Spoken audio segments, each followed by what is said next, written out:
Hello and welcome to Trial TV Live. I am the Squeegee of Justice. Thank you so much for joining us today. And it is a Sunday. If you're watching live, thank you for joining us on a Sunday. If you're watching us on replay, just know that this is a Sunday and we are streaming. So let me just check my audio. And the Squeegee of Justice seems to be okay. So how's everybody doing today? Hey Shadow, good to see you. Thank you for joining us. Dina saying love the music. Good, good. Kathy Davis, good to see you. Joni Ludlow, hello, hello, welcome in. Bama Green Eyes, good to see you. BGOG, yes, Sunday Court. Itty Bitty, thank you for joining us. Carol, happy Sunday to you. Christy G saying hello. Cal, yeah, ooh, spooky music. Yeah, Aaron picked that one out. We figured it was appropriate for this trial. This trial is very disturbing. It seems, especially watching that body cam the other day of the two officers up at the cabin, it just seemed to just feel so, I don't know, appropriate maybe is the right word, to show it around the Halloween season. Woke is saying, in case anyone is wondering, Dracula's favorite ice cream is vanilla. Oh, Woke. Play on Crime, hey, great to see you on a Sunday. What a surprise. Iowa Backyard, foster pup got adopted. Awesome. Good to hear that. Snowcat saying hello, and Crazy Cat. We got Snowcat and Crazy Cat. Good to see you guys. Thank you for joining us. Chasing Sunshine, happy Sunday. We are finally enjoying a beautiful fall day with a little chill in the air. Nice. Christy loves the music. Cool. Good. Hi, Barry Adams. Yes, where are you, Barry? There you are, Barry. Good to see you. Let's see. All right, so we are picking up on day 2 of Wisconsin versus Chandler Halderson. And I have a question out to you guys. I'll do a poll, so don't answer right now, but I'm going to do a poll later. There's a new trial coming up based out of New Hampshire about a husband who shot his wife, took their 2 young kids. He thought that she was going to kidnap him. He ends up shooting her and takes off with them. So it's a new trial, so I'm just going to put it out there right now. Don't answer now. Just think about it. I'll put out a poll a little bit later. Do you guys want to continue watching Chandler? Because it's a 10-day trial, but we can watch 2 days at a time. So we're going to do days 1 and 2. Plus we have Kat's interview, which is a full day. So we could definitely use all week next week to watch Chandler, or we could pick up on a new trial and save Chandler for another day. I don't know how long this new trial is going to last. It's New Hampshire versus I forget the guy's name, and we don't know how long. That could be a week. That could be 2 weeks. I don't know. So anyway, don't answer right now. Just keep that in the back of your mind. Do you want to keep watching Chandler next week, or do you want to pick up on a new trial? Lori, good to see you. Shirley, you were watching a psychological thriller. Nice. Which one was it? Mary Fitz, good to see you. Parachuting in. Is that you parachuting in? That looks like a little parachute. Hey, Lily Wayne, good to see you. What a surprise to find us live. Yes. Ruth saying happy Sunday. Yeah, we were thinking about streaming either yesterday, Saturday, or today, and I did all my chores yesterday. I did the lawn yesterday, part of it. I did the rest of it today. So I got all my outside chores done. Now we figured, why not? Let's stream Chazzy Boy here. So all right. So again, think about it. Do you want to continue watching Chandler next week? Because it'll probably take all week. We can definitely stretch it into all next week, or we can pick up on that new trial. So just consider that. I'll put a poll up later. All right, and then also don't forget that we have Halloween coming up. So before we get to Wisconsin versus Chandler Halderson, there is Bart and Krista Halderson. They are the victims. Actually, let's get to them first, and then we can go to the. We'll talk about our Halloween show. So Chandler Halderson, he was 23 at the time. This happened in 2021. This happened. And his trial is from January. So this happened July of 2021. And then he went to court, not finally, because it was pretty quick, it was 6 months. He went to court to trial January of 2022. So Chandler there is saying that his parents went away for July 4th weekend. I think July 4th was a Friday. They went up to this cabin, which we saw on day 1 with the body cam, very, very creepy. They went up to this cabin and with friends, and he just has no idea where they were. So they unfortunately found Bart's remains, and he had been shot in the back, I think, 3 times. They found his remains on the 9th, and then that's when they arrested Chandler. And then a couple days later, on the 14th, Krista was found, and they only found, like, I think a leg and like a foot or something, just absolutely horrible. And then what happened was they discovered in opening statements, which was phenomenal. William Brown absolutely gave one of my best opening statements, one of my favorite opening statements, I should say. If you guys ever want to watch an opening statement, that's just spot on. He never uses notes. He never skips a beat. He tells the story from beginning to end, lays out everything just so clearly. And by the end of it, I think most of you are like, "Where's the form? Let me just check the box, guilty." Because as it ends up, Chandler not only took out his parents, he dismembered them, and then he tried to burn their heads in his fireplace. So just awful, wicked all the way through and through, just like what was going on with this kid. So we heard from testimony that it was Bart, actually opening statements that Bart, so Chandler was telling all kinds of lies. He was telling all kinds of stories that he was going to go work for SpaceX. He was going to school at a college. He was doing all these things. He was supposed to move from Wisconsin to Florida, Titusville, which is where SpaceX is located, which is on the East Coast. And he was doing all these things, and then Dad, Bart, as an accountant, was talking, had this email exchange going between this the admins at the college, and it was actually Bart that was impersonating this one admin, except for this one guy was actually real. So Bart had a meeting with him, and that was the day that Chandler decided to. So Bart basically uncovered Chandler's web of lies. Chandler shoots him in the back 3 times. Then Mom comes home, and we're not sure how she met her end, but that's pretty much it. So now, with all that being said, let's get to our Halloween. First of all, hold on. Let's get to our Halloween video. Hold on, let's see. All right, if you guys want to play along, we are going to be, we're starting tomorrow, which is Monday, we're going to start to drop clues into our chat, so our live chats. We're going to be dropping clues, so it's going to be 1 clue per day. As you see, there's going to be 6 suspects, and we invite you to play with us. It culminates on Halloween night. So let me play this, and you'll understand if you want to play. It'll be a lot of fun.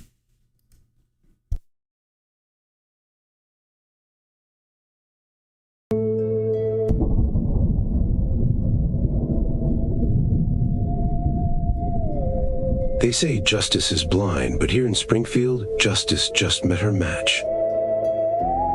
Judge Beverly Cannoni was found dead in her chambers in the early morning hours on October 1st. The courthouse was locked. No signs of forced entry. 6 people were inside that night, each with a motive. But did they have the opportunity and means? Let's meet our characters. Kevin Smith, played by Psychosaurus Rex, the sharp-tongued defense attorney for one Dexter Morgan. He swears he was prepping motions, but the judge had just denied his last one with a public scolding that still echoes through these halls. Lori Daybell is played by Widespread Panic. She was here for a divorce hearing, the kind that involves celestial witnesses and inconvenient corpses. Donna Adelson, portrayed by Ossie Gardner, is elegant, calculated, and allegedly here for a real estate dispute. Judge Cannoni had recently frozen one of her trust accounts. Let's just say it wasn't the beach house. Sarah Boone, played by Green-Eyed Cat, back for a pretrial conference. Her relationship with confinement is complicated. Courthouse Public Information Officer Vincent Finari, portrayed by Joe Schmo. He's the man who knows everything that's about to go public, and a lot that isn't. Detective Mitzi Roberts, played by the Trial Channel, has seen it all. Crime scenes, courtroom chaos, and text messages no one should ever have to read. But when Judge Beverly Connolly ends up dead, this time the detective's the one under the microscope.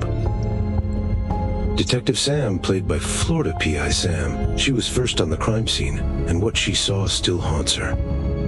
Notorious Jules as the lead prosecutor. Will she ask the right questions to uncover the killer, or will the killer get to her first?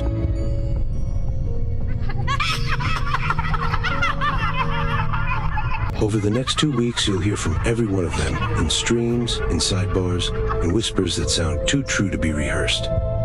Each one claims innocence. Will you be able to uncover the truth? On Halloween night, we'll bring them all to the stand in a mock trial to uncover the truth. The jury, you, will have a chance to ask questions of our suspects and ultimately uncover who killed Judge Bev Cannoni. Welcome to the Courthouse of Horror, the case of the Black Mask. Court is now in session.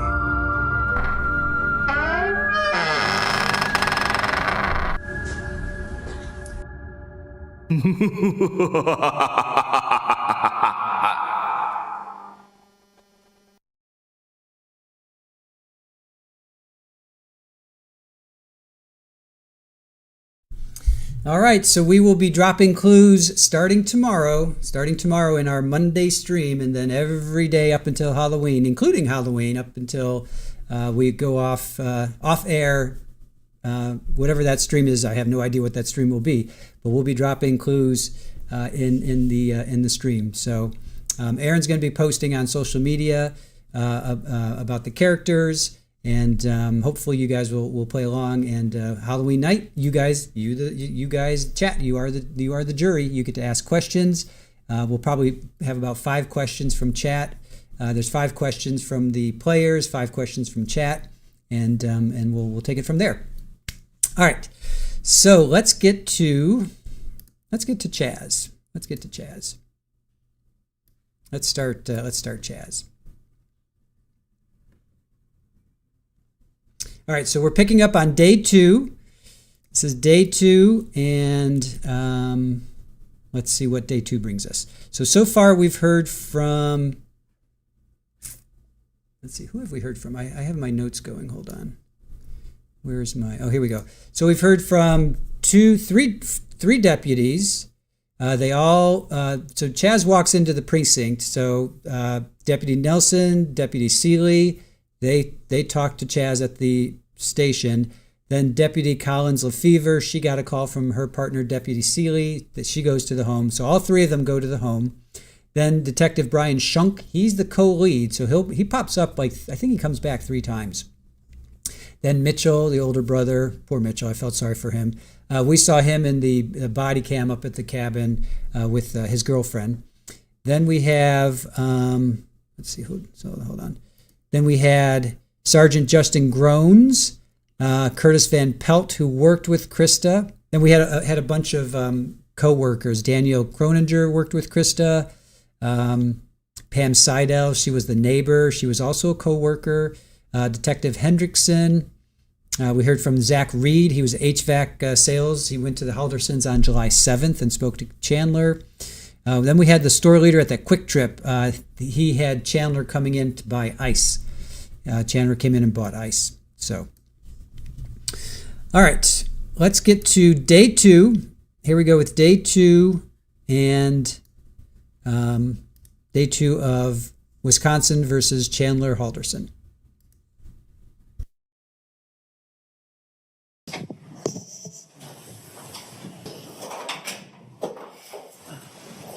Thanks, everyone. Please be seated.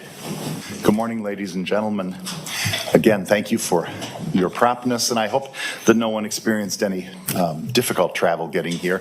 At the end of the day yesterday, I realized that the weather reports that I ignored made it sound perhaps difficult, and I didn't mention to you that, again, if you find yourself delayed because of some sort of weather situation, just be safe. We will wait. We will wait until everybody's here. I don't know if we'll experience any other type of weather condition as we go through the next weeks, but thank you for today, and be in touch with us if you need to contact us if you experience something that you think would be a serious delay for you. I would ask everyone at this time, since I haven't seen you since 4:30 yesterday approximately, is there anyone who was exposed to any information about the case, sought any information, participated in any discussions intentionally, or overheard any discussions about these matters? If so, raise your hands. I see no hands. I know that it takes a long time getting into the building in the morning, depending on what else is going on amongst my colleagues on the bench or the different governmental offices in here. And the elevators are slow as well. I just remind everybody that it's best not even to engage in any kind of normal conversation that you'd spend as you're standing in a line or waiting for something, unless it's someone else that you recognize from the jury and you want to chat and say hi and how was your drive in and so forth. That's just the best and safest precaution to use, and the security situation at the front door does slow things down. I know that because I've gone through that myself, and it's tightened up over time a little bit. So, but it's for everybody's security and safety, and it's something we have to do. Thank you very much. We're here for the second day of trial and the state's case in chief. Could you please call your next witness? Michael Hilgendorf. You're going to have to that, Jane. Please step right here, sir. Raise your right hand, please. Do you solemnly swear or affirm the testimony you're about to give in this matter is the truth, the whole truth, and nothing but the truth? Okay. You're up to the green chair. Okay. Good morning, sir. If you are comfortable and willing and believe you can safely and responsibly testify without a mask, I would appreciate that. Thank you. Go right ahead. Good morning, sir. Could you please tell us your name? And I think you're going to have to slow down and spell your last one for us, but spell both your first and last name. Sure. My name is Michael Hilgendorf, Michael, and the last name's Hilgendorf. I'm going to ask if you can grab the mic by the base and pull it towards you a little more. Sure. Sometimes lower voices just don't resonate the way that we need them to under the system. Thanks. Sure. Michael, how old a man are you? 53 years old. And where do you live? Just what town and state? I live in Madison here on the east side. Did you know someone by the name of Bart and Krista Halderson? Yes. Who did you know first? I knew Krista. Went to middle school with her. Me and my wife did. So you and your wife went to middle school with Krista? Yes. And have you known her ever since? Yes. Have you been friends with Krista ever since middle school? Yes. Could you give us a little bit of history about when Krista met Bart, whenabouts that was, and how they met? My wife is much more of has much more of a memory on that. But Bart and Krista met. They were working at a store in the mall, and they met there, and that's how their relationship grew there. And sure. Your families maintained a friendship with the Haldersons over the years? yes, very close. Our kids are very close, the same age, within 2 weeks. Would you mind telling me a little bit about your family? You're married. You have a wife. Yep. What's her name? My wife is Jane Hilgendorf. And you have some daughters? Yep. I have twin girls, Hannah and Haley Hilgendorf. They're 25. And preview a little bit today, but they're all going to be here today. They're all here right now, aren't they? Correct. Over the years, would your families get together a lot and see each other? Yep. When we had the chance to get together, we always went out to a Mexican restaurant, Pedro's, that we would always hang out with, and that way we had enough room to everybody to spread out and relax. Are your kids, your daughters, approximately in the same age group as the Halderson boys? Yes. Okay. And would they be friends with each other? Yes. Okay. How well did you know Bart Halderson? Very well. Very well. I think the only thing that we were good as we don't spend enough time together. You're just busy, but we're close friends, and it was nice when they moved back to Windsor so that we were closer and we could spend more time together. What kind of things would your families do together? Well, since they moved down to that pond, we used to do a lot of fishing there. That was fun. But mostly we would just visit and get together or have dinner, and as we got older. The Haldersons have a cabin. Yes. Do you know whereabouts that was? I only know about where it was from going over there. I think it's in Langlade County, but I had never personally been there until driving there. You never went to the cabin with the Haldersons? No. Okay. When was the first time you realized that maybe something was up, that either Bart or Krista hadn't been heard from? Well, the first thing I found that was odd was I think it was, I'm not sure the actual day, if it was Friday but like July 1st, work called me late in the day because I worked with Krista. And they wanted to know if she had called me and let me know that she wasn't going to come in the day, which I found was odd. It was already late in the day for me. I was within an hour or two of leaving. Sure. And I said, no, I hadn't heard anything, but I would try to call the boys and see if we could figure out, what was going on. And we should pause because I think we should make sure everyone understands. You worked with Krista. Yes, Krista worked. She had was going to get a job, and I says, well, we have openings at Zimbrick. I worked for Zimbrick Volkswagen in Madison. And so she fit in well over at our used building, which is about 1 block across the street. And she fit in down there at the body shop very well. What was her job? I think she took care of their accounting and their paperwork and ran their customer counters for when the people would come in and pick up their cars. Got it. So you got a call on that Friday that she had missed work? Yeah, they called me late in the day to check. And that Friday, we reached out, and I believe Jane called Chandler and Mitchell. And then at that point in time, I got back to work, and we were told, obviously, that they had went to the cabin, and we were leaving on vacation for 2 weeks to go to our cabin in Sainer, Wisconsin. And so we took off, and assuming that everything was kosher, and we just left and went on vacation because that's where we were headed. Did you leave that Friday?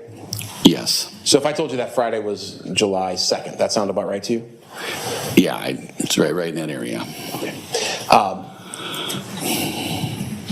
You're up at your cabin. How long were you planning on staying up there?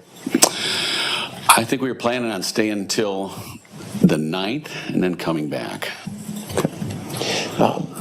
At some point, did your concern or your family's concern grow over Bart and Krista and where they were? Yes, it did. Well, we really hadn't heard a whole lot, and then we had received a call again as far as from Chandler that they still were not missing or not found. And at that point in time, I asked my wife just to get the address, and we would drive there to their cabin to see how they were doing or if they needed help. Now, this was the next week after that Friday, going into that next week? Yeah, so I would think that would have been a Wednesday of the next week, if I remember correctly. Okay. So we got up, drove over there, and that was the first time, we'd ever been to that cabin. How did you get the address? Chandler gave it to my wife, and then we added it into the GPS and drove over to the cabin. Okay. So on Wednesday, you drive over. Was it close? Or you're right next door? No, it was 88 miles away. Okay. Bit of a trek. Yes. And it was just you and your wife at that point? Correct. Tell me what you found when you got to the cabin. Absolutely nothing. There was a log over the driveway, which looks like that's the way they had it. It was kind of goes up to like an old wagon wheel and crosses over. So I stepped over that. There was probably, I would say, 12 to 14 inches of grass, so the grass hadn't been cut, and you could see that nobody was there. I did walk around the cabin and look at all the doors, and everything was locked up tight. There was external padlocks on all the doors. Okay. After walking around the cabin, did you conclude that they hadn't been there? Correct. I got back in the car with my wife and I said, they're not here. They haven't been here. What did you do? What did you do at that point? What did you and your wife do with that information? Well, at that point in time, then we called Chandler back to let him know that they were not there. Can I ask you a question? Were you at the cabin, around the cabin, when you called? Yes. You had cell phone At their cabin. And you had Yes. cell phone service? Yes. And did you overhear the conversation with Chandler? I did. Or was it just your wife on the phone? No, I overheard it. We have Bluetooth through the stereo of the Through car. the car? Yes. Okay. And did you inform Chandler that his parents weren't there? Yeah. We told him that the parents weren't there. What did he say? At that point in time, he said you didn't see anything. No shotgun shells, no blood, nothing. And I said, absolutely nobody has been here. He asked if you saw shotgun shells or blood. Shotgun shells, blood, anything. And I, at that point in time, the conversation ended up fairly quickly. And that's when me and Jane were back in the car, obviously, and we turned around to head back to our cabin. And I responded to Jane, I said, this is really giving me a sick stomach. I said, this does not seem right. This something's not right here. And that's where we left it. Okay. What did you end up doing that day? We ended up going back to our cabin. We slept for a couple hours, put everything in the car, and came directly home that same day.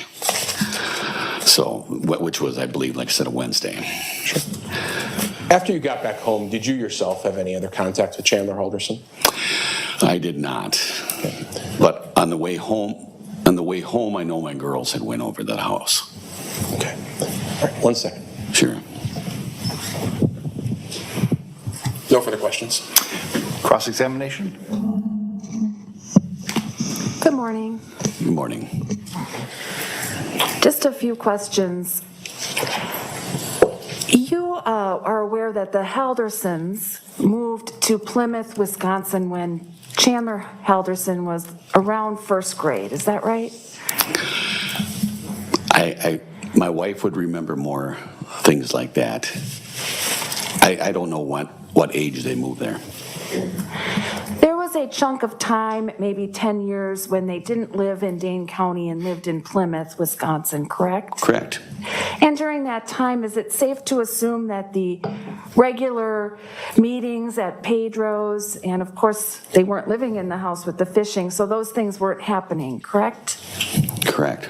And so you were getting together with them less than you would when they lived close by? I myself, yes. My wife was still getting together with her off and on. My wife would drive up.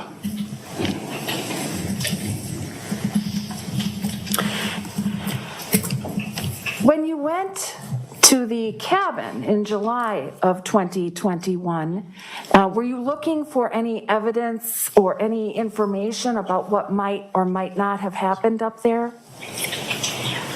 I was looking for Krista and Bart, and I didn't find any evidence that anybody would be there, or was there for a matter.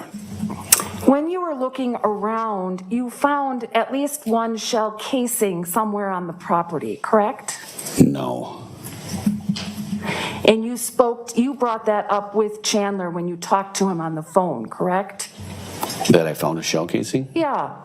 No, I said we didn't find anything there. I didn't say anything about shells. Okay. Thank you. Any redirect? No. May this witness be excused and released? He may. Thank you so much, sir. You have a good rest of your day. And Judge, could we approach for, I promise it'll only be about 5 seconds. Sure. And you can head out, sir. Okay. Perhaps I can make a record after you tell me what it is, so. Sure. We can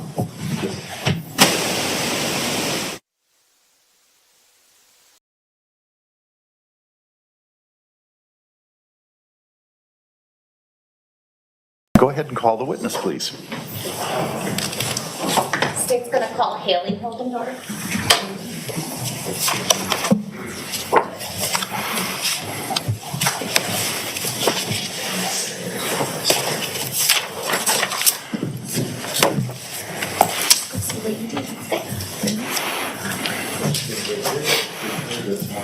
Please raise your right hand.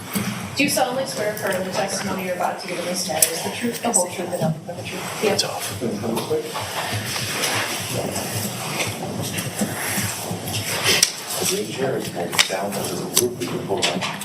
Okay. Ladies and gentlemen, there are a few witnesses who have, I've been advised, have spoken with the state's attorneys regarding concerns they have based upon their own personal circumstances or employment situations where they've requested that they be permitted to remain masked while testifying.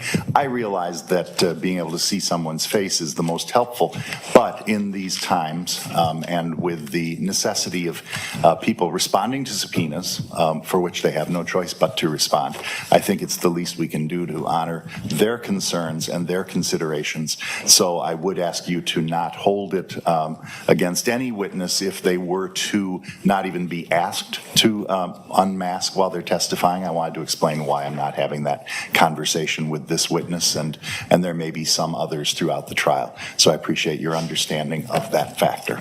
Go right ahead. Okay, thank you. Could you please state your name, both first and last, for the record, and spell them? My name is Haley Hilgendorf, Hailey, Hilgendorf.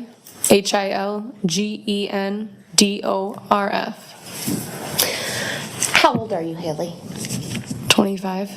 And what do you do for a living? I am a nurse on an inpatient rehab unit. Okay.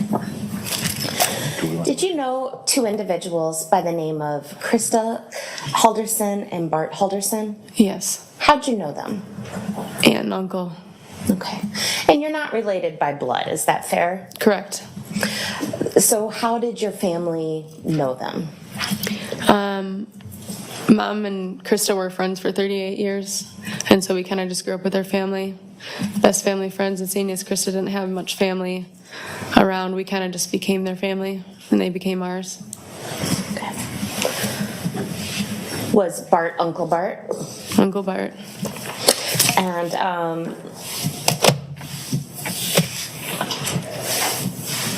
just tell me briefly, what sort of things would you guys do when you got together, or?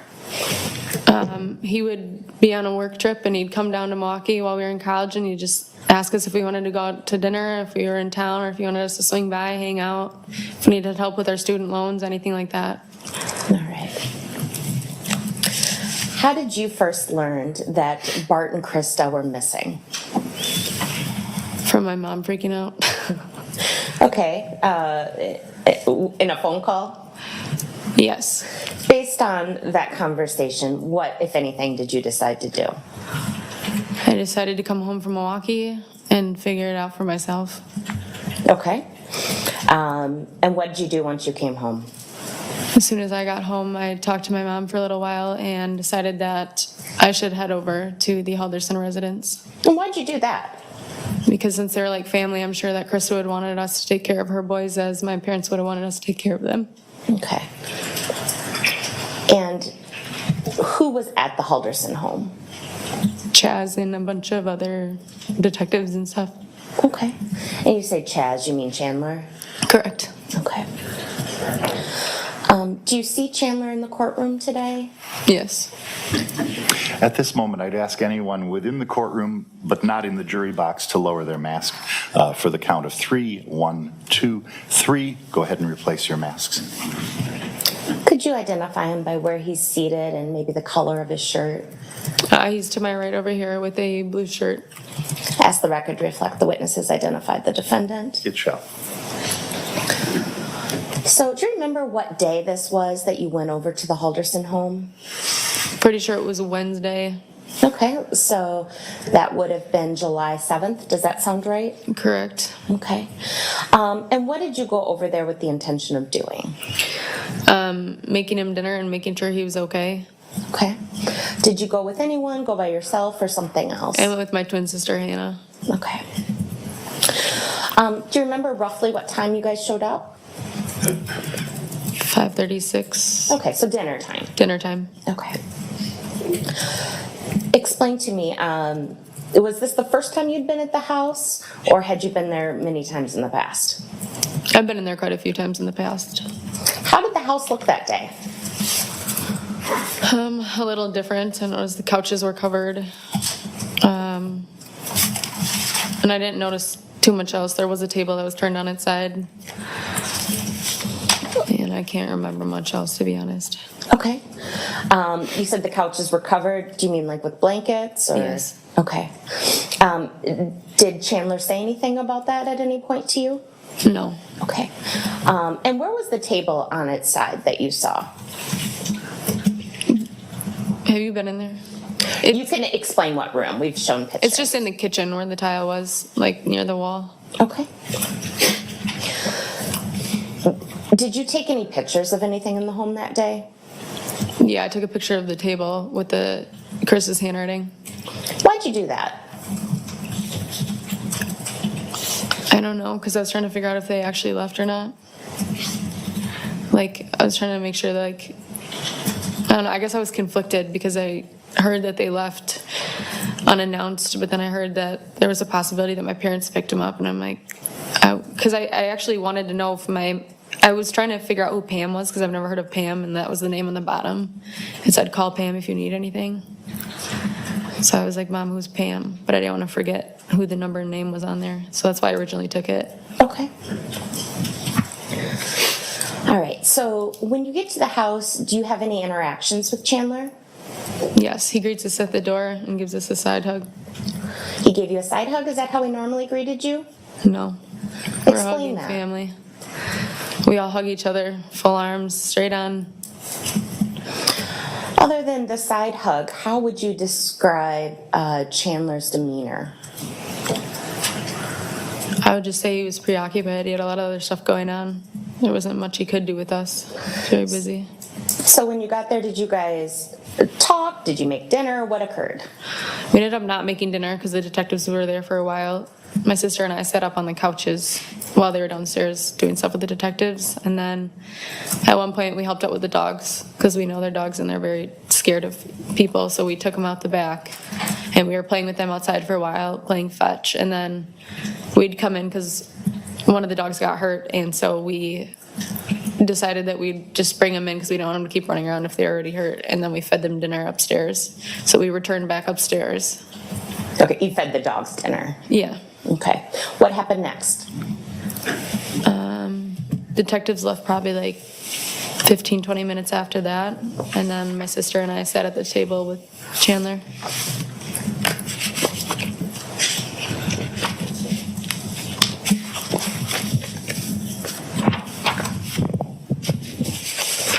Hold on 1 second here.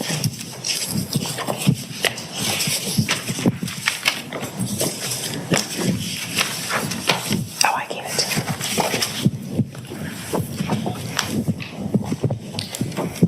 I'm mixing it.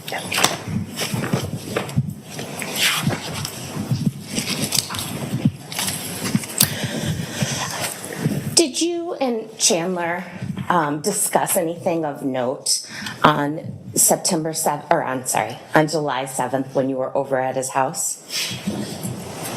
The thing that stuck out to me most was about the text messages. So, you want me to explain that? Sure. Okay. So we were like sitting down. We were just like talking in general, like asking how he was doing. He said he was fine. He's hanging in there. He's just trying to figure out what's going on. And that was my only red flag looking back when he said they asked me for text messages. The detectives did, and you never have to give them your phone. You can just send screenshots because they got everything they need. Okay, so let me make sure I understand. Chandler's parents are missing. We didn't know that at that point, but yeah. Okay. Police are there investigating. The police leave. And he gives you advice that you don't have to turn your phone over to police. Yeah, he said mirroring. The term mirroring. Instead, he says, don't turn over your phone, take screenshots. Yeah. And that was his concern at that moment on July 7th. It was one of them, but that's the one that like stuck out to me. Okay. Did you have some communications with Chandler, let me back up. Tell me about leaving the house that evening. When did you guys decide to leave, and was there anything that made you leave? We left because he said he was going to go eat dinner with Gail and Rick, so that's why we ended up not making dinner ourselves with him. We just left the groceries in the car. We never took them in. Okay. And you leave with your sister? Yep. Okay. Do you have any conversations, text messages, or phone calls with Chandler the following day, Thursday, July 8th? I think it was the 8th. I do have text messages with him, but I don't remember which day. Fair enough. I'm going to show you what has been marked as Exhibit 44. How would you describe Exhibit 44?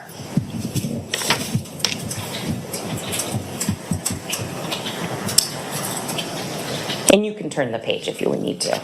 Is the whole thing? Yeah, how would you describe it? Okay. Normal, but still seeming concerned that his parents are missing and he needs help still. All right. Is Exhibit 44 text message exchange between you and Chandler? It is. And although it has a day or two before, specifically it's Thursday and it says 2:06 p.m. Is that fair? Yeah. And does it appear to be a true and accurate copy of the text messages between you two? It is. All right, I'd move Exhibit 44 into evidence at this time. No objection. It is received. And I would ask for the Elmo. It may be published. And Haley, there should be a screen right in front of you that you should be able to look at. Okay. Although this is sometimes. So we're just gonna start the Thursday, and again, that would be July 8th. And is this what you wrote? Hey, how are you doing today? Mm-hmm. Is that a yes? Yes, sorry. Okay. And then Chandler writes, I'm doing all right. I found some keys and my brother's heading up to the cabin now, so we will know more soon. And how do you respond? And I said, okay, sounds good. Let us know. It's kind of clear. Let us know if you need anything, I believe. If you need help with anything? Yeah. All right.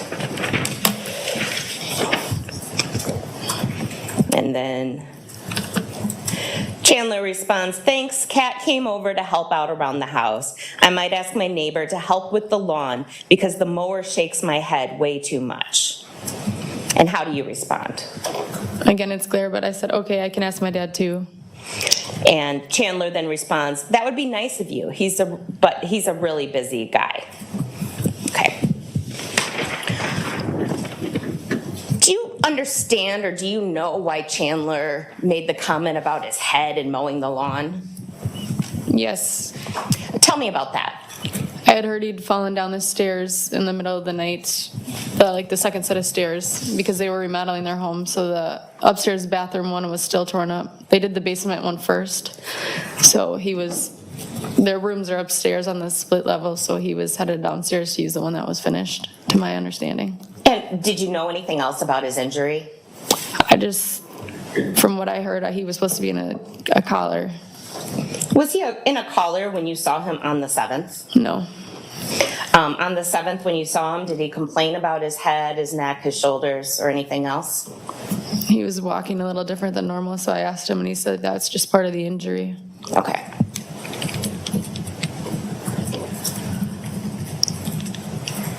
Anything else? No further questions. Cross-examination. No, thank you. May this witness be excused and released. Yes, Your Honor. Thank you so much. Have Thank a good you. rest of your day.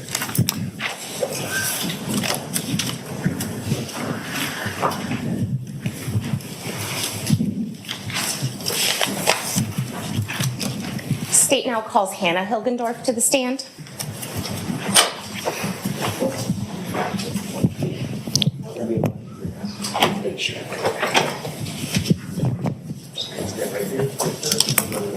Please raise your right hand. Do you solemnly swear or affirm the testimony you're about to give in this matter is the truth, the whole truth, and nothing but the truth? I do. chair. Hold it so it Thank won't. Hello. Good morning. Go right ahead. Good morning. I'm going to ask that you pull that mic right up to you since Okay. you're going to leave your mask on. Could you please state your first and last name for the record and Yes. spell both? Okay.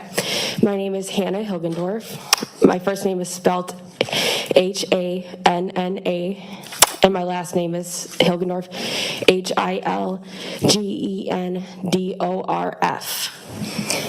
How old are you, Hannah? I am 25 years old. And what do you do for a living? I am a nurse. All right. Did you know two people by the name of Bart and Krista Halderson? Yes. How'd you know them? My mom was best friends with Krista growing up, and then she met Bart, and they've been a huge part of our lives, our entire life. In fact, you called them aunt and uncle. Yes. And how did you learn this summer that Bart and Krista were missing? Okay.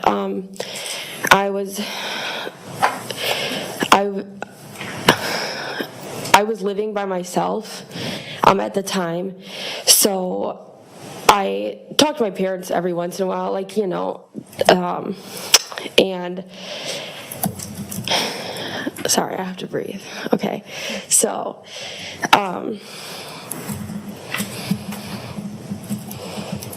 wait, how did I know what? That's okay. I'm sorry. How did you learn that Bart and Krista were missing? Okay. So my sister came over to pick me up, and we were gonna go shopping at Target, and we were hanging out, and then my parents called, and they were like talking to Haley, my sister. Haley is my twin sister, our only sister. So I was in the car with her, and she just starts saying talking to my parents, well, I can't believe she hasn't, answered yet, or another no call, no show to work. And I was like, what are you talking about? Why are mom and dad freaking out that Krista is not hanging out with them? This is they're adults doing their own thing, and then I was and then she stops, she gets off the phone, and she just tells me everything, oh, they've apparently been no calling, no showing to work, and she's not answering her phone, and the only person that my mother had spoken to was Chandler Halderson, and so and my mother, well, that's the only person that she was getting a hold of at the time, trying to figure out what's going on, and he seemed to have known where they had went. Okay. So based on learning that Bart and Krista were missing, what, if anything, did you decide to do? Okay, so I decided, we need to be here for Chandler. At this time, I didn't know anything about much, except for they were missing, and Mitchell and Chandler Halderson are we were really close to them growing up. So I said, man, Chaz is home all alone there, without them, this is so sad. And so we run inside, and we had just bought some food to cook, and we were gonna go cook it at their house, because we were well, let's just go over there now. Instead of cooking it here, we'll just go run there and say hello to him. And when we pull in the drive, I just remember there was the DAs were there, or detectives, I don't know what you guys are. Okay, but you guys were there, and then The police. Yes. But in plain clothes. Okay, yes, the police. I don't know what they really, okay. So I was whoa, this is crazy, what is going on? So we go inside, and yeah. Okay. Hannah, had you been over to the 4595 Oak Spring Circle address in the past? Yes. Did the house look the same, different, or something else? A bit different. Tell me about that. Okay, just each detail of what you remember, yeah. Okay, so there were sheets on the couches, and then in the basement, I remember there was these couches pushed together with a blanket laying over the couch as to like you could like lay in that basically, and Chandler had mentioned he was sleeping downstairs to one of the police that was when they were downstairs. I heard him saying that. So he had just been sleeping in the basement with 2 couches, or like it's almost like a little fort looking thing that he built for himself, basically downstairs. I can't say to be exact because the picture gets less clear in your mind as time goes on. Sure. But it was like a fort looking thing. Okay, and did Chandler say anything to you, or did you overhear him saying anything about the sheets on the couch? Yes, I heard him talking to the police saying that one of the people that he had, because he went to you guys and explained that his parents were missing, because talking to my parents really were very adamant that he went and reported this. And apparently, like, there was another police earlier that day before Sims and this other detective or police, and he, that had went there, and apparently that other detective didn't like the dog hair on the couches, so he had placed sheets on the couches to protect him from sitting on dog hair. So some other unknown police officer had asked Chandler to cover the couches? Yes. Because of dog hair? Mm-hmm. Okay. Is it a yes? Yes. All right. Did you observe anything about the fireplace that was unusual? No, I didn't look at it. Okay. I walked past it, but it's like my mind was just like, this is such a weird situation, and I want to not be here at all anymore. Like, from the moment I walked in, I didn't want to be there at all, so. What do you mean when you say it was a weird situation? Well, first off, the police are there, and I didn't know at all, like, anything of this caliber could be possibly ever be going on, that I would ever experience this in my life. And the feeling I received from Chandler was different to me than that of that I normally feel from him. And so it's just weird. Okay. I gave him a hug right when I walked in, and it wasn't like, oh my God, good to see you, And I know that his parents were missing and stuff, but it was just he seemed different than he normally does. Not as, he's the more like warmer one usually. And he was less warm on this occasion? Yes, I would say less warm. Did he make any statements about his health or how he was feeling? Well, yes. I guess I didn't know he had hurt his neck and stuff like that, prior to this. But apparently he had said something about a neck brace, and I know after the fact, talking to my mom about that he had fallen down his stairs. But wait, can you repeat that one more time? Sure. I asked if Chandler spoke to his health or how he was feeling. Yes, okay, sorry, I get off the beaten path and then I'm like just telling you. That's okay. I know you're incredibly nervous. So, yes. Okay. So he had said his head didn't feel right. He was explaining, he hadn't really gotten to eat all day, and he hasn't gotten a lot of sleep, and his head just really doesn't feel right, is what he had kept telling us. Do you remember telling the detectives that he told you that his head is messed up? Yeah, like he just didn't feel right. Mm-hmm. Something of that caliber, yes. Was Chandler wearing a neck brace when you saw him on July 7th? No. How did you know about the neck brace? I had, my mom had told me after the fact, I was like, this is just weird. Like, what in the heck is going on? Talking to my parents about this, and she said that he had fallen. I said there was something about that, and then my mom had mentioned what had happened prior. Okay. Do you, at some point that evening, talk to Chandler about his parents being missing? Yes. So, we sit down at the table and the detectives leave. I wanted to go with them, but... Why? Just a weird vibe, and this is just not somewhere... I just didn't feel very safe. Like, I felt...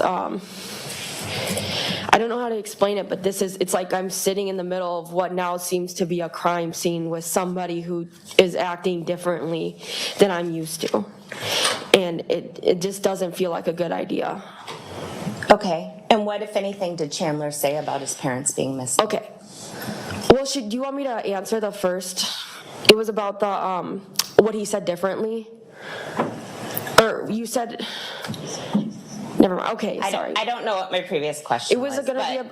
Why don't we just start fresh? And what, if anything, did Chandler say about his parents being missing? Okay. He said, in the moment he told me, they're probably just at a casino. What did you think of that comment? There's no way. There's just no way that they are like just the sweetest, loving people you will ever meet. And there is no way that, they would have ever put anyone that they love or care about in a situation where they're worried about where they are. She's like, do you need a glass of water? Do you need this? Do you need that? Like, very sweet, loving, like, caring people.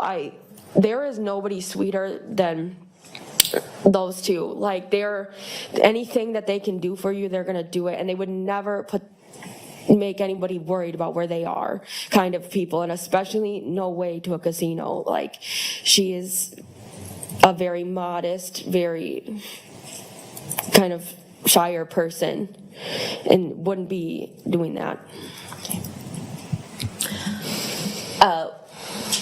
Did Chandler say anything else about his parents being missing besides the casino comment?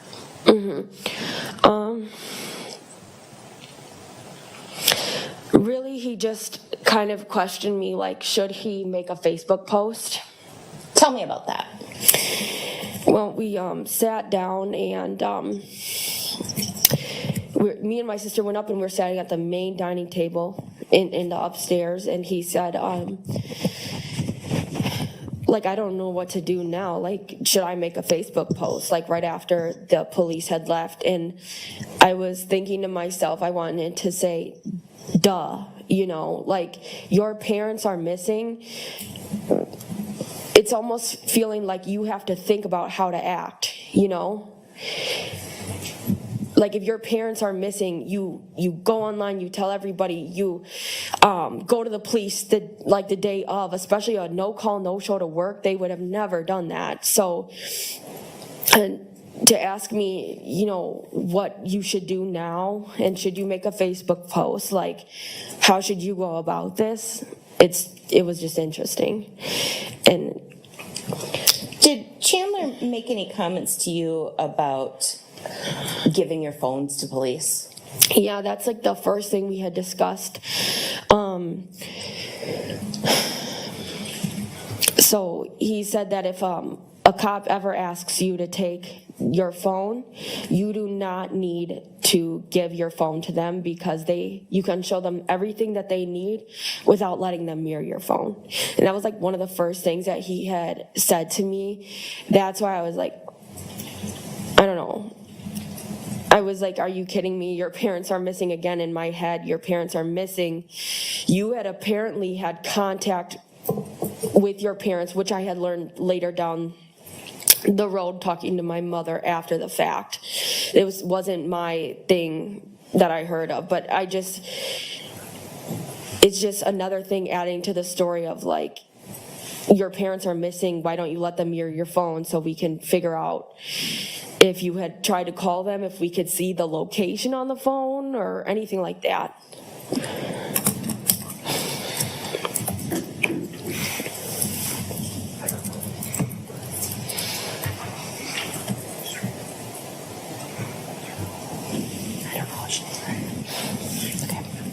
No further questions. Cross-examination?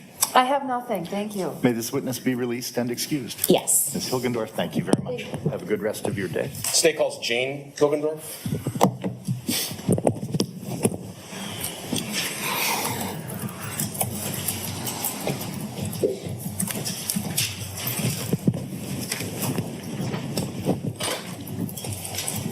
Hey, Jane. You're gonna go with that gentleman right there.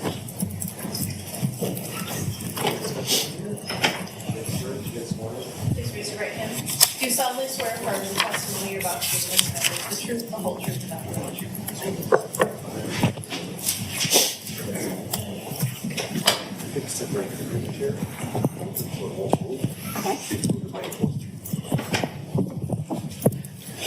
Good morning. If you are willing and feel you can do so safely and responsibly, testifying without your mask would be our preference. Okay. Thank you so much. Go right ahead. Good morning. Could you please tell us your name and spell it out? Jane Hilgendorf, Hilgendorf. And just because we have a record, I have to, even though I think I know, you have to spell your first name. Jane, Jane. And Jane, who are you married to? Michael Hilgendorf. All right. You'll be happy to know he testified and he deferred to you a lot, so we're going to ask you a lot of questions. Okay. Okay. Did you know someone named Bart and Krista Halderson? I did. Who did you know first? Krista. Tell me about how you knew Krista. Well, we met in middle school. We didn't become really good friends until high school. She became my best friend our freshman year. We sat together every morning before my English class outside Miss Bear's room. Where were you all going to school? We both went to East High School. Here in Madison? Yep. Do you remain friends with Krista your whole life? Yep. 39 years. She's been my best friend. Could you give us a little bit of history of Krista after high school? What did she do? So, after high school, she went to Eau Claire College. Her dad got sick, and so she came back to Madison and finished her college career at UW-Madison. Okay. Do you know what she majored in? Art history. Why do you laugh? Well,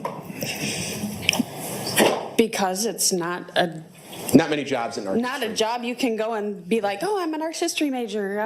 Can I? There's no art history factory. Correct. Okay. After graduating with a degree in art history, what did Krista do with her life?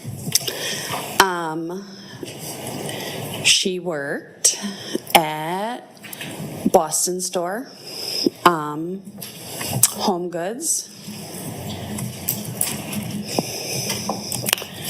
She got married to Bart. How did she meet Bart? They both worked together at Boston store. Okay. She was a manager and he was a clerk. Was that the one here in Madison? Yep, That at East Town Mall. Used Yep. to exist. About when, and I don't expect an exact date, but about when did they get married? When did they get married? Yeah, what year, if you know, or approximate? 1994. July 31st. July 31st, Yeah. 1994? Where did the Haldersons start their family? What town were they living in when they started? DeForest. And how long did they live in DeForest, approximately? Probably 6-ish years, maybe, Okay. when they bought the house, because they had lived in an apartment up until that point, and then they bought a house. And then on Mohawk, 505 Mohawk. And then the boys went to school, like kindergarten and first grade there. And then they moved to Plymouth. And is Plymouth where they resided for quite a while? Yeah, yep. Okay. How far away was Plymouth from you? About 2 hours and 15 minutes from house to house. That was the farthest you'd ever probably lived away from Krista? Yes. And did you maintain your friendship during that time? Yes. The boys were born and they went to school in Plymouth? They were born in DeForest, started school in DeForest, and then went to Plymouth to school. And did they go all the way through school in Plymouth, or did they move before they graduated? Nope. Bart had received another job when Chandler was a senior, and Krista's like, we're not moving him until he's done with high school so that he can finish out at one school. So the boys were able to graduate from Plymouth. Correct. And Bart's new job drew him closer to you again. Yes. And you were happy with that. I was excited about that, yes. And they went back to the same general area of Dane County. Windsor, but yeah. And that's the house on Oak Spring Circle. Correct. Okay. So they moved there just after Chandler would have gotten done with high school. Correct. Okay. Maybe 5 years ago? Yes. Right. Yeah. Throughout all of these years, your families stayed connected, were friends? Yes. Tell me what types of things you do together. So once, I believe it was winter break, Krista and I and the two boys and my two girls, my twins, we went to like Blue Harbor and stayed in a hotel at a water park. We would do dinners together, usually at Pedro's in Madison. They would come down and that was our spot, and we would all go out to dinner. Krista and I would visit each other, periodically. She would drive to Madison, or I would go up there. Like on the girls' last day of, I don't even know what grade they were in, after they were done, because they only go for a short period of time in the morning, we drove to Krista and we went to Sheboygan to the beach. Oh, okay. And just hung out for the afternoon. That state park that's over there? Yep. Andre Kohler, maybe? Yes. Okay. I believe that is correct. I've been to all the state parks. That's what. Okay. All 48. I don't remember it. She just drove, I just rode. Okay. Hard question, and feel free to tell me if you can't answer it, but you were around these folks a lot with their kids. What kind of parents were Bart and Krista? Amazing. What do you mean by that?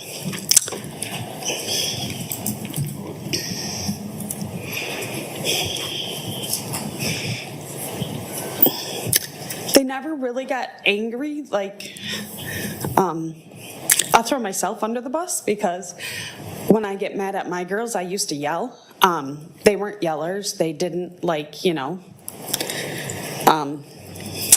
do any of that stuff. I mean, I don't think they had probably ever even spanked their kids. They always gave them options and choices. Okay. Now, Mitchell and Chandler, very close in age, 18 months or so apart. Correct, yeah. Mitchell wasn't living in the house on Oak Springs, correct? No. But Chandler was? Right. When they first moved there, he lived there for a very short period of time. And Mitchell did. Mitchell did. And was Chandler always living there, or had he moved out at times and come back? He had moved out and when he went to school in Platteville. And then, they move out, live in a dorm, then come back for the summers. And then I think he lived on, I believe it's Main Street, by like the Echo Bar. I don't know what the street is. Sure. He lived down here somewhere. Yep. With some roommates? Yep. Okay. But then eventually moved back Exactly. with Yep. mom and dad? Okay. Yep. After a year, or about a year, yeah.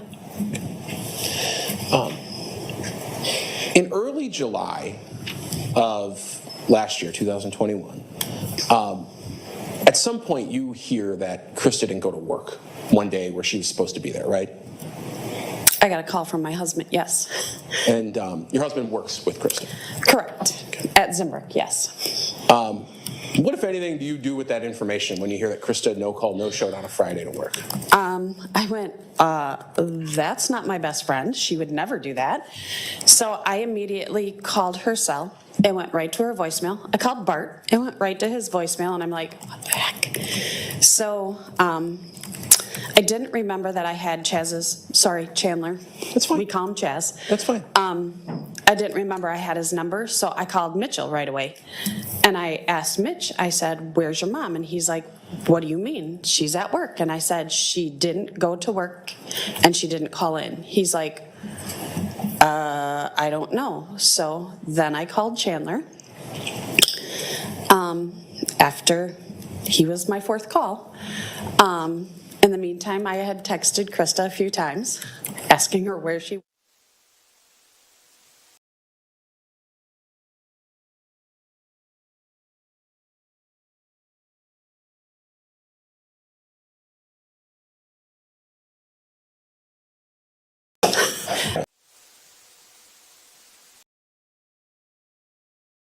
Cabin. Had you been there personally? No, we were always going to go. We had made plans.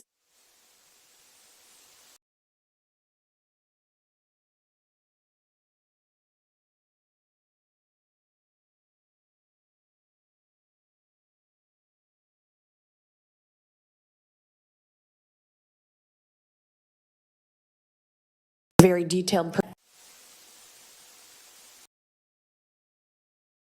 Said, I don't know. And I said, your mom is a very detailed person. She would never not go somewhere and tell you where she's going or who she's with. That's not Krista. She would leave you a mountain of notes. Did Chandler provide any other information on this call about the cabin or where his parents were? Anything that you remember? He said that they went with another couple, and I asked who, and he couldn't tell me. Which I thought was strange, because, I mean, half the time her and I would say, you know, I'm going to the cottage this weekend, whatever. I never got a phone call like that. So that was kind of out of the ordinary for me. And for me to not be able to get a hold of her, I mean, if she didn't answer my calls right away, she would always call me back. Sure. Because she was like my sister, so. Did Chandler seem to have any more details other than they were with another couple and they went to the cabin? He said that they loaded up a bunch of booze and took a whole bunch of money. Okay. And maybe that they went gambling and they were going to have a really good time. I'm going to pause there for 1 second. Okay. Were Bart and Krista people who loaded up a bunch of booze into their car usually? No. You answered somewhat emphatically. What do you mean by that? So we had been to their house many occasions. My husband and Bart would have like a beer. That's all Bart would ever drink is a beer, or he likes scotch. That was, you know, or a little small glass of scotch, whatever. Just as we were winding down. Krista usually didn't drink. She would have maybe a beer. So I can preface this. I had asked on one of my occasions when I went up to her house, I'm like, do you want me to pick up a bottle of wine for us tonight? And she's like, no, I don't want to drink in front of the kids. And I was like, you're an adult, you can. Right. You don't share that concern yourself. No, I don't. Okay. I can have a glass of wine, I'm an adult. You are. And the money. Did that make any sense to you that Bart and Krista would load up cash, a bunch of cash, and go up to the cabin? No. Bart's a CPA. He was very tight with his money. They both were. They kind of had a budget, and they didn't spend outside that budget. Okay. Hence, their house was in disarray a little bit. Sure. They were remodeling. They were remodeling it to what Krista wanted, yes. Doing some work themselves. You bet. Maybe not up to code. Demo day. Okay. He had a shirt that said demo day. Yeah. After this initial call with Chandler, this is on Friday, the day of the no-call, no-show? Correct. What'd you do? What'd you do with that information? I tried calling her. We were planning to go up to our cottage. So I had called her a few times.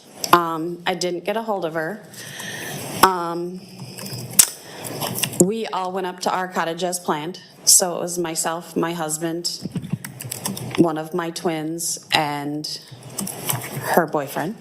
Okay. Your cottage in relation to theirs, I think your husband said 88 miles away. Sound about right to you? Yep, about an hour. Yep. But despite being an hour away, and both of you having cottages up north, you never made the trek. You'd always thought maybe we'll do it Sunday, but you'd never done it. Right. Okay. So while you're up at the cottage, are you worried about what's going on? A little bit. And then I got a text from Chaz saying that his mom and dad were fine. They made it up to the cottage and they were going to the parade. Okay. In Langlade. Sure. Or, well, sorry, White Lake, I believe was his comment to me. And I was like, oh, okay. He said he had gotten a text from her. So I was like, that made me feel a little better. Like, okay, no big deal. Okay. At what point do you begin to grow concerned again? He called me on Wednesday and said, Mom and Dad haven't come home. And I was like, what? He's like, and I haven't heard from them. And I'm like, did you call them? And he's like, yeah, I've tried. I'm like, okay. At that point, he asked me what he should do. And I said, call the police, have them go over, do a well check on the cottage. And he's like, okay. I called him back a little later and I said, did you call? And he's like, no, I can't find the number for up there. My husband, knowing me, he's like, all right, we're gonna get in the car, we're just gonna drive over there. I asked him for the address. He texted it to me so that I could get there. Sure. And when you say in the call with Chandler that he didn't know the number up there, he didn't know the number to the police? To the police station, yeah. Or who to call up there. I mean, sure. I don't know. I just thought you could call any police station and they could kind of give you a number or connect you somehow. Sure. I guess in my pea brain, that's what I thought. Okay. We could Google it, something like that. Yeah, or yeah. I mean, there's got to be numbers out there somewhere. So you decide to take matters into your own hands. You and your husband are going to take a drive. That's right. So we did. Off you go, 88 miles, and you get to One the way, cottage. yep. What do you find? There is two like big old like spoked wheels. Like people use them in their outdoor motif all the time. And then there's a birch log across that.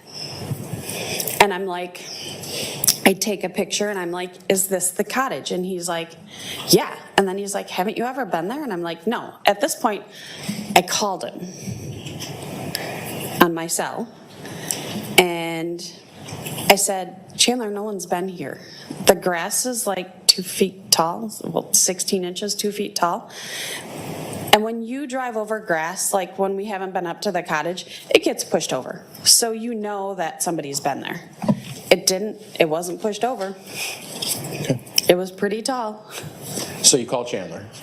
I called him back. Get and back I in said, your car, I would imagine, and you're talking to him? my husband didn't let me go out of the car. He said, you stay in, I'm gonna go look. Okay. So I called Chandler back, so I have him on the phone, and I'm like, nobody's been here. And he's like, are the doors unlocked? And I said, no, they're locked from the outside, which I thought was weird because ours has a normal like key lock. Right. And he's like, no, that's how it is. I'm like, okay. And he's like, did you check everywhere behind like the boathouse? And I'm like, Uncle Mike's doing that right now. He's like, okay. He's like, did you find anything? And I said, like, what? And I was shocked that he said, any bullet shells or any blood or anything. And I went, what? And he's like, did you find anything? And I'm like, no one's been here. And he's like, okay, what do you think I should do? I'm like, you need to report them as missing. Obviously, they didn't make it here. I don't know how they could go to a parade if they didn't make it here, but whatever. Maybe they stayed somewhere else. I didn't know. Right. At that point, you head back to your cottage for a little bit? Yes. And then I got a call from a Detective Nelson, I believe. And you started talking to the police at that point? Yep, I got a phone call. So yeah, he asked some questions and I told him what I knew. And he called, is that Wednesday? Yeah. And then he called back to like the next, so on Wednesday, after I got that phone call, I looked at my husband and he's like, we'll just pack up and go home tomorrow. He looked at me and he goes, you're not gonna be happy, let's just go. So we packed up our cottage, shut it down, and drove back to Madison on Wednesday. Sure. When you got back to Madison, I think we heard from your daughters, they took some time and they had went over to the Halderson house at some point. Right, because I had told them, I said, well, you know, and Krista and Uncle Bart are missing. And Haley's like, we'll just go be with Chaz so he's not alone. I said, okay. Because that's what she would do for me. Did you yourself go over there? I did not, because we didn't get back until late. Okay. And just, the girls had already come back, and I'm like, okay. So, and I knew he had been invited, according to the twins, to Dan and Mary's, which are some friends that live up the street from them, for dinner on Wednesday. That's what he told the twins. Oops, sorry. Okay. After that call with Chandler in the car about the search of the cabin and no one being there, did you talk to him again after that? I did. When? We stopped at McDonald's in Eagle River. Eagle River. And I called him back and I said, have you heard anything? And he's like, no. He's like, but I went to the police station and filed a report that they hadn't come home. And I said, okay, good. So they'll be looking for them. But I forgot to mention one. I was on the phone with him when I was sitting at the cottage. I said, I have looked for Bart's car everywhere. And he's like, oh, Aunt Jane, didn't I tell you that they didn't take their car? I said, what do you mean they didn't take their car? He's like, they rode with the other couple. I said, who? And he's like, I don't know. I said, do you know what kind of car they drove? Because I'm thinking, you know, maybe we can look for that car. And he didn't know. So I was like, okay. So you head back to Madison because there's no car to look for, there's no people to look for, and they're not at the cabin. Nope. Okay. After you get back to Madison, do you have any contact with Chandler yourself? No, I didn't. No, I did not. Okay. You never went to the house yourself? After, like, Mitchell invited me over to the house. Like. Since? Yes. Okay. After everything occurred, yes. I'm going to take 1 second, okay? So if you want to take a drink of water now would be a good time. The judge will probably even pour it for you if you ask. You want some water?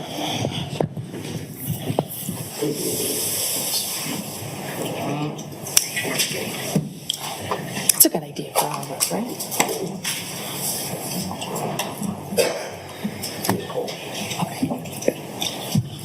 Thank you very much. No further questions. Any cross-examination? No, Your Honor, thank you. May this witness be released and excused. Yes. Thank you so much. Have a good remainder of your day. You can leave the water up there if you want, or take it with you. Right. Okay. Yes.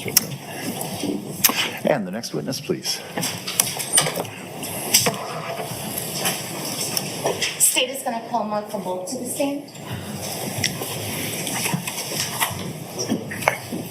Take care. Please raise your right hand. Do you solemnly swear affirm the testimony you're about to give in this matter is the truth, the whole truth, and nothing but the truth?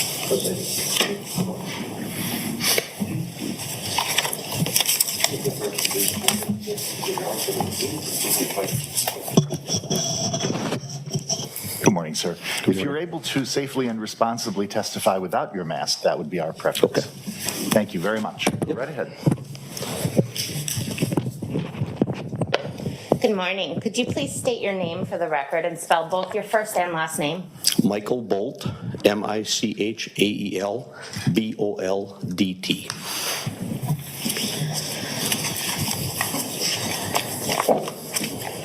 Mr. Bolt, did you know a person or people by the name of Bart and Krista Halderson? Yes, I did. How did you know them? Bart was a lifelong friend of mine. Grew up down the road, and I got to know Krista pretty much as soon as he met her. Did you know their children? Yes, I did. In what capacity did you know Chandler and Mitchell? I am actually godfather for both of them. Did you have contact with them throughout the years? Oh, yeah. Yeah, we would see usually holidays and for both of the boys' birthdays and around tax time because Bart did my taxes, so. Okay.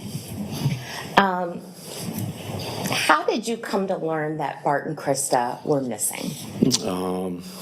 I got a text from my sister, and she said, "Have you been on Facebook this morning?"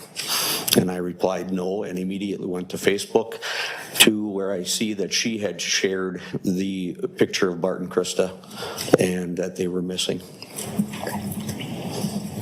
And when you learned that they were missing, did you start to learn details that they had taken alcohol or gone to a casino?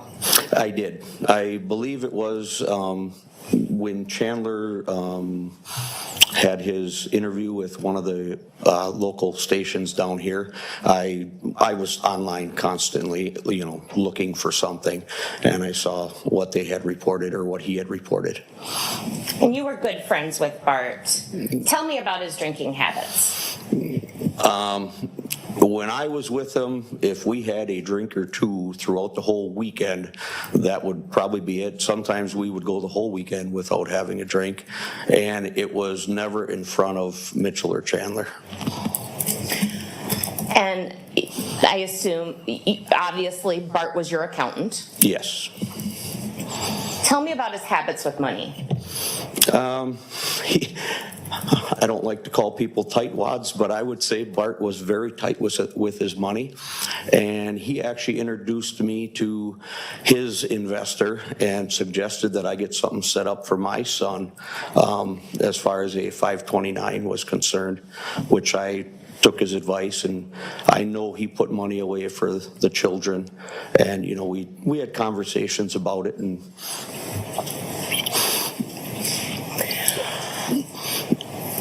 did you ever know him to gamble? No. I could have given Bart a $100 bill, and I think he would have gave it back and said, "No, we're not going." I don't ever think that he stepped foot in a casino as far as I'm aware.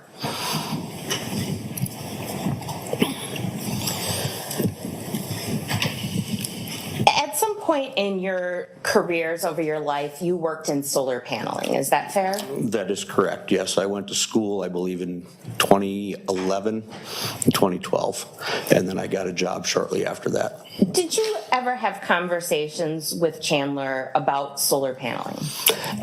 Yes, briefly. Bart and Krista and Chandler and I talked about it, and they had told me he was going to go to school for solar energy, and I borrowed him a tool that I had received when I went to school, and we discussed it briefly, and that was pretty much the extent of that. Did Chandler ever work with you installing solar panels? No, he did not.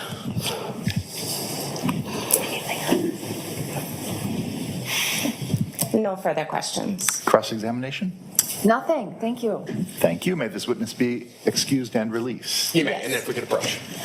Thank you, sir. Have a good remainder of your day.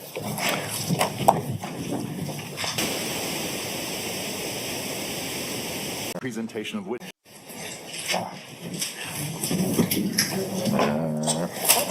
Folks, I'm advised that this would be for the scheduling and presentation of witnesses, a good point to break. We've been here with you an hour and 15 minutes. We've been in here almost 2 hours now. So for our convenience and for yours, we'll go ahead and take a mid-morning break. We'll resume in 15 minutes and go ahead and follow Randy. Thank you. All right, for the jury. All right. So that was our first little chunk there. I wonder if this is just playing by itself. How's everybody doing? If you want to take a moment, take our poll. We're asking if you want us to stay with Chandler for next week, starting tomorrow, which is Monday, or do you want us to? There is a new trial starting. It's New Hampshire versus Duran, I think his name is. Yeah, New Hampshire versus Duran.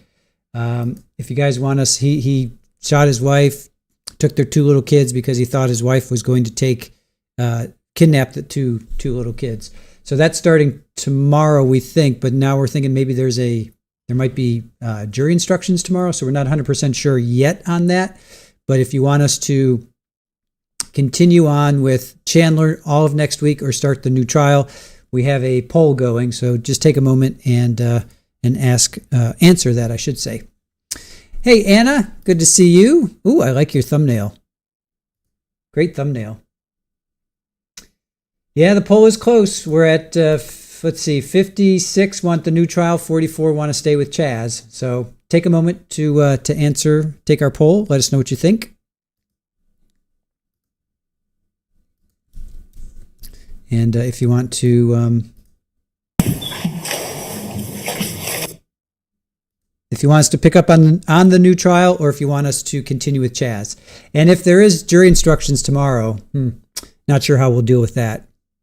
But anyway, we'll sort it out. Hey Bree, good afternoon to you. Jennifer King, good to see you. Let's see, Miguelita, stay with Chandler. It's too good. We can't leave this behind. We're not going to just drop him off completely. We will definitely get back to him, but take the poll and we'll go with majority rules. Whatever you guys want. All right, let's get back to Chaz. Nope, this one.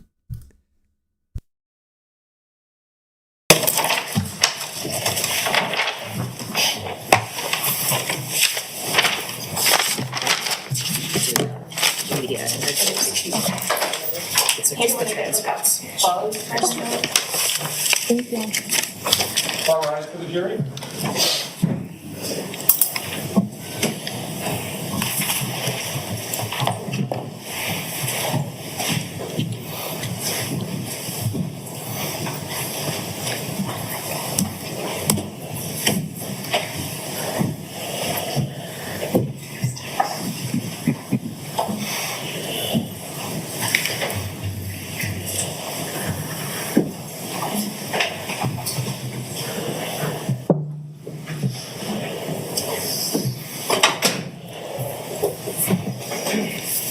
Please be seated, everyone.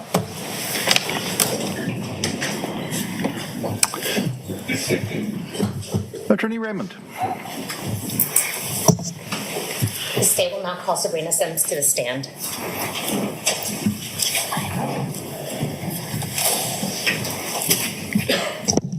Do you solemnly swear affirm the testimony you're about to give in this matter is the truth, the whole truth, and nothing but the truth? Yes.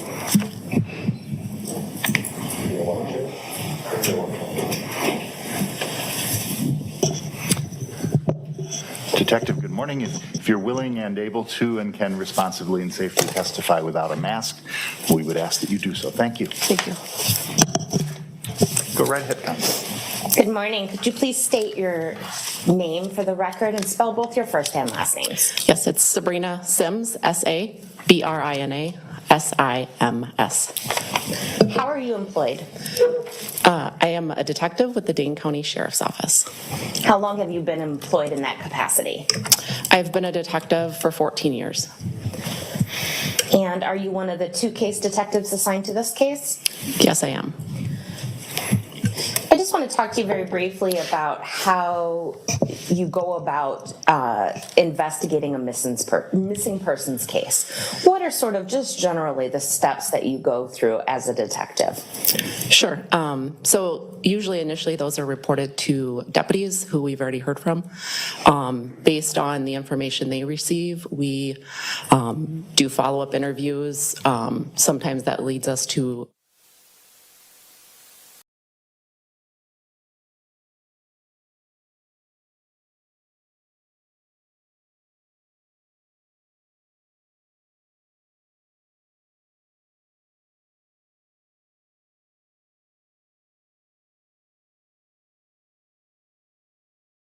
Information to your investigation. It's very important. The information we get early on leads us in certain directions sometimes, and other times it leads us in wrong directions. Usually in missing person cases, obviously, the first couple of days, the first hours that we find out information is very vital in where our investigation goes. Sometimes time is of the essence when we're locating people, children and adults alike. Okay.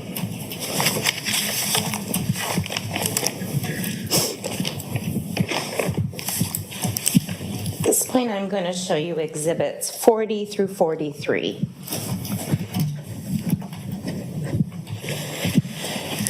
Could you please identify Exhibit 40?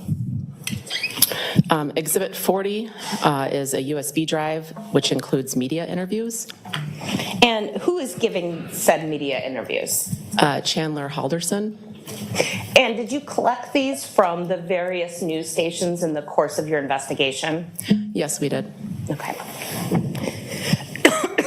And exhibits 41 through 43, how would you describe those? Exhibit 41 is a transcript of a media interview that Chandler Halderson did with Channel 3000. Exhibit 42 is a transcript of a media interview with NBC 15 conducted by Chandler Halderson. And 43 is a transcript of a media interview with WKOW and Chandler Halderson. And what date were these interviews given? July 8th, 2021. Okay. At this time, I would move Exhibit 40 into evidence and would ask to publish. Any objection to its receipt? Can we approach for a bit, actually? Sure. Thank you.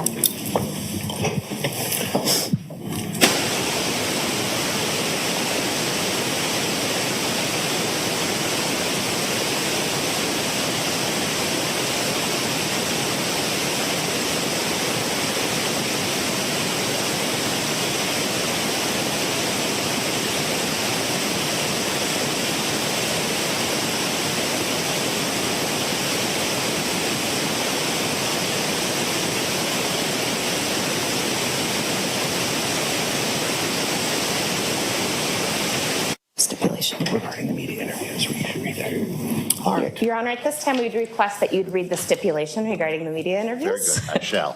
I shall. At certain times during trials, it may come to pass that the parties reach agreements about facts. And this is done for a host of reasons and is always appreciated because it means we don't have to introduce those facts through witnesses and testimony. In this instance, at this moment, the district attorney and the attorneys for Mr. Halderson have stipulated or agreed to the existence of certain facts, and you must accept these facts as conclusively proved. In this case, the district attorney and defendant's attorneys have stipulated to the following facts. The television news broadcasts presented as evidence in this case, including interviews from WISE TV Channel 3, WKOW Channel 27, and NBC Channel 15, are authentic recordings of the news broadcasts. The person identified as an off-camera speaker in these news broadcasts, as Chandler Halderson is, in fact, the defendant, Chandler Halderson. I also remind you, ladies and gentlemen, about the instruction that I gave yesterday before we first saw a recording. Recordings are proper evidence. These have been closed captioned for you, but again, the closed captioning is secondary. What you hear is the evidence, and I will remind you that if it appears anything has been redacted from these, those are redacted due to decisions made previously before trial. I'll also remind you that it is the statements that are heard on these videos from the defendant, and his identity has been stipulated as the speaker, that is the evidence that's being put forward to you here today.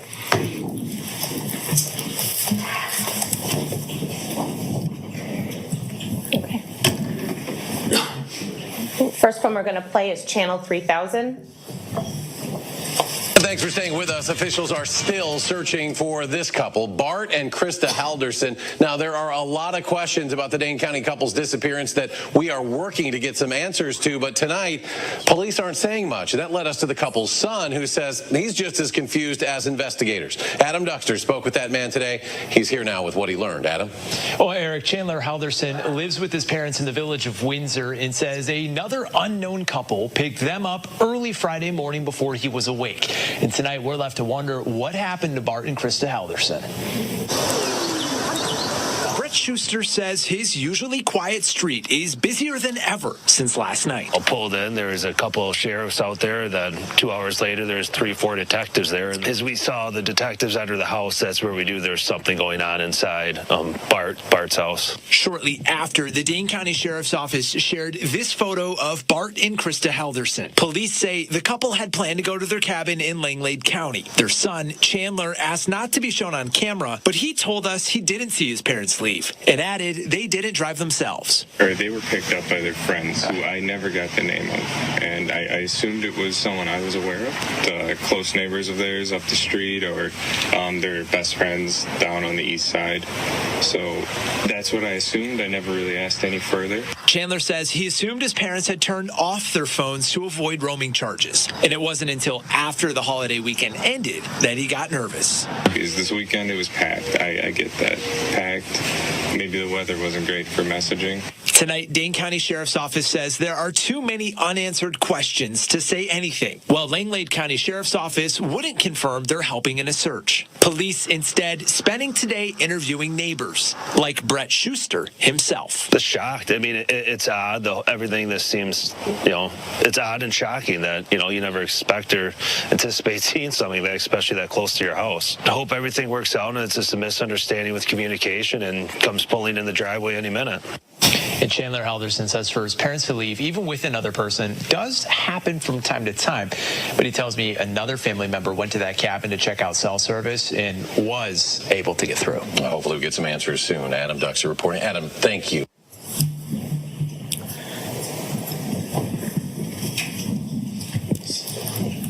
The second video of Exhibit 40 is NBC 15.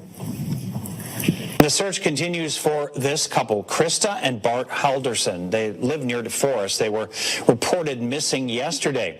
NBC 15's Elise Ramos joins us live from the Dane County Sheriff's Office Northeast Precinct.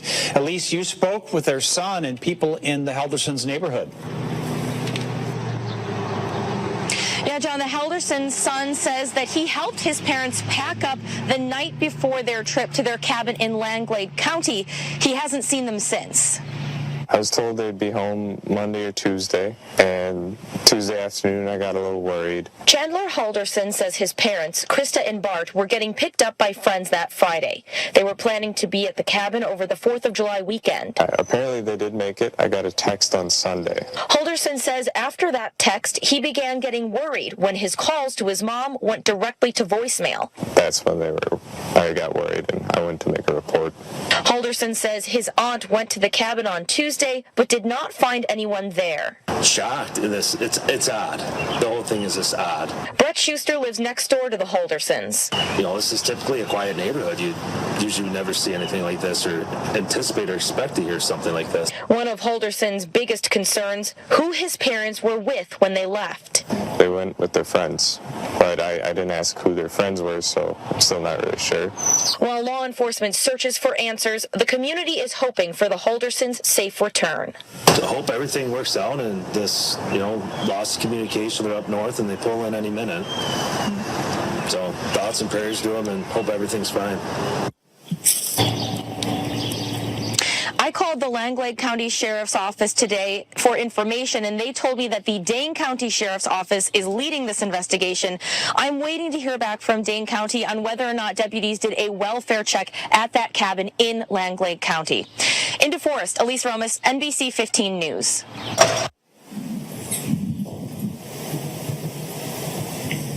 And finally, a clip from WKOW. Authorities are still searching for a Windsor couple who have not been seen in days. 50-year-old Bart Halderson and his wife, 53-year-old Krista, were supposed to travel north last week and return home on Tuesday. But their son tells Tony Galley his parents' whereabouts are unknown. Bart and Krista Halderson of Windsor had plans for the 4th. Their plans were going up with their friends and do some minor repairs on our cabin. That cabin is some 3 hours away from Windsor on a lake in a small community in Langlade County. Did you literally see them pulling out of the driveway heading out? No. Their son, Chandler Halderson, who asked to be off camera, says whoever his parents were traveling with from this neighborhood were to do the driving. He says he received a text from his mother. She got back to me on Sunday, said they made it safely. That's the last he's heard from his parents. Neighbor Brett Schuster's reaction to the Haldersons' disappearance. Wow. My wife is pretty shook up too. I mean, they're a very nice couple, very nice family. Detectives now go door to door here. While sheriff's personnel here in Dane County are checking for any and all information, the missing couple's son says law enforcement in Langlade County has checked on the family's cabin there. And he says that visit only adds to the mystery. The sheriff said it looked like there wasn't anyone home. Family and friends hope the Haldersons' unexpected extended time away is just that, and not a sign they're in trouble. In Windsor, Tony Galley, 27 News.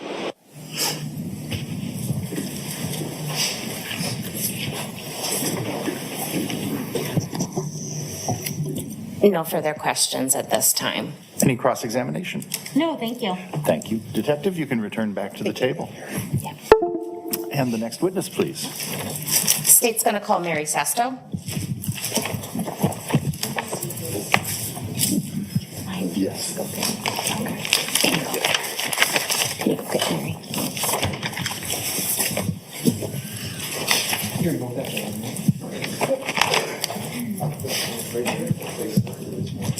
Raise your right hand. Do you solemnly swear affirm the testimony you're about to give in this matter is the truth?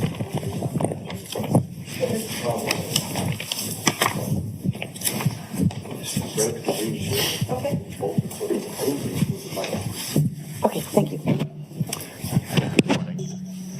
If you feel that you can do so safely and responsibly, testifying without your mask would be our preference if you would. Okay, sure, I can do that.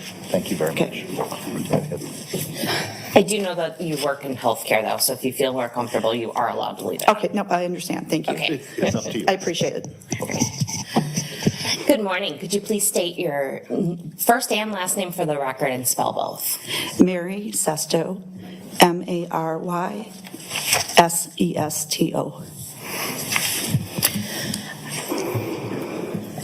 Ms. Sesto, how are you employed? I work at the University of Wisconsin in the Department of Medicine. And did you know two individuals by the name of Bart and Krista Halderson? Yes. How did you know them?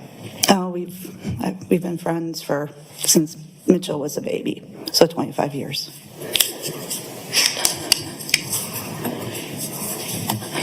During that 25 years, did you ever know Bart and Krista to go gambling? No. Tell me about their alcohol usage. When we were with them, we would have wine with dinner, beer, but they weren't heavy drinkers. Did you ever know them to drink tequila or gin? No. So you knew knew Bart fairly well. Was Bart one to have large amounts of cash lying about? No. You kind of smiled. Can you explain that? So Bart's a CPA. He was our accountant. I'm stereotyping CPAs, but he was very conservative with his money. Undoubtedly, he bought good quality things for around the house, but it wasn't like he went out to eat at expensive restaurants or bought really expensive bottles of wine. He was conservative with his money. All right. He's mindful. And you're married, correct? Yes. And was your husband also friends with the Haldersons? Yes. And in fact, did you guys do things together as families or couples? Yes, we did. What sort of things did you guys do?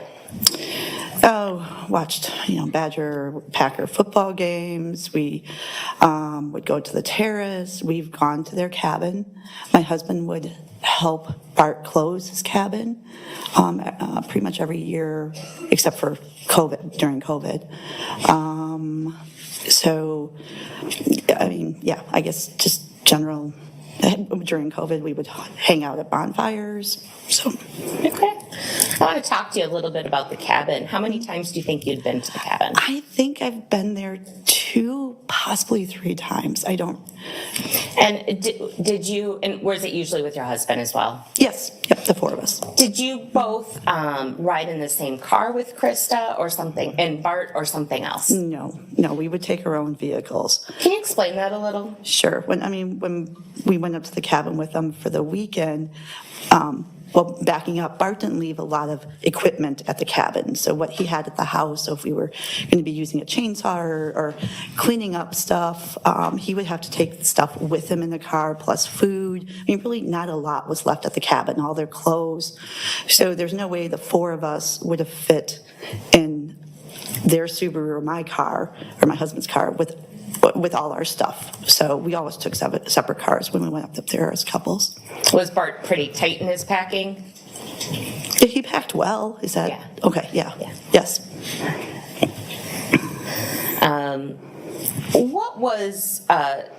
Did Krista have any habits of communicating to you or to anybody else, to your knowledge, when they were going to the cabin? Yeah, so I know they had gone to the cabin earlier in June, and we knew about that. I had texted her to have fun at the cabin, or I hope they had a nice time. But typically we would know when they were going to be gone. Not always, but typically, yes. Okay. Were they more planned sort of individuals, or were they more kind of fly by the seat of your pants sort of individuals? All planning. Okay. Would you have considered them cautious in the sense of making sure somebody would know where they were going if they were planning to be up at the cabin out in the middle of the woods? Yes.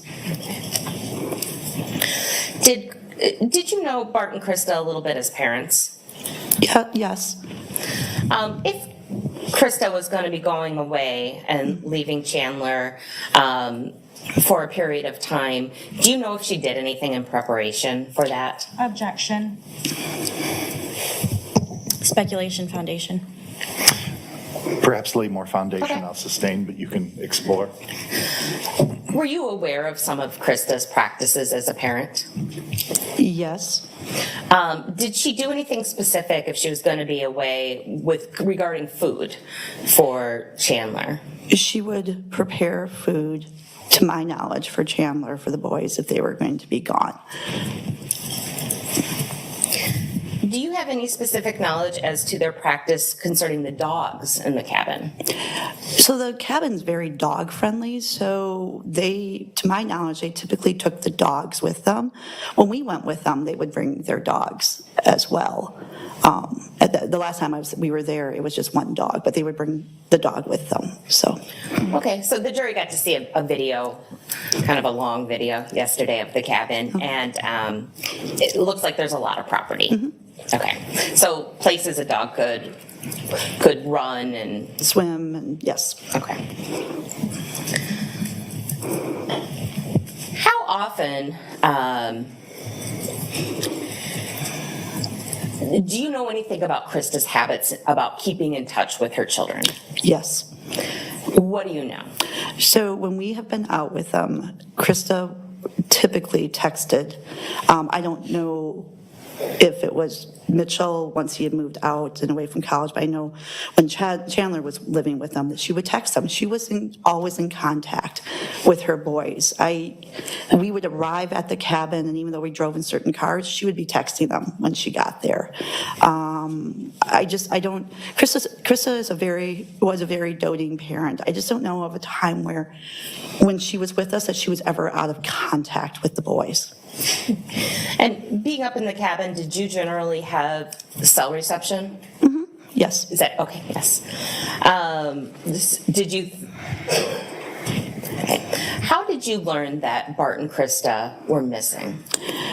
So a police officer called me on Wednesday in the afternoon to say that Chaz had reported them missing, and if I recall, there were several conversations that day, but if I recall correctly, asking about if I knew about the cabin. I remember saying that my husband knew how to get there, so if they needed him to give him the directions, but it was through the police officer, and then go ahead. No, you're fine. What, if anything, did you do once you learned that they were missing? Yeah, I texted Chaz and I emailed Mitchell. Okay. To offer support, see what I could do. Offered to bring Chaz food because, again, knowing Krista, that she would have left him a set amount of food. At least that's been my experience. We offered to bring him food down to the house. Okay. And did he take you up on that offer? He elected to come up to our house. Okay. And where do you live in connection to the 4595 Oak Springs Circle address? And so just up the hill from them. Okay. So you guys are neighbors? Yes. Okay.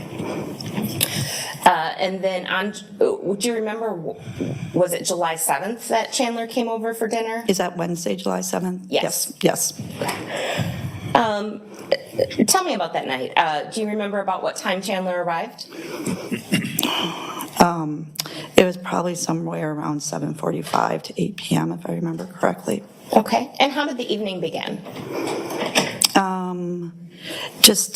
We expressed how sorry we were, how worried we were, what could we do to help.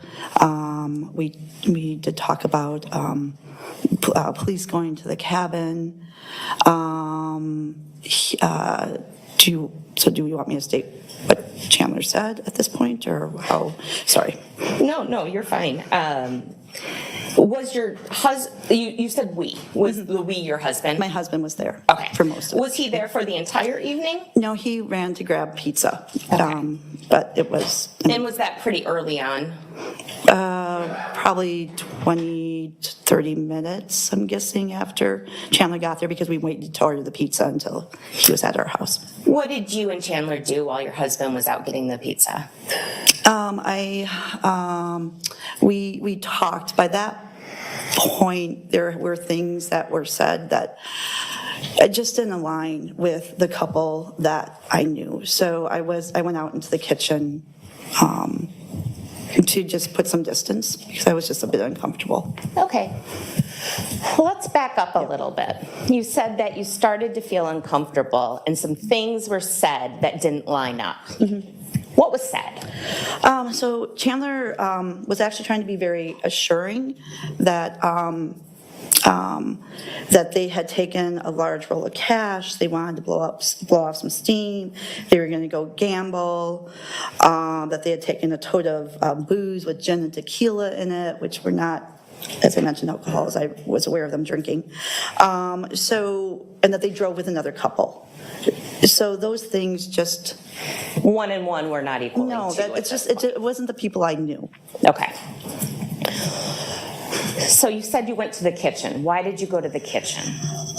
Because he was just the things he was saying. He was just very, what I perceived as, just emotionally flat. I don't know. I was uncomfortable. So when my husband left, I stepped into the kitchen. So some people are kind of emotionally Right. flat, and that's just kind of how they present. Was that Chandler most of the time?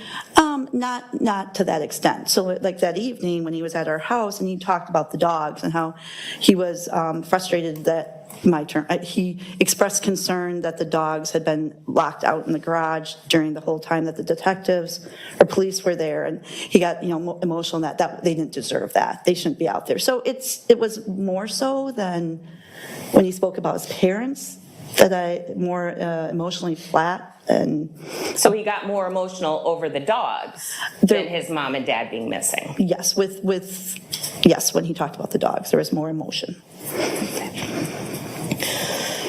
Why do you move into the kitchen? I just felt uncomfortable. I wanted me to be between the door and him. And again, he did not do anything that was physically concerning. I just was uncomfortable because what he was saying, it was not making sense to me. Okay, so you put yourself between him and the door. Correct. And when you say door, I am front door. Assume the front door, the door to go outside. Yep. Okay. What sort of things do you and Chandler discuss once you're in the kitchen? I don't recall that we had a lot of discussions specific when we were in the kitchen. We kept it light. It was, I really don't recall anything that occurred there. When my husband came back, and again, I don't remember if it was before he left. When he came back, we talked about, he said that Krista had texted him on Sunday. And again, I'm sorry, I just don't remember did that occur before my husband left for pizza that's okay. Or when he came back. But I couldn't believe that if they had left on Friday. I've never, ever known her in 25 years, once the boys were old enough, that she was out of contact from them for that length of time. Did you and Chandler have any discussions about phones? Oh, yes. So I was trying to be reassuring that, don't worry, because in my brain at that point, I'm thinking they're in a car wreck on the side of the road. Something like that happened.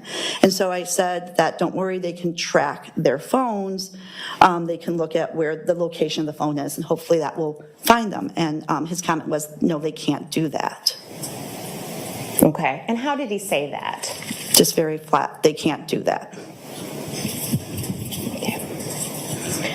Did you talk at all about Chandler's medical concerns at that time? Yes, so he had mentioned that because of his concussion, I wasn't clear if he had the CAT scan or was scheduled for the CAT scan, but that there was going to be a large deductible with that. And then I made the comment, and I don't know if this will make sense, but I made the comment, well, you'll be getting that large paycheck from American Family, so not exactly what you wanted to go to, but at least you have those resources.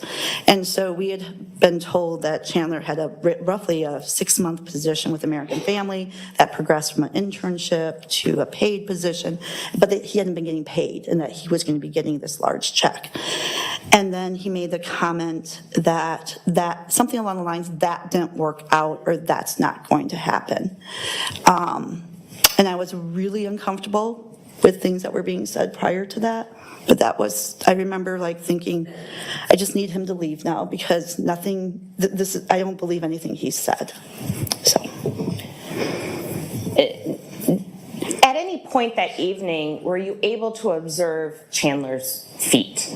Oh, yes. Specifically, his big toe. His big toe. He had asked, and this is towards the end of the evening when he was there, that he had there was a cut on his toe from some broken glass from the fireplace. He said that the dogs, they were playing ball downstairs and the dog ran in and broke the fireplace glass. And so he wanted me to look at his toe. So he took off his shoe and sock and sort of bent over and was showing me the bottom of his foot, the bottom of his toe. And so, there was a small cut there. How big would you say that cut was? I don't know, small. It was more than just a puncture, but probably like less than 1/8 of an inch, little round area. It wasn't, yes. All right. And you had talked to him about the CAT scan, and you said you work at the medical school. What's your job? So I'm a researcher. So I'm also, my background, I'm a physical therapist, but I haven't practiced clinically for a couple decades, so.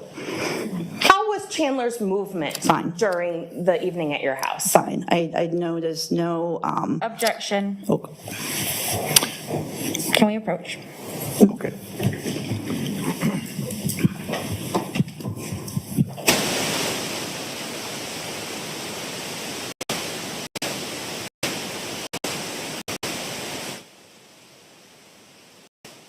The question slightly. Could you describe how Chandler... Ms. Sesto, I'm going to rephrase the question slightly. Could you describe how Chandler moved the evening he was at your house on July 7th of 2021? So I did not, so as an example, when he asked me to look at his foot, he was seated in a chair. He bent fully forward, pulled his foot up, turned his head so we could both look at the bottom of his foot. I didn't see any restrictions in his motion during that, which it's full spine motion for him to do. I do not recall any restrictions in his movement or at any other time in the evening. Okay.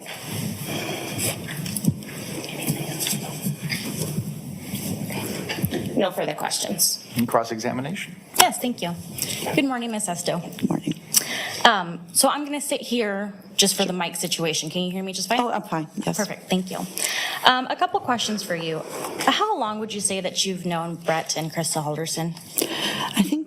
I think 25 years. I believe it was when Mitch, I think it was after Mitch was born that we met him through another neighbor. Okay. And in that time, I'm going to assume that you had a lot of one-on-one time with Krista. Yes, I mean, yes, Krista and Bart. I mean, we did a lot with them as a couple. So as a couple, you hung out a lot? Yes. You went to dinner? And how often would you say that you had one-on-one time with Chandler? Just one-on-one? Let me think about that. I know, like, when we would stop over at their home, Krista would want, during COVID, Chandler to come out, say hi, catch us up on what was new in his life. But I think they were typically always, Bart and Krista were always there. Sorry, I'm just going back before COVID. No. Yeah, I think as we hung out, like we were together over Thanksgiving. I would chat with Chaz then, but there were other people in the room. So yeah, I can't think of a time where it was just me and him in a room. So this was probably the first time that you did have that kind of interaction with Chandler? Yes. And would you say the same thing about interactions with Mitchell? So, yes, I mean... So you never really had one-on-one interaction? Oh, that's what, I'm sorry, yes, that's correct. No, that was my fault. And as far as the small cut on the toe, did you notice anything unusual about it? The way that you described it was just a small cut. I mean, yeah, look, yes, I mean, it wasn't, I was looking for, Chaz was concerned about signs of infection, anything like that, so I was looking for redness, oozing. It was, I said if it continued to be problematic, you could go and get it checked out, but I didn't notice anything other than he had a bigger than a puncture wound on the bottom of his toe. Okay. And I'm going to assume you didn't notice any other types of cuts or anything that would have been concerning to you? No, I didn't. I just looked at the bottom of his foot. Okay. You also testified about Chandler working at American Family Insurance. Yes. That information was provided to you by Krista, correct? No, No, I think the first time I heard of the company was when Bart, Krista, Chaz, and my husband and I were standing outside, and they had talked about he had done an internship and had gotten a paid position, but they were trying to get the payment set up, and someone asked who was the company, and so that's when it was said American Family. So I think that's the first time I heard it. It was all of us together, and I don't remember who actually said it was American Family. Okay, and was that the first time that you heard of this job? Yes, I had heard that he had been doing some internship, but that it had been sort of progressed to a paid position. And then the last time, if you will, that you heard about this job was when you and Chandler were in your home in the kitchen? The next time I heard about it, yes. All right. No further questions for you, thank you. Any redirect? Yes. He said that there were times that Krista would have Chandler come outside and catch you up during COVID. Mm-hmm. What sort of things did Chandler catch you up on? Just it was mainly that night when they talked about the job. I know there was a time when he had moved back in that we chatted. It wasn't a lot of, I guess, catching up. Okay. All right, thank you. May this witness be released and excused? Yes, Your Honor. Thank you very much. Thank you. Have a good remainder of your day. And the next witness, please.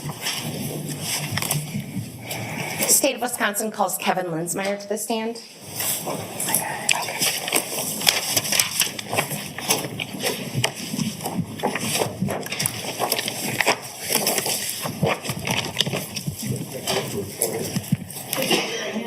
Do you solemnly swear or affirm the testimony you're about to give in this matter is the truth, the whole truth, and nothing but the truth? No. That's ring video, and then his audio recording, and then the transcripts.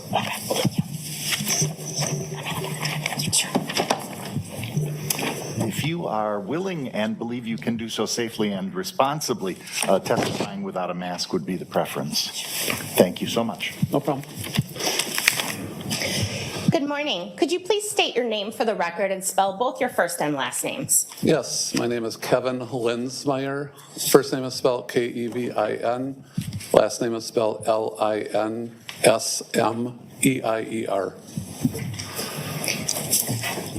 And Mr. Linsmeyer, how have you been employed in the past? I was employed by the Madison Police Department. As what? Police officer and a detective. And how long were you a police officer and detective? For 31 years. And do you remember roughly when you retired? On May 3rd, 2021. Okay. And where do you live? I live at 105 Oak Springs Circle in DeForest, Wisconsin. And where is 105 Oak Springs Circle in relation to the Halderson home? It's across the street from my house, kitty corner a little bit. So, I mean, the lots do not line up perfect, but they're staggered just a little bit, but we are across the street from the Halderson residence. And did you know Krista and Bart Halderson? I did. How did you know them? So let's talk about Bart first. I've known Bart since childhood. He's from my hometown. He went to the same high school as I. We grew up 5 minutes apart or so. And then I met Bart again about 5 years ago when he moved across the street from me.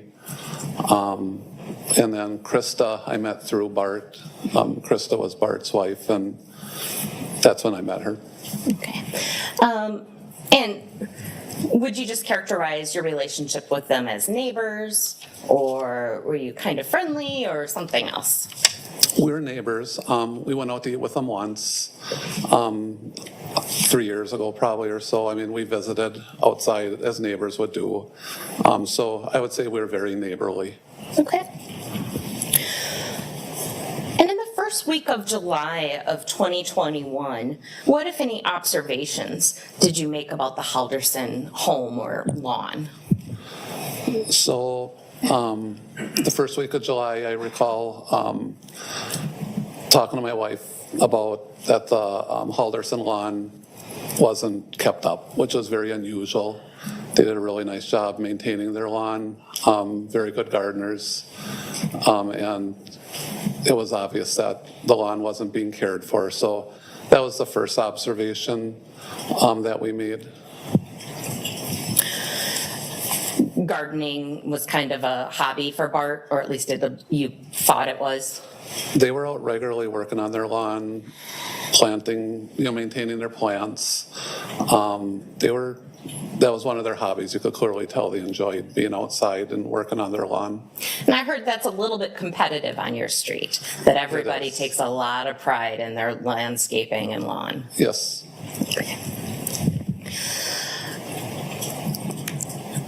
As of July 7th or so of 2021, had you ever met anybody named Chandler Halderson? I did. Okay. And when did you meet him? Shortly after Bart and Krista moved into the house. I know for sure I met Chandler and his brother and Bart and Krista then. I remember that distinctly, and I'm pretty sure there was at least one more time in subsequent years that I have met Chandler. Generally speaking, though, did you socialize with Chandler? No. Okay. Did Chandler come to your home on July 8th of 2021?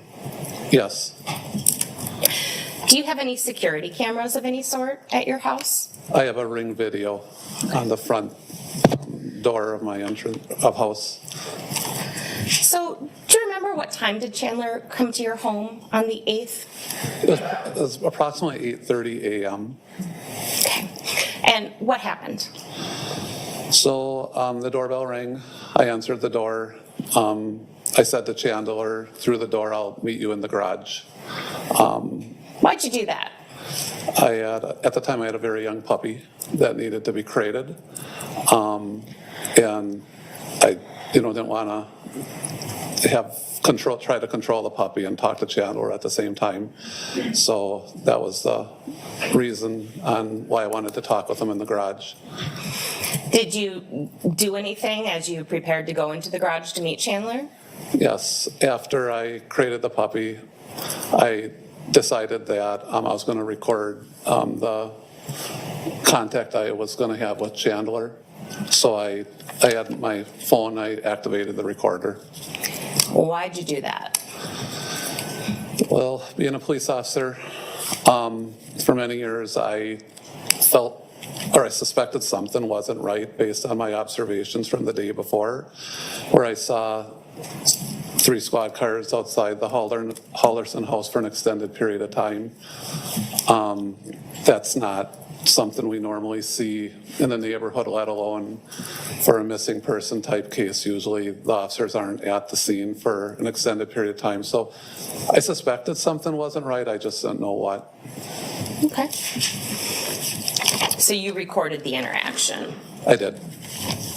And that, just to be clear, that's just an audio only recording? That is correct. Okay.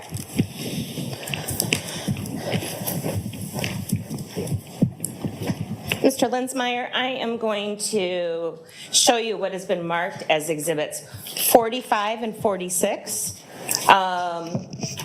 What is exhibit 45?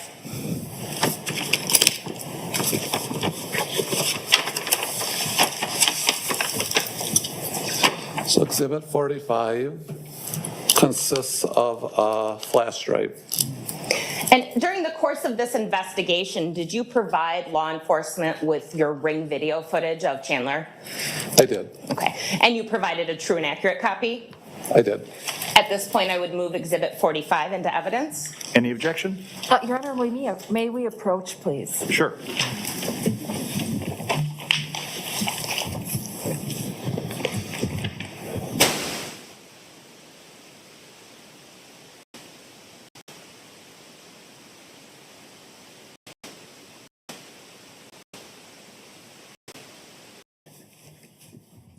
And so the exhibit 45 is received.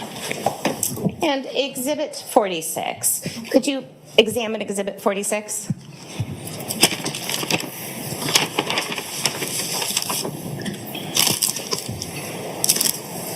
Exhibit 46 is also a flash drive. It's green in color. And during the course of this investigation, did you provide law enforcement a true and accurate copy of the audio you recorded in the garage between you and Chandler Halderson? Yes. I would move Exhibit 46 into evidence at this time.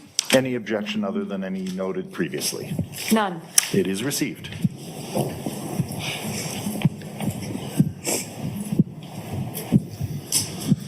I'm also going to provide 47 and 48 for the court record benefit. Thank you.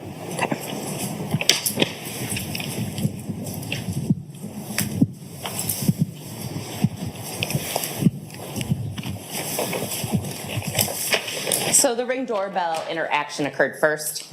Yes. Okay. So we are going to publish Exhibit 45 at this time.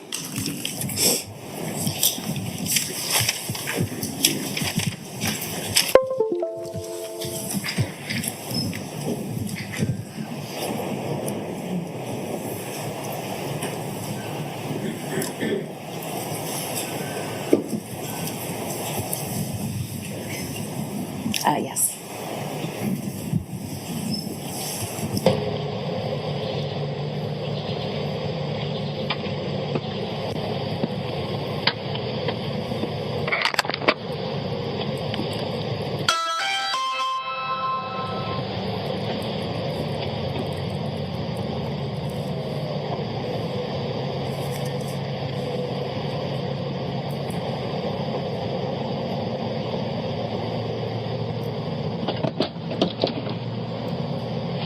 I'll meet you in the garage, okay? Okay.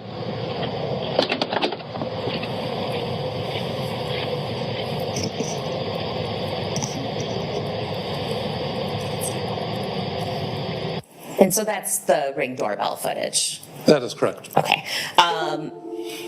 And the date on that Ring doorbell footage was July 8th, and it appeared to be, the time appeared to be 8:37 a.m. Is that all correct? That should be accurate, yes. Okay.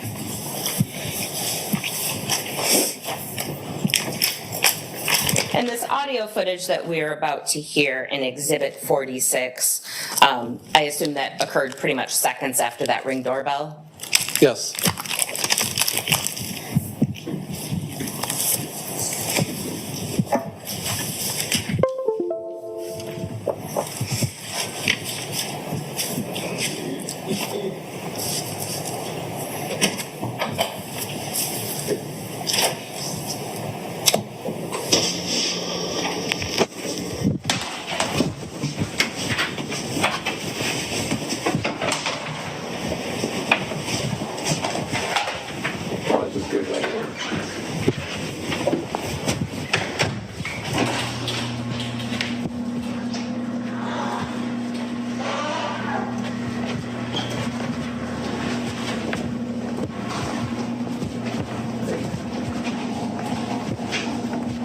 I don't know if we've ever met. Well, actually, we did meet. I think we met once or twice when we first moved over there. I think we met. Sorry about what's going on. What it is, but I was wondering if your door camera You do have a ring, yeah. does it pick up the road?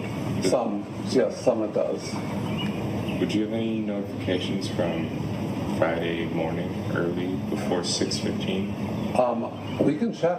That's not a problem. Is that before That'd be great. 6:15? Yeah, before 6:15, kind of since Thursday midnight.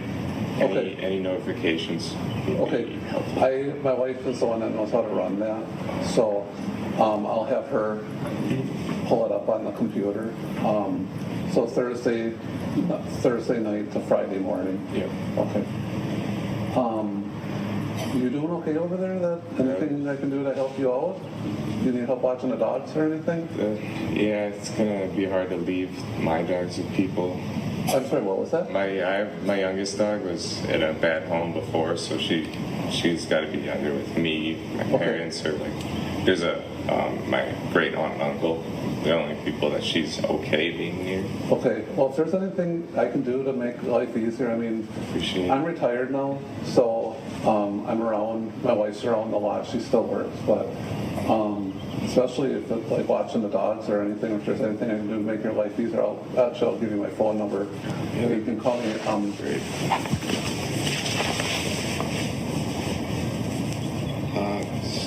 Okay, ready? My name's Kevin. 1203. I'm actually going to get your number, so if I need to call it.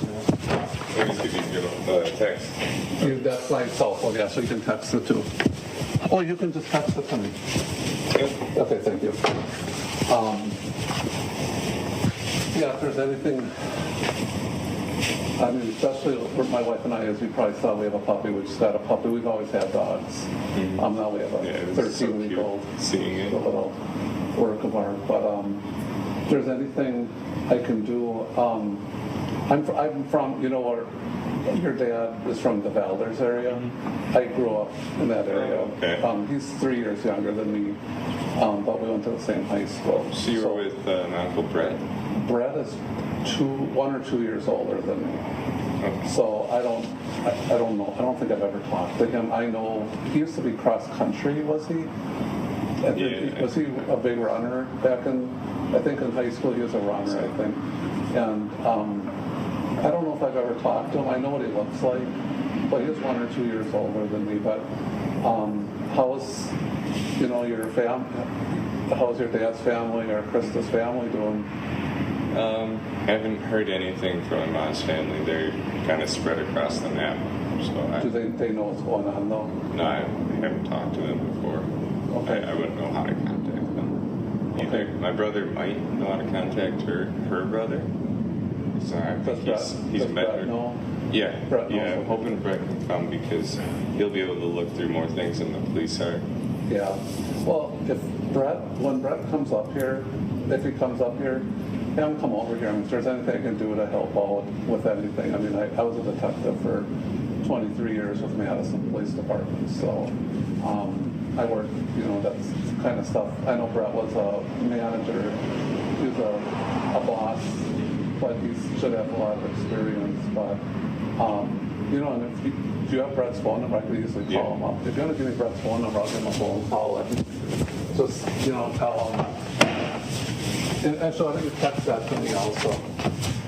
Yeah, I think it's contact. Yeah, send it to me.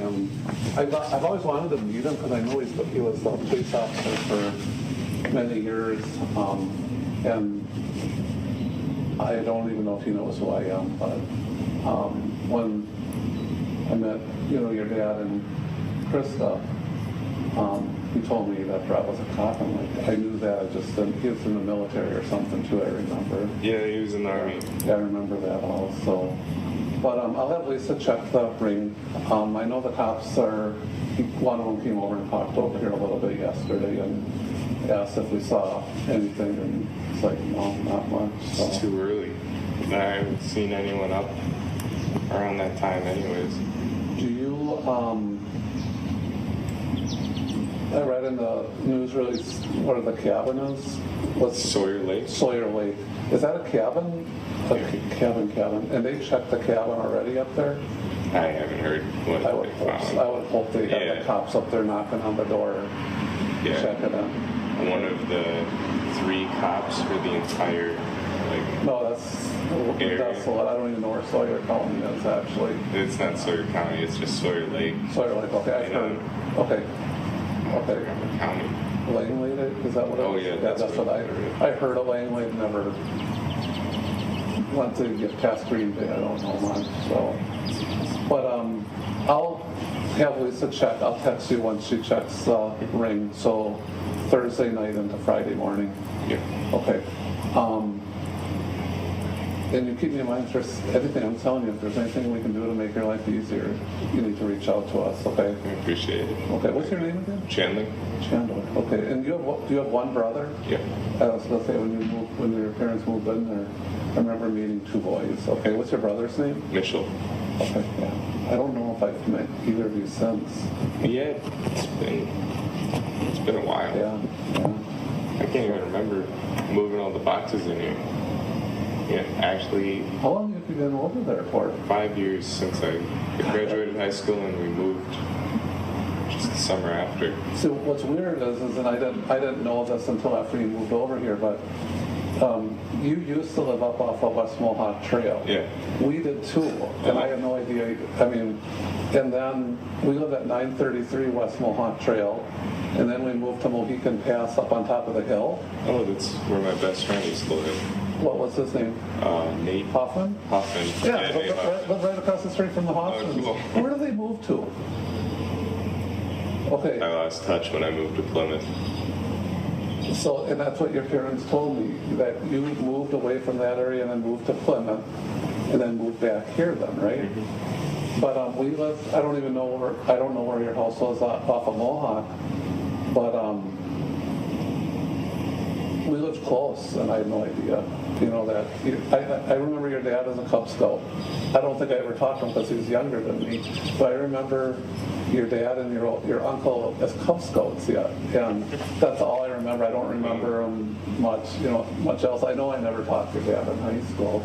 He was 3 years younger, but and your brother was older, so I don't think I ever talked to him. But it's just how weird, what a small world. And then your mom went to school with my wife at La Follette. It's like what a small world that is. So it's crazy. So, okay. Call me though if you need anything. Okay. Okay. If you could think of anything, give me a ring, or if you find just from my law enforcement background, the best thing you can be doing is being in constant contact with the detective that's assigned to the case.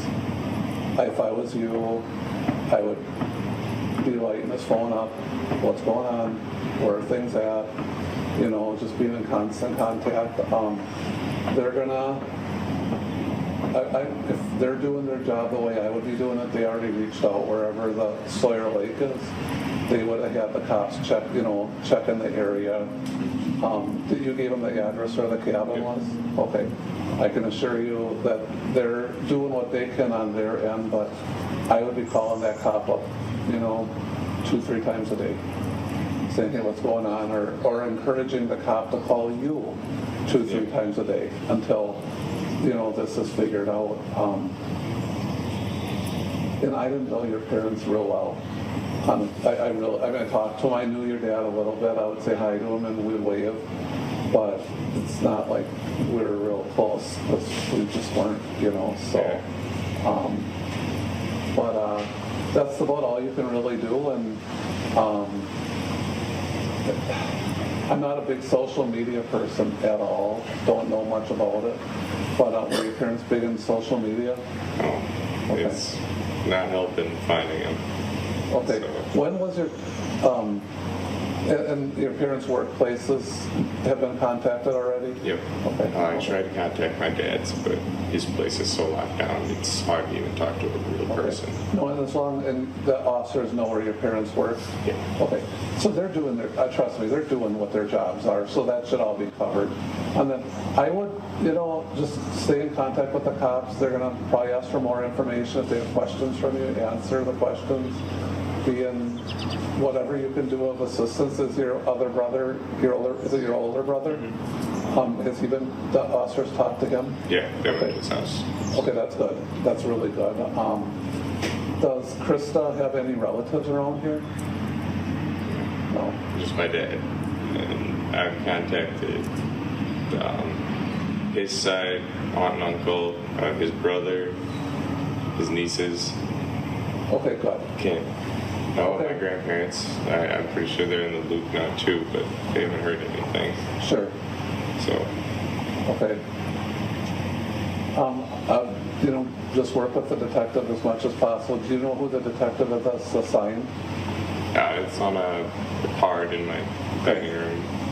Once you call him, ask him, are you the detective assigned, or do you mind if I continue calling you for updates? Because what's going to happen is yesterday I saw 3 squads here. Yeah. Okay, so not all 3 people are going to be assigned the case. 1 person gets assigned the case because the other 2, most of the time, they're patrol officers or detectives. They have other cases they have to work on, but 1 person will be assigned the case. Find out who that 1 person is and that's who you're going to call. That's who you're going to communicate with. You don't want to communicate with 3 different people because you're going to get the runaround, because you know how the 3 people don't communicate with each other because they're all doing their own thing. You need that one person that's ahead of the case. So that's who you want to stay in contact with. But there's all you can do is wait, pray, and hope for the best. Has this ever happened before? Anything like Not like this long of not hearing from them. That's why I went to the police. So. Yeah, no, I'm glad you did. I'm really glad you did. So, yeah. I'm really glad you did. Did the police ask you, do they have passports? Did they ever travel I don't out of the know if country? they have passports with them. I can't get in our safe. I don't have the codes for safes. Okay. And that's where we keep them, is safe. That's the stuff that they're going to check. And the cops have a way of checking to see if they got on airplanes. There's a way of them doing that. So there's things they can be doing on their end that I'm sure they are, because that's what they do. So okay.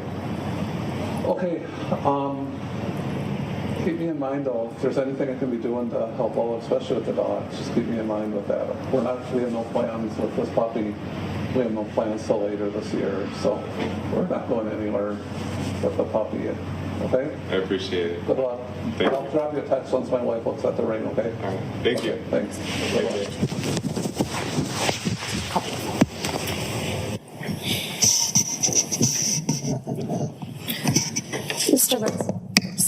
Mr. Linsmeyer, is the person that you talked to in your garage, Chandler Halderson, in the courtroom today? I'm sorry. Could you repeat that? The question asked if you would be able to recognize the person you talked to. Before following up with that, I would ask everyone not in the jury box to lower their masks for a brief count of 3 so that the witness can observe everyone's faces. Thank you. Please replace your masks. Go right ahead, Attorney Raymond. Do you see the person that you talked to that by the name of Chandler Halderson in the courtroom today? Yes. Could you identify him by where he's seated and maybe describe the color of his shirt? Yeah, he's seated in front of me to my right slightly, wearing a blue shirt, dark tie, and a dark blazer jacket. And I know that audio was kind of long, but at the beginning, the defendant asked 2 questions: if you had cameras and what they pointed to. Is that fair? Yes. Okay. And did you notice any disability or limitations on the defendant's movements that morning? I did not. Okay. Nothing further. Cross-examination. No, thank you. May this witness be excused and released from a subpoena. Yes. Thank you. Congratulations on your retirement. Thank you very much. Have a good rest of your day. Does the state have another witness that would take us up to the noon hour, or? I think this would be a good break, otherwise we'll go far beyond it. So okay. It would be a good lunch break. All right. Ladies and gentlemen, I think the weather's a little bit more questionable. It may be a little bit slower for lunch today, and plus you'll probably be hitting places pretty close to the noon hour. So we'll resume at 1:15. I want to give you a little extra time because of the weather. That gives you plenty of time if you're leaving the building to go up there safely.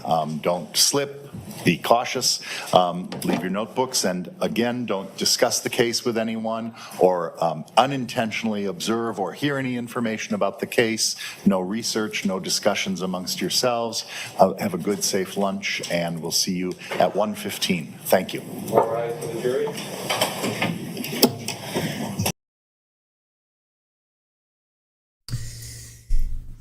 All right, well, let's move on to the next bit. So far, we've heard from all of Krista and Bart's friends, right? Michael Hilgendorf. I think it was Hilgendorf, not Hilgendorf. So Michael, his wife, well, in order was Michael, and then his 2 daughters, Haley and Hannah, and then his wife Jane. So they all testified. The entire family testified, basically.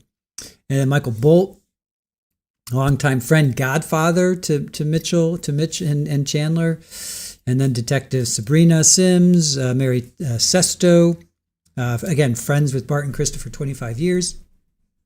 And now the officer slash detective, Kevin Hillsmeyer, neighbor to Halderson's. So Chandler came over to his house, and he was on the ring for a brief second, and then he came back into Kevin's his garage, and he recorded him. So interesting. So at one point, we're going to hear testimony from a neighbor who smelled something, and he said it smelled like barbecue. And I thought this was the neighbor, but it wasn't. So he said, yeah, it smelled like it was barbecue. It smelled like pork. And that was on opening statement. So I'm not giving any spoilers away, but oh man, can you just imagine now that this guy knows? Oh God, it's just so wrong. So wrong. I just can't imagine. All right, so we're halfway through. We have 2 more clips. Both are an hour and 26 minutes. So we have about 3 more hours. So, yep, this is going to get us to about 6:30 or 7, you guys.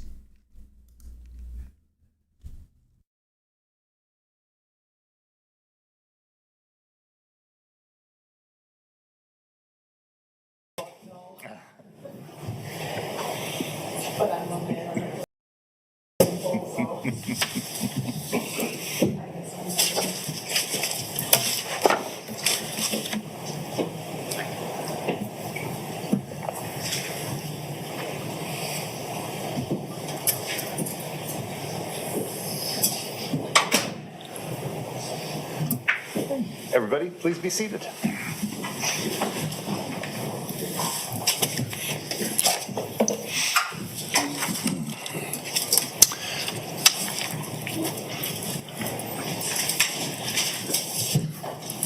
Folks, I trust you had a good lunch. Was there anyone on the panel who was exposed to or participated in any discussions about the case, or investigated or unintentionally or purposely sought information? I see no hands. Thanks very much. We'll continue then with the state's case in chief. Attorney Brown. State will call Kelly Bennett to the stand.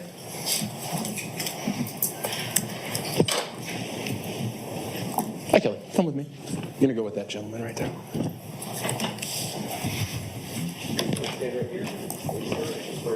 Please raise your right hand. Do you solemnly swear or affirm the testimony you provide in this matter is the truth, the whole truth, and nothing but the truth?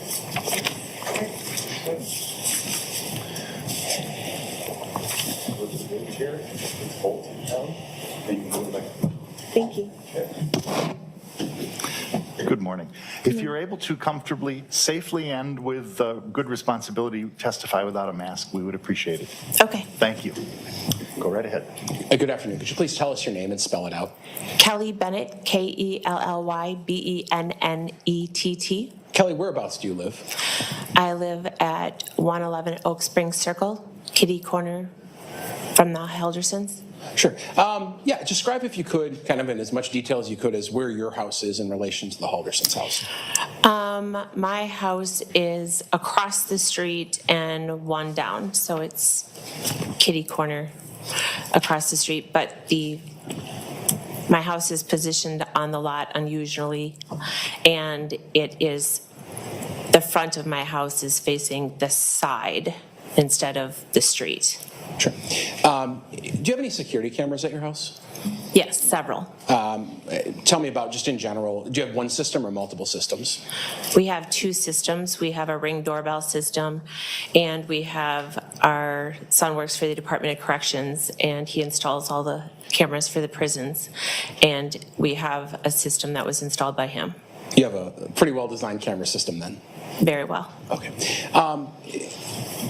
Were you asked to provide the Dane County Sheriff's Department some camera footage from your house from the early part of July, between maybe July 1st, all the way through maybe the 8th or so, at some point this summer?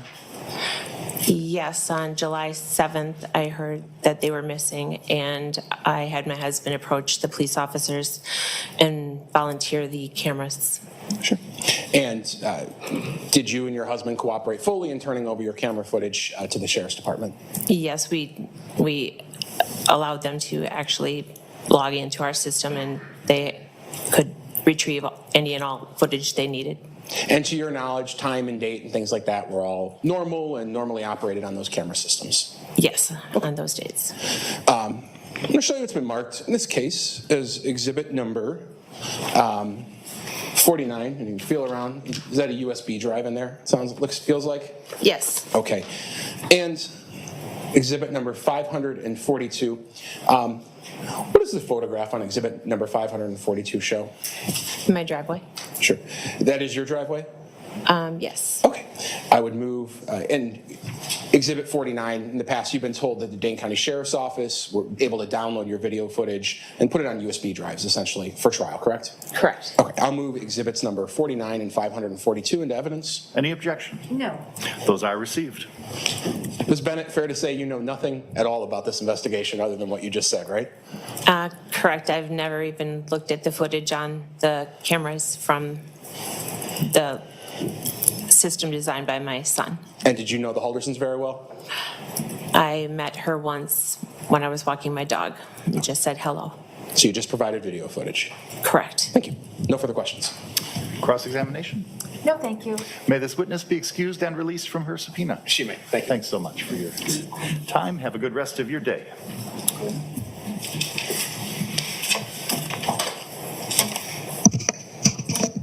State will now call Joelle Lockwood.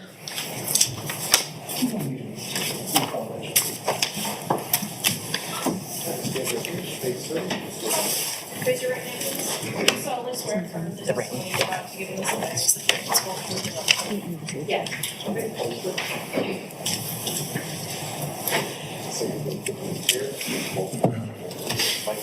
Thank you. Good afternoon. If you believe you can do so safely and responsibly, testifying without wearing a mask would be the preference if you could. Thank you very much. Good afternoon. Could you please state your name for the record and spell both your first and last name? Joelle Lockwood, Joelle Lockwood. And Ms. Lockwood, what location do you work out of?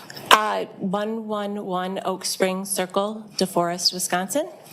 And the person who just testified, Ms. Bennett, is that your sister? Yes. And you work out of her home, essentially? Yes. On July 8th of 2021, did you answer the doorbell and correspond with a young man about camera systems? Yes. And that was captured by some Ring doorbell footage? Yes.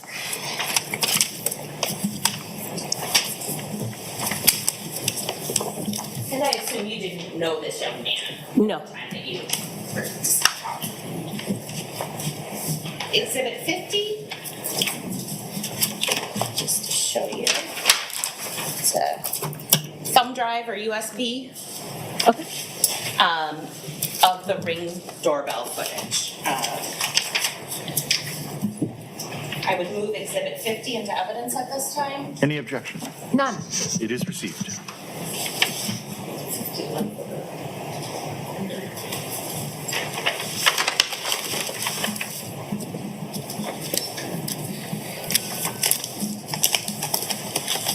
Do you remember about what time of day this was?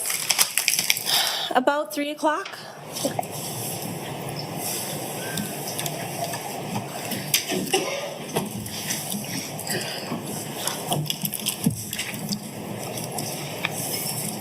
Do you wish to publish at this time? Yes, Your Honor. Thank you. You should be able to see what will be shown on the screen in front of you. Yeah.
My name is Chandler Halderson. I live just down the road. Oh, yes. You're the one with all of the police. Yeah. I was told you had the fancy security system. I was wondering if you were able to capture the road or my house. The police actually came and downloaded everything they have. But it's actually my sister's house. Oh, okay. Yeah, so they were here, I think till like 9 o'clock last night and downloaded all the video she's got. So we're hoping that... Yeah, did it capture anything on... We don't know.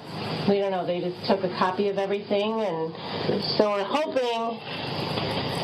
Widening the lens?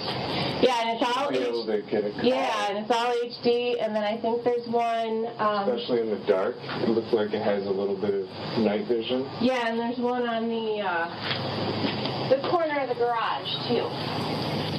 I don't know if that one quite goes that direction, but... Maybe see this road and take it from over here. Yeah, so hopefully, I mean, we gave them everything that we had, so we're hoping they find something on there. So if there's anything we can do. Yeah, I appreciate it. All right, thank you.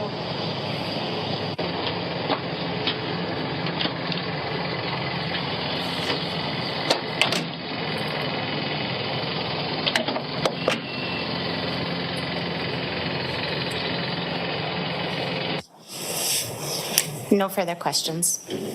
Cross-examination. None, thank you. May this witness be excused and released? Yes. Thank you so much for your time. Have a good rest of your day. I think so.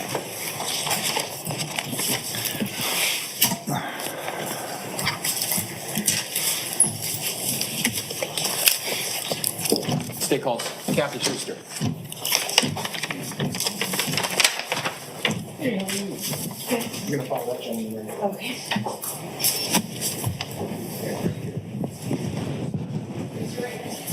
You solemnly swear to affirm the testimony you're about to give in this matter is the truth, the whole truth, and nothing Thank you. Good afternoon. Good afternoon. If you believe you can do so safely and responsibly, testifying without your mask would be the preference. Sure. Thank you. Good afternoon. Could you please state and spell out your name for us? It's Catherine Schuster, Kathryn. Last name Schuster, Schuster. And ma'am, if I may ask, where do you live? 4599 Oak Spring Circle in DeForest. Sure. How long have you lived there? A little over 4 years, I think, approximately. Sure. Just going to ask you some questions first about your neighborhood, okay? Oh, sure. What kind of neighborhood is it? Is it residential? Is it out in the country? Tell me about that. It's a residential neighborhood. Okay. On a little pond. Sure. Do you live on the pond? Yes. Okay. What kind of things do people do on the pond? Right now, they're ice fishing or paddle boating or canoeing or probably about it. Were there fish in the pond? Oh, yeah, definitely fishing. Okay. Yeah. Did you know a couple by the name of Bart and Krista Halderson? Yes. How did you know them? They were my next door neighbors to the west of me. Okay. And they moved in, I think, approximately 6 months prior to my family moving in. Okay. And when you say you knew them, how well did you know them? Well, I knew Bart better than Krista. Krista was a little more reserved. Bart, definitely talked a little bit more. I always saw him outside throwing the frisbee for his dogs and fishing. And my husband and Bart would text sometimes or talk, and so I knew him as well, neighborly. Sure. I think you alluded to some of it. Bart would be out fishing or be in the yard with the dogs. What type, is that the extent of it, or are there other things you'd see the Haldersons outside doing? Sometimes they would have a bonfire. Okay. They did a lot of lawn work. They really made their yard like very beautiful. They did a lot of different things to it, so they always were doing a lot of yard work. Sure, and your neighborhood, do people take care of their lawns? Yes. Okay. Very, everybody is very particular about their lawns. Does it at times feel like maybe there's a little bit of a competition between people on who does it best? Sure, yeah, definitely. If you're behind, you better get your yard mowed or your leaves picked up. Okay, where do you rank in this lawn contest? My husband's pretty, I don't rank too high personally, but my husband definitely is, like, for example, him and Bart kind of had a thing where, like, Bart would mow and then my husband would be like, oh, Bart mowed, I better mow, or vice versa. That would happen. Sounds good. Did you know the Halderson boys at all, their children, Chandler and Mitchell? No. I had seen them. I had not seen Mitch as much as I had seen Chandler, but I had only interacted with, or I have only interacted with Chandler twice since they lived there. Okay. In early July of last year, so after the 4th of July weekend, maybe going into the 7th, 8th, that time period, at some point, did Chandler come over to your house? He did. Okay. Now, do you have any security cameras at your house? We do. And were those full functioning and operational the day that Chandler came over? Yes, they were. Okay. At times, do you turn the security cameras off? Yes, I did. Why do you turn the security cameras off? Sometimes I turn the notification, well, I didn't turn the camera off, I turned the notifications off so that if there was a large influx of packages coming, then my husband wouldn't get like all the notifications. Sure. He was at work. Yeah. I think that scheme's being pulled on me right now. But, so you had a camera system. Sometimes you turn the notifications off and the footage would maybe go away eventually. But Chandler came over one of these days. Right. And did you talk to him outside or did you invite him inside? I invited him in. Inside. So if your security camera picked up anything that day, it would have just been that brief ring of the doorbell, pleasantries, and then inviting him inside? Yes. Okay. And did you provide that footage to Dane County Sheriff's deputies? Did your family when asked in this case? I did. Okay. I'm showing you what's been marked in this case is exhibit number 52. Just a feel around. That feels like a USB drive, doesn't it? Yes. And that'd be consistent with someone's video footage kind of being transferred over for court, right? Sure, I would imagine so. I'll move 52 into evidence. Any objection? No objection. It is received. For the court record, I'll move 53, not to be published. Any objection to 53? No. It is received. And I'll move to publish 52. You may publish. What's going to be seen, you'll be able to see on the screen in front of you, rather than needing to strain your neck. Oh, sure. Okay, I should say thank the you. monitor. I get it. Thank you.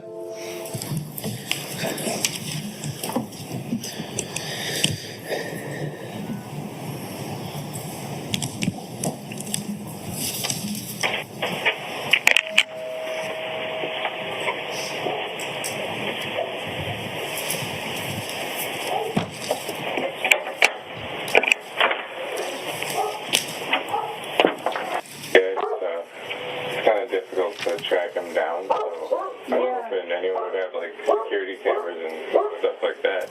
We do. For you guys, okay? Thank you. Take care of things. Take care. Bye.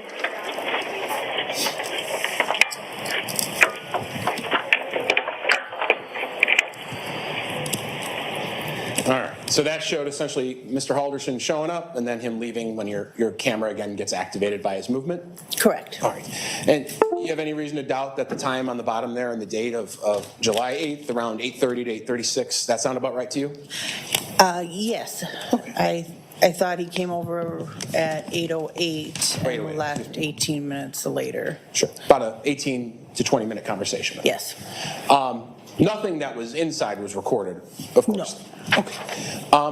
Let me ask you some questions about that, though. When Mr. Halderson first came in, what did he tell you? I'm sorry, could you repeat? Yeah, what did he tell you was going on when he first came in your home? Well, he didn't. He just came in. He took his shoes off, and I said, to him, I'm not very tech savvy. It's going to take me a minute, to pull up the cameras and see what we have. And he came in, he sat down on the floor against one of our oversized chairs. And then, my dog went up to him and I sat next to my dog and I proceeded to look at the footage.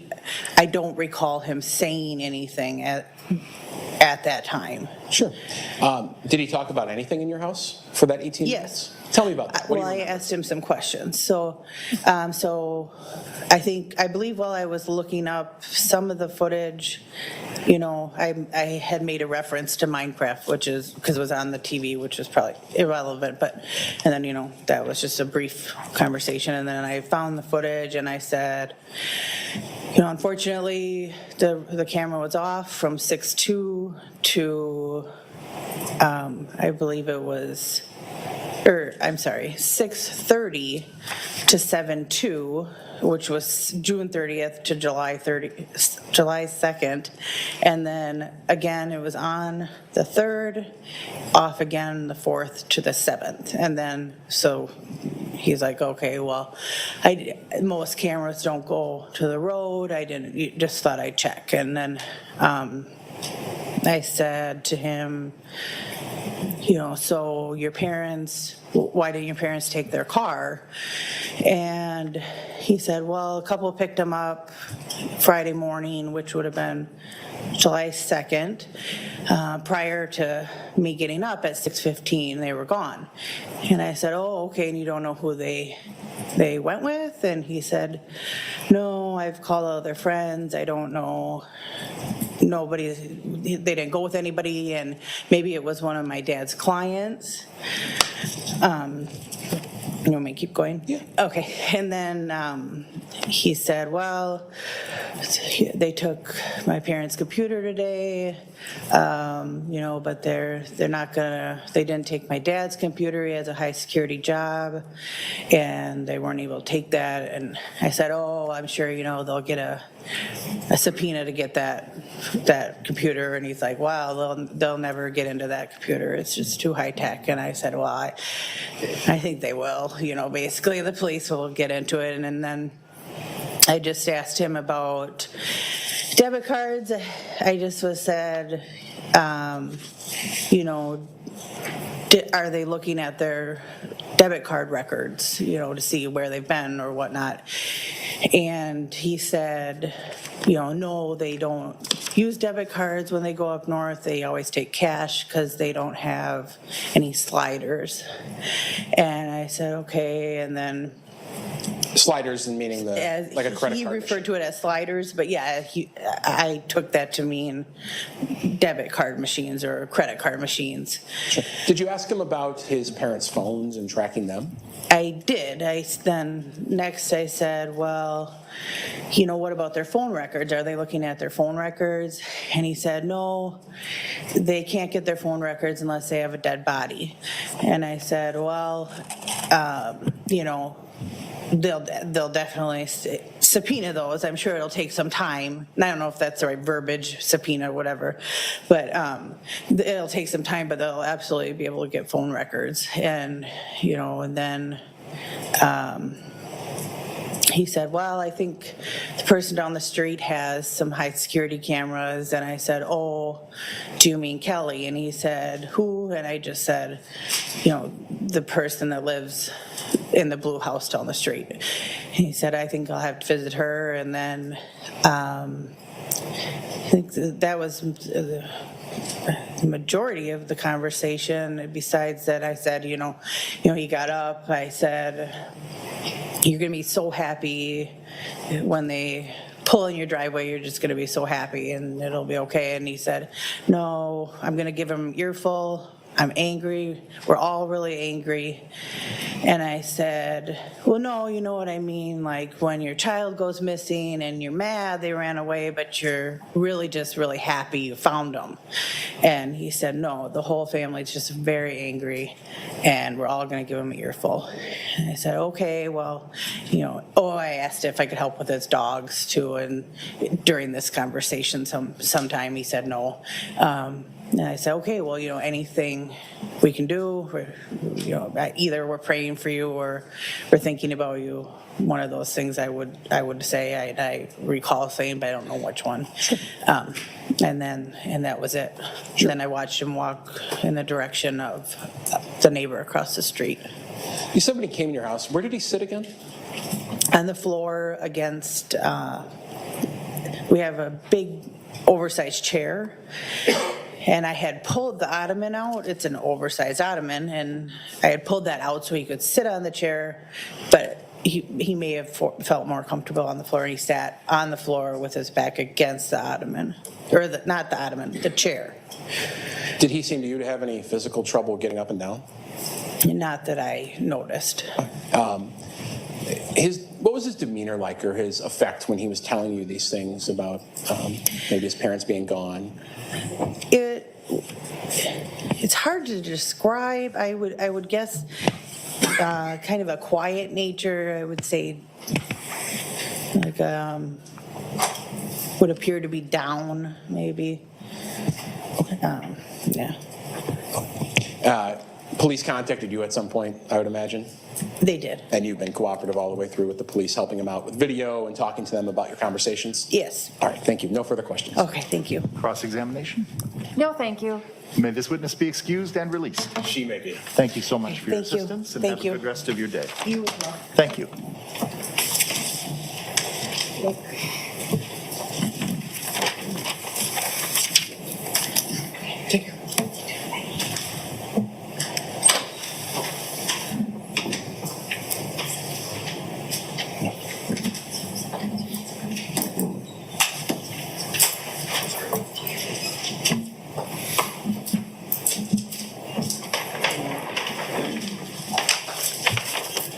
Couldn't be publishing for this witness.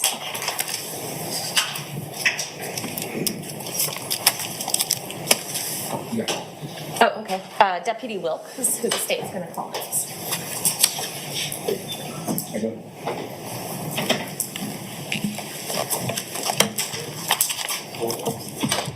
Do you solemnly swear affirm the testimony you're about to give in this matter is the truth, the whole truth?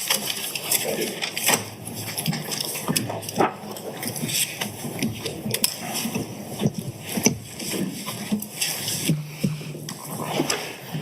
Good afternoon, Deputy. If you are able to safely and responsibly testify without your mask, I would appreciate it. Thank you. Counsel. Good afternoon. Could you please state your name, both first and last for the record, and spell both first and last? Michael Wilk. It's Michaelwilk. And how are you employed? I'm employed with the Dane County Sheriff's Office as a deputy sheriff. And what are your job responsibilities? I work a task force position. Within that position, I may be assigned to multiple divisions throughout the sheriff's office, including the bailiff's office, field patrol responsibilities, security in the jail, conveyances, and from time to time, I also am pulled for special assignments, which I was in this case. And what was your assignment in this case? My assignment in this case was to assist with video review, as there was a great deal of video that was brought in. And specifically, were you asked to look at the video from a witness named Kelly Bennett's house, which was 111 Oak Springs Circle in DeForest, Wisconsin? I was. And how many hours of that video do you think you watched? It was approximately 7 days worth of video, 24 hours in a day. So you can do the math. It was a great deal of video. So you were the lucky person assigned to watch every minute of that video? Yes, I was. And what were you looking for when you watched it? I was looking for all general activity that could be observed from the address on Oak Springs. I believe it's 4595, if I'm not mistaken. So the 111 Oak Springs video shows at least a portion of the 4595 house and driveway. Yes, that is correct. Okay.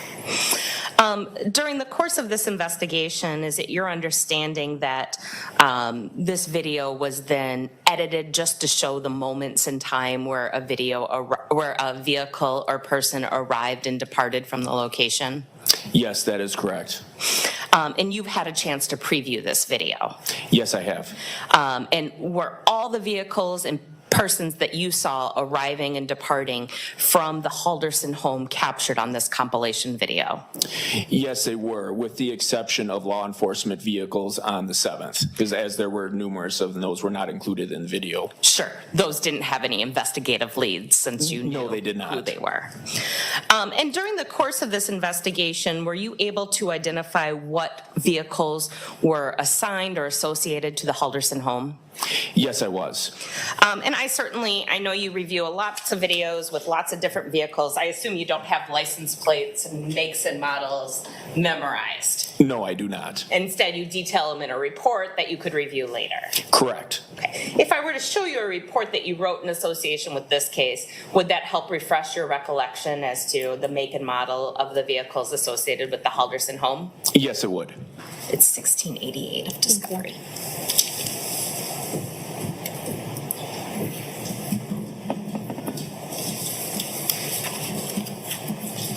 And basically, there were 3 vehicles associated with the Halderson home.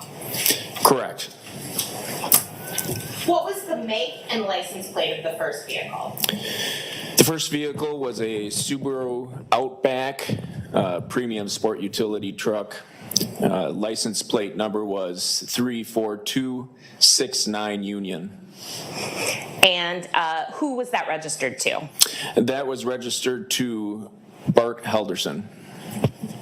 What was the second vehicle associated with the Halderson home? Second vehicle was a Volvo V70 station wagon, license plate number 34270 Union. And who was that car registered to? That vehicle was registered to Krista Halderson.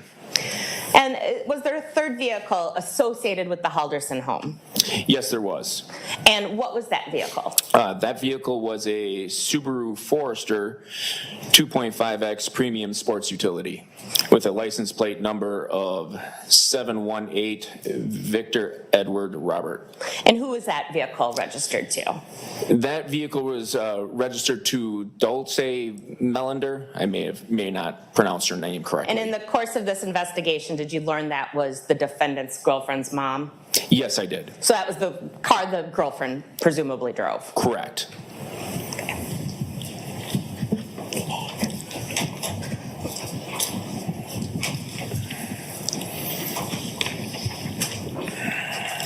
State would now move to publish Exhibit 49 to the jury, the compilation video.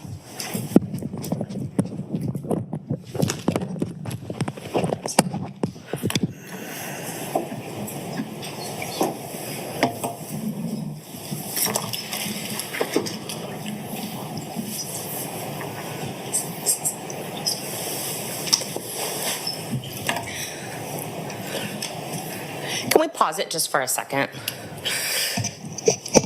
So Deputy, there's 2 boxes here. Yes. Is it fair to say that part of the video is enhanced to really look at the driveway that we want to look at?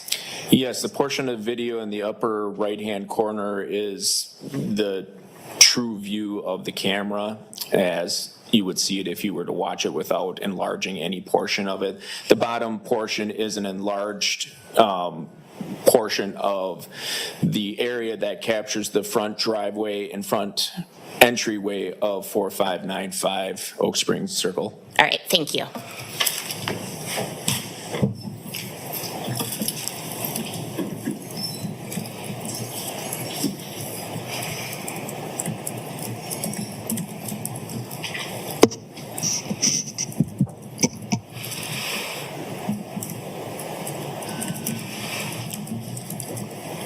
So fair to say on July 1st at 7:30, a Volvo departs?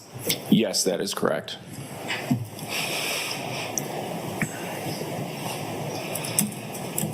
And now we're looking at July 1st at 5:13 p.m. A Volvo enters the driveway.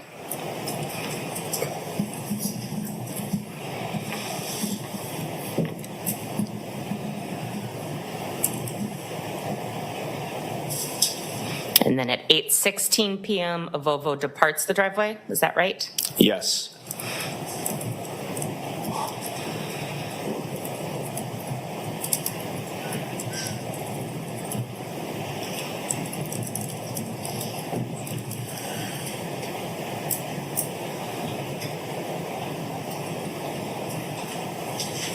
And then about 15 minutes later, at 8:29, the Volvo arrives. Correct. Again.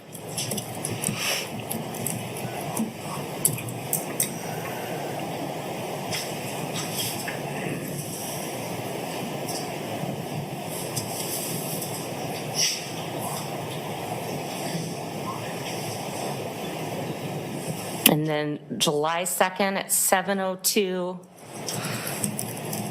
the Halderson Subaru departs. Yes.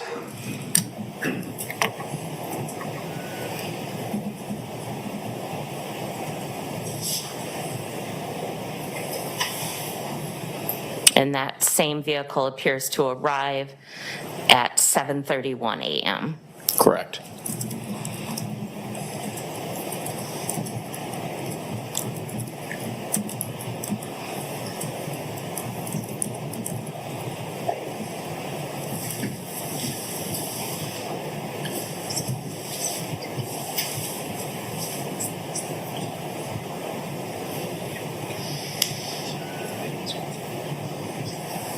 And then the labels do continue the rest of the video. Is that fair to say? Yes, it is. Okay.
And that was the full compilation video, Deputy?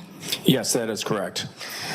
So on July 2nd, we don't see any vehicles arriving or departing between midnight until after 7 a.m. Is that fair? Yes, it is. And I just wanted to point out one thing. On July 7th, according to that video, there was a white vehicle that pulled in, then the Subaru pulled in. It looked like there was a little bit of interaction, and then the white vehicle pulled out. Correct. Were you made aware later that that was about an air conditioning quote? Yes, something of that nature, or the general contractor that was doing work at the house. No further questions. Cross-examination? No, thank you. May this witness be excused and released. He can be excused but not released. Excused from today, but not yet released from your subpoena, so don't discuss your testimony with anyone else. Thank you much for your time. Thank you. Thank you.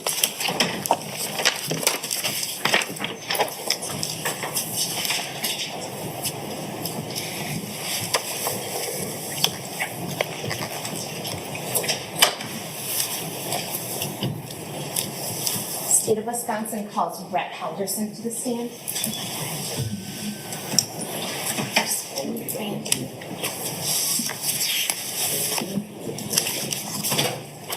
You solemnly swear affirm the testimony you're about to give in this matter is the truth, the whole truth,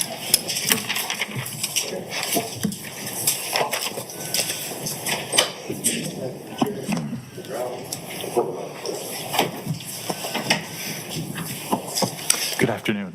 If you believe you can safely and responsibly testify without wearing a mask, it would be our preference if you could. Thank you so much, sir. Go right ahead.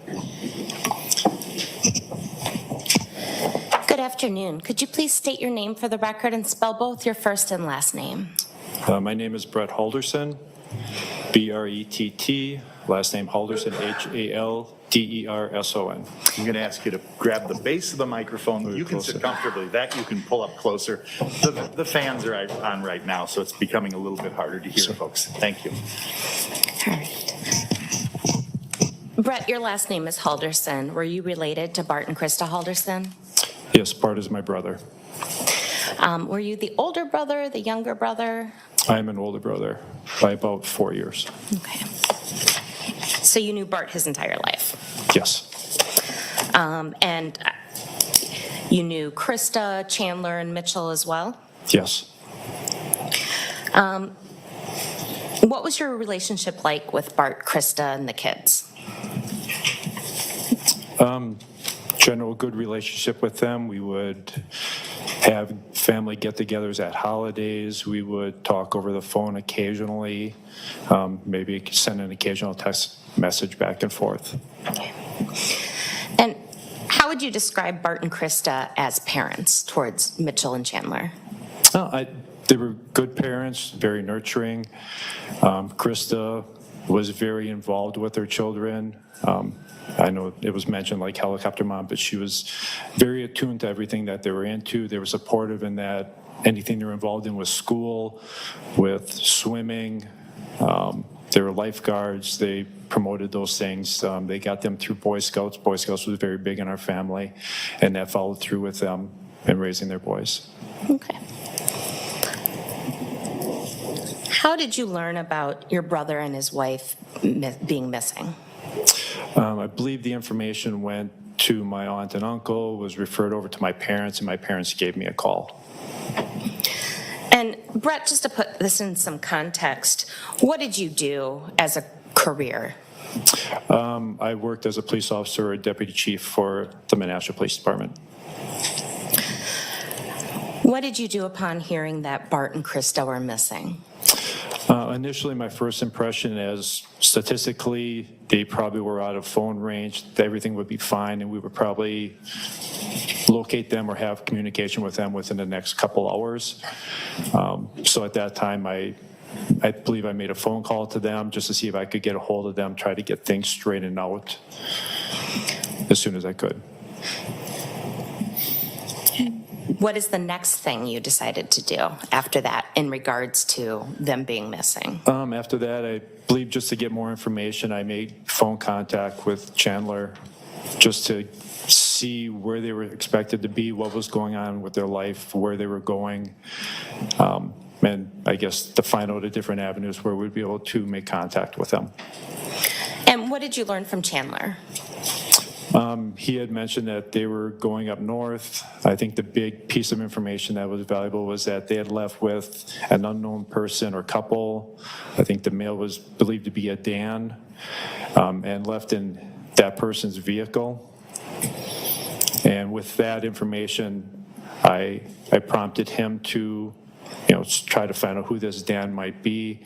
I did even mention about finding if the neighbors across the street had a ring camera that may have got in that vehicle and a license plate that would be able to help us identify the person. Did Chandler seem to take your advice, and was he able to answer your questions? Yes. Yes. Matter of fact, he had gone across the street, and then shortly after speaking with Mr. Kevin Linsmeyer, I received a phone call from Kevin Linsmeyer saying that he was over there, and just wanted to make sure that I was aware of everything that was going on. Okay. What did you do next as Bart and Krista continued to be missing? I know I had the opportunity to speak with sheriff's deputies and then later the investigators, and I guess afforded them any information I could, as well as gathering pictures for, lost people, a poster, getting anything that we could to help find them. Are you, during this time period, are you in pretty frequent contact with Chandler? I believe multiple times a day, yes. Okay. Are you learning any more pieces to the story throughout your contact with Chandler? As we spoke, and I guess was prodding for more and more information, he did reveal that there was health problems. I was aware of my brother having psoriasis and some arthritis related to that, but he did bring up the information that Krista had some type of cancer that he was recently made aware of, as well as, I believe, the small stroke. And with that, it opened up the possibility that they may have gone somewhere to receive treatment for that and maybe just hadn't been giving that information to the family because they wanted to keep that personal. Okay. During the course of all these different discussions you're having with Chandler, at any point does he float the idea to you that perhaps they're out drinking somewhere? I don't believe that ever came up, no. Does he ever explain to you that they took a bunch of tools and a large amount of cash to the cabin? I believe he mentioned the tools and the cash as far as going up to the cabin to do some repairs, yes. Did he mention the possibility of a casino trip to you? He did not mention anything about a casino, and I'm not familiar with my brother or Krista ever visiting casinos for entertainment. With your brother being a CPA, did it seem likely to you whether or not he'd have a large amount of cash on hand in a safe in his home? Knowing my brother, I've never known him to have a large amount of cash on his person or in his home. He would have kept that, I would believe, more secure. And he believed in investments, is that fair to say? Yes.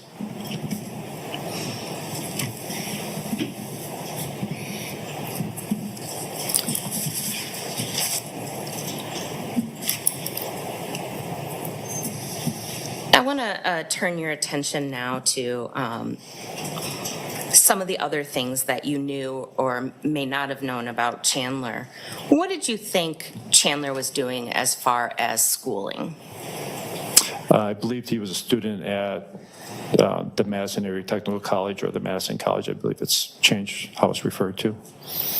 And did you ever talk to him about like what sort of classes he was taking or anything like that? I know Bart had mentioned in the past that he was involved in solar energy.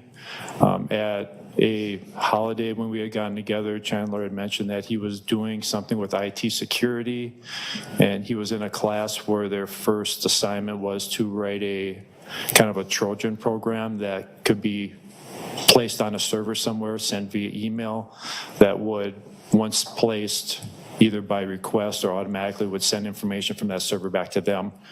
And that was done as a learning skill for an IT person. Okay.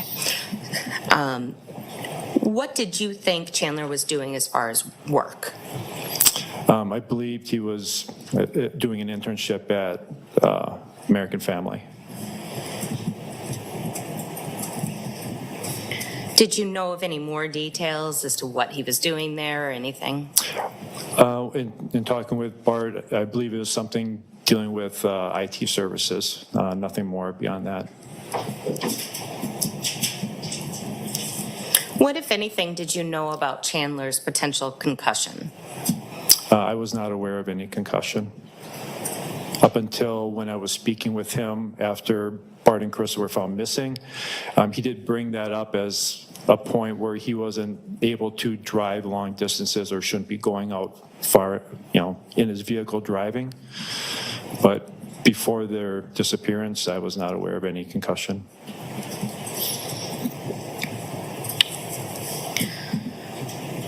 Have you ever went scuba diving with your nephew Chandler? Yes. How many times? I'm a scuba instructor. I was able to talk my brother into having him and his two sons trained or certified in scuba diving. I think it was in September of 2019. They had come up to my house. I live in the outside of Appleton in the Hilbert area. They had done the online training. We did a pool session, and then we did an open water session. Actually, enough dives to get them certified as scuba divers. So in two locations, in the a lake or some body of water and in the pool? Yes. So 2 times? Well, yeah, at the pool and open body of water, yep, and all within the same weekend. Okay. Did you and Chandler ever have discussions about police diving? I believe at some holiday family get-together after he was certified, he had broached the topic of what it takes to become a public safety diver. At that time, we discussed back and forth that it usually happens if you're part of a law enforcement agency or potentially on a fire department that has a dive team. And those were usually the 2 main ways of getting on a dive team, and then occasionally you'll find a civilian formed public safety dive team. And how would you know that information? I'm currently on the Calumet County dive team. I was on the Winnebago County dive team when I was working for the Menasha Police Department. I'm also a public safety diver instructor, so I work with numerous dive teams.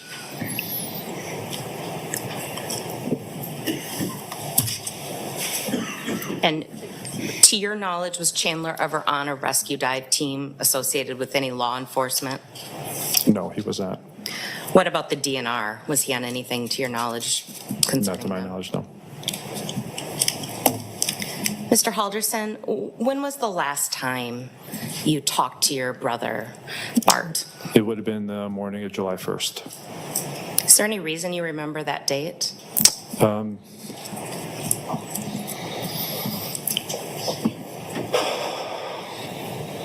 Because that's my birthday. Our family makes it a ritual of contacting each other on our birthdays. And that was the phone call that he had made to me that morning. Is that the last time you spoke to your brother? Yes. No further questions. Any cross-examination?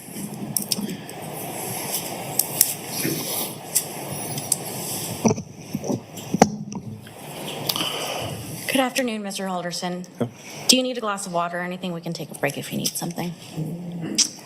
I should be good for now. And I just have a couple questions for you. Thank you. To confirm, you said that you live just outside of Appleton? I live in Hilbert, Wisconsin, yep. Okay, but not in Dane County, Wisconsin. No. How often would you say you did come over to Dane County to visit Bart and Krista? Yeah, it was not very frequently that we were down there. They were very COVID conscious, so when COVID was around, they had not been up by us. They had not hosted any events. I visited them last September of 2020, where Bart and I had gone out scuba diving at Devil's Lake. And before that was probably sometime in earlier 2019. Okay. How about just regular phone conversations with Bart or Krista? How often would you say you did that? Very rarely would I have a phone conversation with Krista. With Bart, I believe it was every couple of months, every 3 months, maybe we'd have a conversation while I was out walking the dogs, and I would either just have a desire to speak with him, or I had a tax question, and it would be an opportunity to speak with him. And as far as the information that you provided to Chandler about what he should do, is it fair to say that you were providing that information because of your prior experience in law enforcement, or something that you would have provided regardless?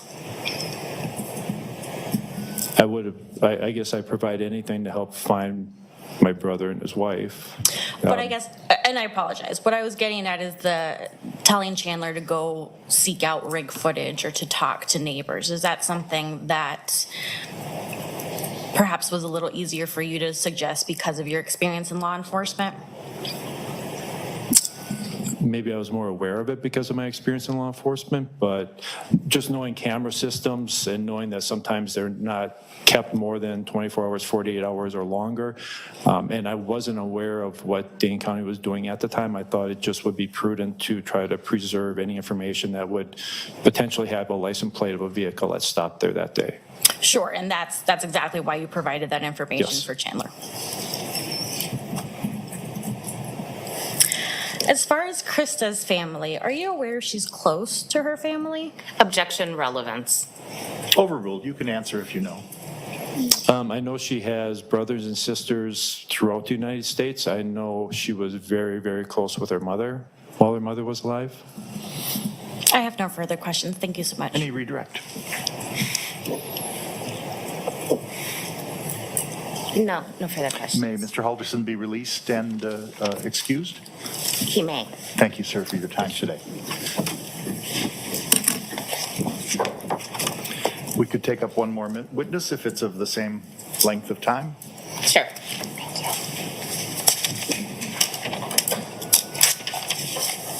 It's going to call Jay Gilbertson to the stand.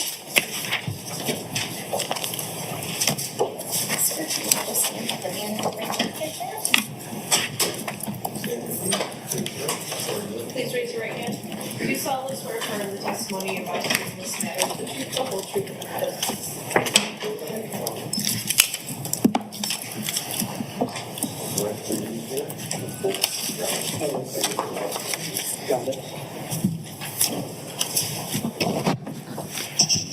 Sir, if you are willing and believe you can safely and responsibly testify without a mask, that would be our preference at this time. Thank you. Good afternoon. Could you please state and spell your name, both first and last, for the record? Jay Gilbertson, first name J-A-Y, second name Gilbertson. Where do you live, Mr. Gilbertson? Could you, I have a little trouble hearing, can you? Oh, sure. Yep, yell at me if I'm not loud enough. Where did you reside in July of 2021? In DeForest, right next door to the Haldersons. Okay. To the west. And did you know Bart and Krista Halderson? Yes. Just as neighbors or anything more? Pretty much just neighbors, you know, cordial, how you doing in the backyard type stuff. Never at their house, inside their house, never did anything with them, just that kind of cordial relationship. Sure. Before the events of Bart and Krista going missing, did you know Chandler Halderson? I may have seen him, but I'm not sure I knew the two brothers apart, you know, which one was Mitchell and which one was Chandler. I know I've waved to the boys at least one or two times. Okay. And on July 8th, do you happen to have, you end up having a conversation with Chandler Halderson, is that true? That is true. What was the nature of that conversation? He stopped over about 8:30, I think, in the morning. He said, "Hi, I'm Chandler." I'm paraphrasing. I said, "Hi." I said, "It's really weird about your parents." He goes, "Yeah." And I said, "It's, you know," I asked him something about the people that he went with, or the people that they went with, and were they missing too? He said not necessarily, or he didn't know. He talked about sending a friend or a relative to his parents' cottage to look for him. And he also asked if we had a security camera or surveillance equipment, and I said no, we didn't. Okay, did you have any discussion at all about a neck brace? I did ask him, I said, "Are you the one that fell down and had a neck brace, or was that your brother?" And he said, "No, it was me." And I said, "Oh, don't have to wear it, I guess," or something like that. And was he wearing it on the 8th? No. And you said you had a discussion with him about the other couple. Did you mean the couple that supposedly had picked up Bart and Krista? Right. I said, "Well, have you heard from them? Are they missing too?"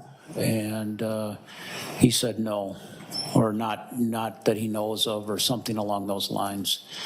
And he said, I said, "Well, if they're missing, how are your parents going to get back from the cabin," or something along those lines.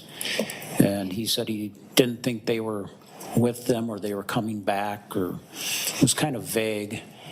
Do you remember telling detectives in connection with this investigation that Chandler had told you that the other couple might have just continued on with their trip? Yes. Did that make any sense to you? No. I'd never seen Bart or Krista get in the car with anybody else. And what was Chandler Halderson's demeanor like during this conversation with you? I'm sorry, I couldn't hear that. Oh, I'm sorry. What was Mr. Halderson Chandler's demeanor like during this conversation with you? It was a little, maybe not nervous, because I can't really tell. I'd only never spoke with him, but maybe a little nervous or detached or not all the way tuned in. As soon as I said some other people might have surveillance cameras in the neighborhood, he said, well, he was going to go talk with them.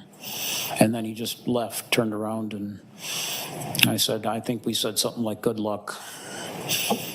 Okay, thank you. No further questions. Any cross-examination? Just to be clear, Mr. Gilbertson, you've never spoken with Chandler Halderson before that day, correct? I do not think so.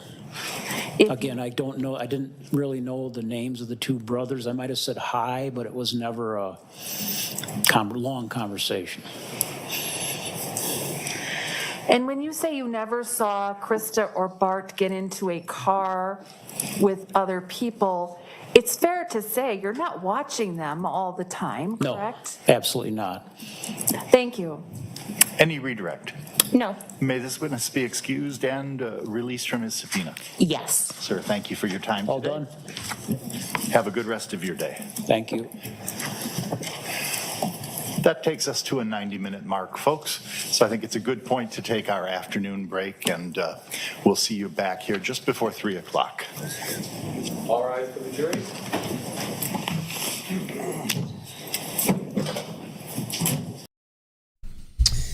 Okay, so we got one more clip to play. Seems like they go 90 minutes and then they take a break because the next one is just under 90 minutes. So that was an hour and 23 minutes.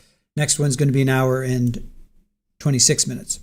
And then we will be done for our Sunday stream. So another hour, we'll be done around 6:30 Eastern for those that are keeping track of their schedule. And today's testimony, it's like all about the neighbors, right? Neighbors and friends. Like everybody's been either a neighbor or a friend other than Detective Sabrina Sims and even the officer / detective Kevin Linsmeyer. He was a neighbor. So he was a neighbor. Like everybody else. Oh, and of course, Brett, the Bart's, family, right? He was the older brother to Bart. That's so sad. And it was his birthday too, on top of it. I don't remember his testimony the first time I watched this, so that was nice to see. That was nice to see.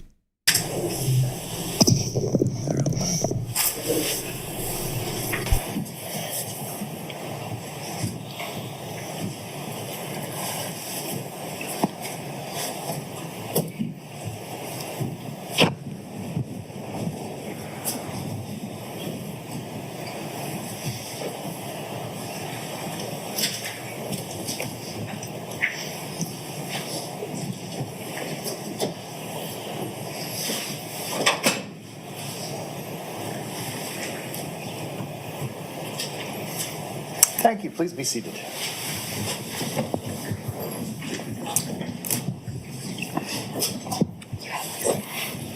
State calls Lisa Murray. Please,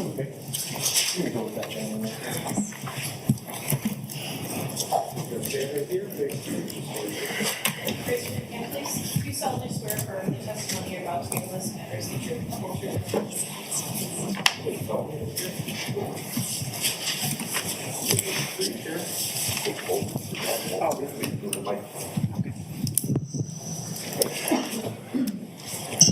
Good afternoon. If you can do so comfortably and responsibly, we would appreciate testimony without a mask on for purposes of a witness. Thank you so much. Go right ahead, Attorney Raymond. Good afternoon. Could you please state your first and last name for the record and spell both? Yes. Lisa, Lisa. Last name is Murray, Murray. And Ms. Murray, where did you live in July of 2021? At 4593 Oak Springs Circle in DeForest. And you have kind of an interesting history with the 4595 Oak Springs Circle address. What is that history? The 4595 Oak Springs addresser, the Halderson home, used to be my mother's home.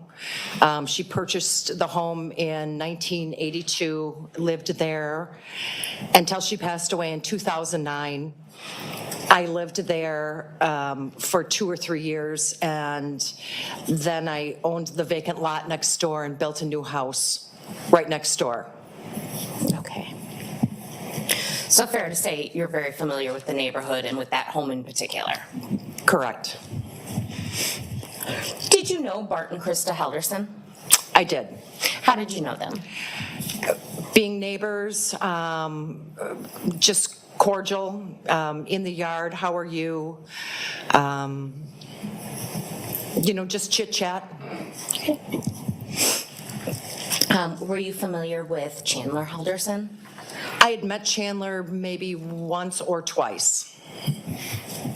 So you knew who he was, but not any particular intimate knowledge? Correct. Did you, though, have a conversation with Chandler Halderson on July 8th of 2021? Yes, the morning of July 8th, about roughly 8:30 in the morning, somebody rang our doorbell. I answered the door and then called Jay, and Chandler was at the door and had just said, "Hi, I'm Chandler from next door."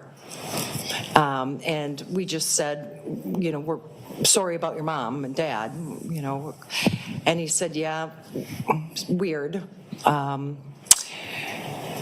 And I think the next thing he said is he was looking for help, so he was looking to see if we had seen anything, if we had surveillance cameras or Ring doorbell. I responded no, that we did not have a Ring doorbell, and then I think, I think we kind of started asking maybe a little bit of questions. What'd you ask? Well, I know Jay asked, are you the one with the neck brace? Because we had heard that one of the kids had fallen and had a neck brace. And Jay had just mentioned, is that you or your brother? And he goes, no, it's me. And Jay said, do you need to wear that? And he responded, no. And then he explained a bit about his parents, that somebody had picked him up, and he wasn't quite sure who had picked him up. And I guess it was unusual because we started asking questions and said, well, wouldn't that other couple be missing? What, if anything, did Chandler say to that? He said no, not necessarily. He said that other couple might have been going on to their next trip or continued on with their trip. And Jay had said, wouldn't they need to bring your parents back? And did Chandler have any response to that? He didn't have a response. He just was maybe an awkward silence and just said, I don't understand. My dad always drives. Okay. How did that conversation end? I think it had just become, uncomfortable for him. And after that, it was more, he just kind of turned around. I'm sorry, I did miss one part early on when he was asking about if we had surveillance. We said no, but we do know that other people down the street have high security system, or we also know other people that have Ring doorbells. I'm sorry, I missed that part. So that's okay. But how it ended was he just kind of turned around and walked off the front porch, went down to the end of the driveway and looked left, looked right, and just started walking down the street to the left. Ms. Murray, I'm going to approach you and have you look at what has been marked as Exhibit 54. Could you please describe Exhibit 54 for the jury? Exhibit 54 is a picture of a window that I took. Of whose house? This is the Halderson's home.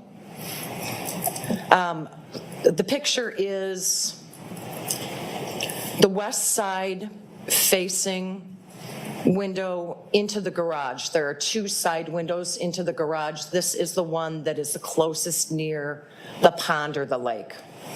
And what date did you take that picture? I took it on July 7th at 5:20 p.m. And does Exhibit 54 appear to be a true and accurate print of that picture that you took? Yes. I would move Exhibit 54 into evidence. Any objection? None. It is received. And I would ask to publish. You may. The photo should show up on the computer monitor. Okay. Now, Ms. Murray, why in the world did you take a picture of your neighbor's window? It was very unusual that the window was open. It was July. It was very hot. And those windows are never open. You know, that side of the house, you know, we see out that side of the house from three different sets of windows, from our kitchen, from our dining room, and from our sunroom. We can see that side. And there's only 4 windows on that side of the house. I've never seen a window open there. Okay. And that struck you as unique and you wanted to document it in some way? Very unique. Is that window, you've lived in this home, is that window difficult to get to? It is. It's kind of an awkward window. With it being at the end of the house, you have to walk around the cars to get there. I've never been in the home since the Haldersons owned it. You have to kind of, we owned it, you had to fall over a workbench area to get to the window. So it really was an awkward window to open. And the Haldersons had lived in that home approximately 5 years? Correct. And to your knowledge, that's the only time you observed that window open was July 7th of 2021? Correct. No further questions. Cross-examination?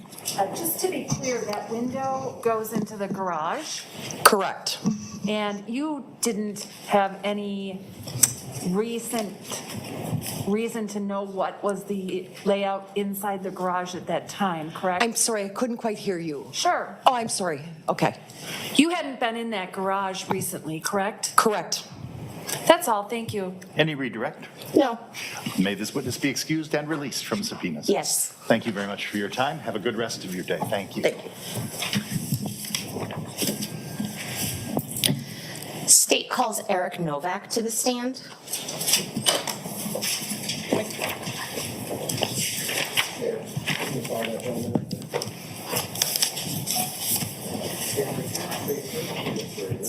Raise your right hand, please. I solemnly swear that the testimony you're about to give in this matter is the truth and the whole truth and nothing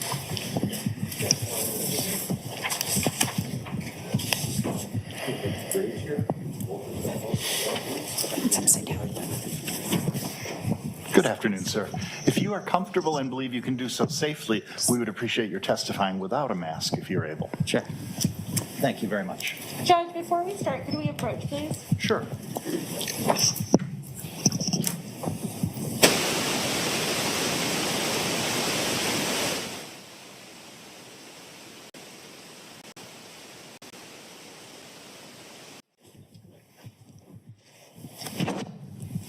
Good afternoon. Could you please state both your first and last name and spell both for the record? Eric Novak, ERICNOVAK. And can you just pull that microphone right in front of your mouth there?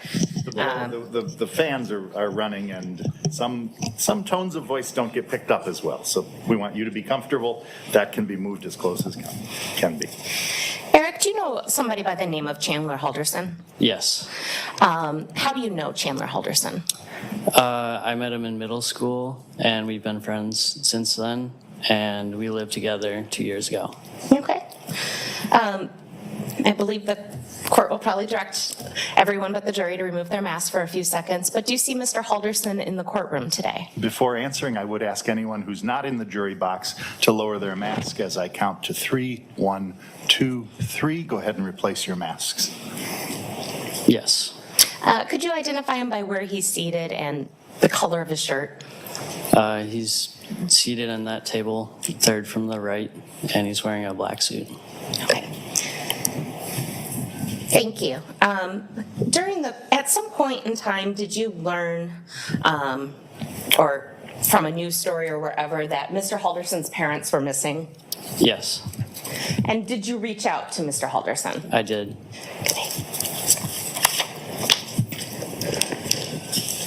I'm going to show you what has been marked as Exhibit 56.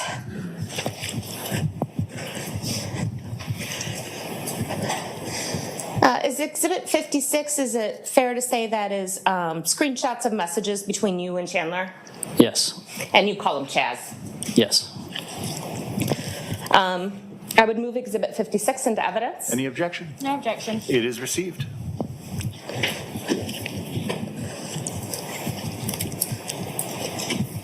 All right, and there should be a little screen in front of you, which hopefully I'll try to move it so you can read.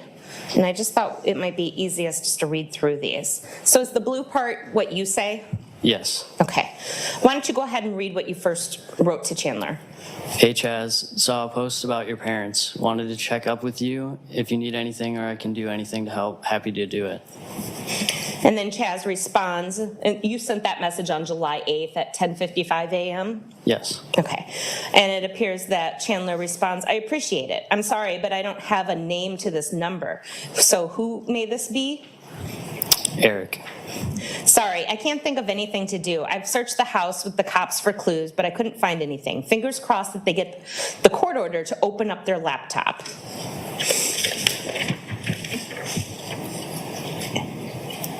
And then I believe They went up to the cabin, right? They haven't tried tracking their phones? we need a court order for that. Every time I call, it goes straight to voicemail, so I think the phones are off or out of range. Okay, hopefully they move on that. When were they supposed to be back? Monday, Tuesday. Have you been able to reach them at all since they left? They sent a text on Sunday, but I don't know when they made it because of the reception. I see. I'm not really sure what to do either. Or how to help. Or how to help. All right, and that was basically your conversation via text with Chandler? Yes. On July 8th? So I know you don't know a lot about this case, but during your friendship with Chandler, did you guys ever go swimming? Yes. Where'd you guys go swimming? We went up to a beach in Sauk City. Okay, I'm going to show you what has been marked as Exhibit 55. Could you please describe Exhibit 55? So on the right of the picture, that's kind of the area we would walk to, and then we'd swim over there and go to the sandbar in the middle. Okay. So you said over to the right. I don't think everyone can see that. Okay. Over to the right here is where you would walk to? Yes. Okay. And then you would swim to the sandbar in the middle? Yes. And does this picture, Exhibit 55, appear to be a true and accurate depiction of that area as far as you know it? As far as I know, yes. All right. I'd move Exhibit 55 into evidence. Any objection? No objection. It is received. No further questions. Any questions? No, thank you. May the witness be excused and released? He may be excused but not released. You are excused from any further testimony today, but you're still under subpoena to the state. Well, thank you very much. Have a good remainder of your day. Thank you. You too. All right.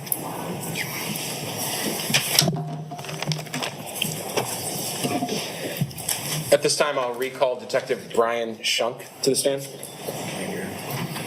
Oh, yeah. Take care.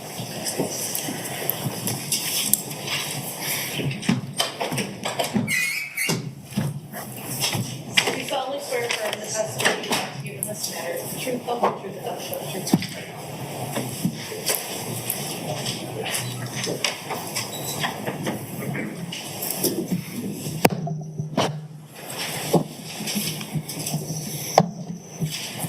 If you would, again, as long as nothing's changed since your last time on the stand, testify without your mask. Thank you.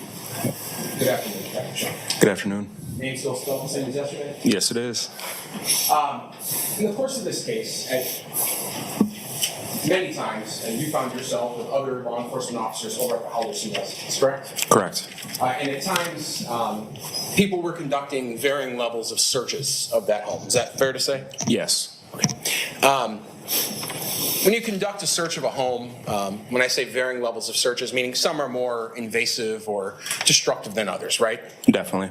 Early on in this case, people were looking around the home, but maybe weren't being wholly invasive or wholly destructive at that time, correct? Yes. And for instance, you walked around the home at one point. Yes. Were you at that time with other detectives ripping out drawers and throwing things on the floor? No. Okay. What kind of search were you doing initially in the home?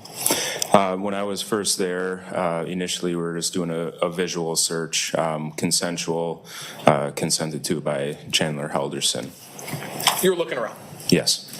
At some point later on in the investigation, a very thorough search was done by someone who specializes kind of in searching homes, right? Yes. Deputy Greg Leatherberry, who's going to testify in this case, correct? Correct. And prior to that search being conducted by Deputy Leatherberry and his staff and the people that work with him, was a video taken of the entire Halderson home to try to document the state it was in, at least to the best of your ability, before that more intrusive, destructive search was completed? Yes. And those videos are long, aren't they? Yes. And in fact, this one's an hour and a half, isn't it? It's a very thorough video. And there's no narration to it. Correct. Doesn't make for engaging viewing always, right? No. The video has the ability to be sped up, correct? Yes. And you've seen it sped up in preparation for this case, correct? I have. And in fact, it can be sped up to 1/3 so that the video is less than an hour long. Yes. In speeding it up, in your view, having been in the Halderson home and having watched the original, does it change the quality of the video at all or what you're able to see? It does not. It just moves it along a little bit quicker? Yes. What is the purpose of these walkthrough videos that are done by law enforcement? These walkthrough videos will document the home as is prior to any searches, just documenting how the home was found basically on law enforcement's first arrival. Sure. And they'll go into every single room? Yes. And they'll open up drawers and things like that? They do. I'm going to show you what's been marked in this case as exhibit number 543. Just you feel around, and you've seen this before. In fact, a couple hours ago you saw it. This is a USB drive, correct? It feels like it, yes. Containing the video of the walkthrough in the home? Yes. Okay, I'll move exhibit 543 in evidence. Any objection? No objection. It is received. We'll get it queued up, and I'll move to publish it.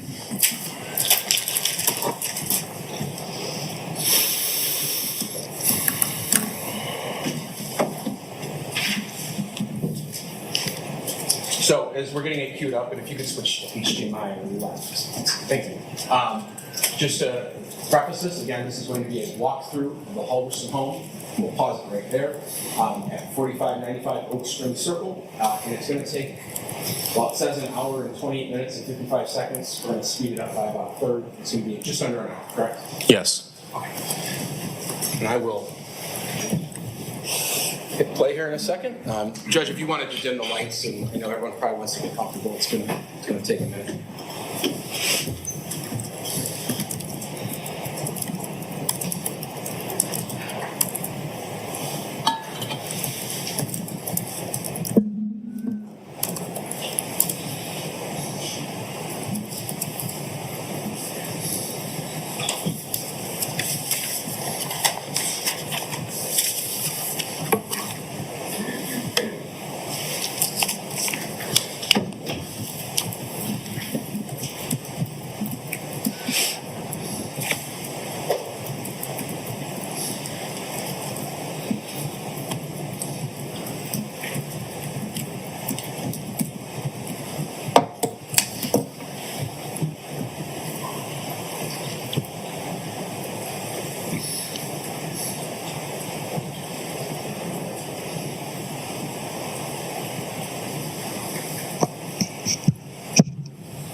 Detective, that was the walkthrough video, right? Yes. And the time that was conducted, the whole purpose was to see the entire house. No one knew what was really relevant yet or not relevant yet, right? Correct. Okay. And while we might talk about all of the rooms in the next couple of days, fair to say that the basement of the house, the room with the fireplace, Mr. Halderson's bedroom, those will be the three primary areas that we're going to continue talking about the next few days. Correct. Okay. At this point in the trial, and I suppose as one of the primary investigators, we've now heard from pretty much everyone who was involved in Mr. Halderson going door to door looking for security videos, correct? Yes.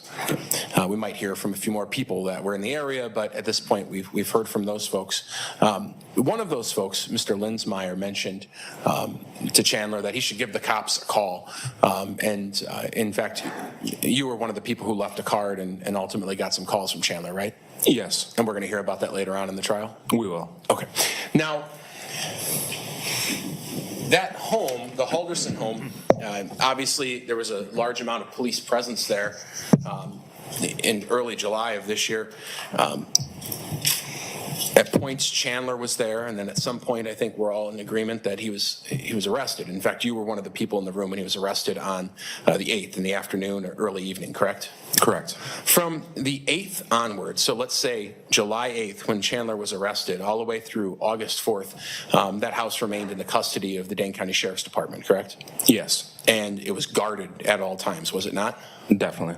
Can you tell us just briefly what it means to guard a house, a crime scene guard?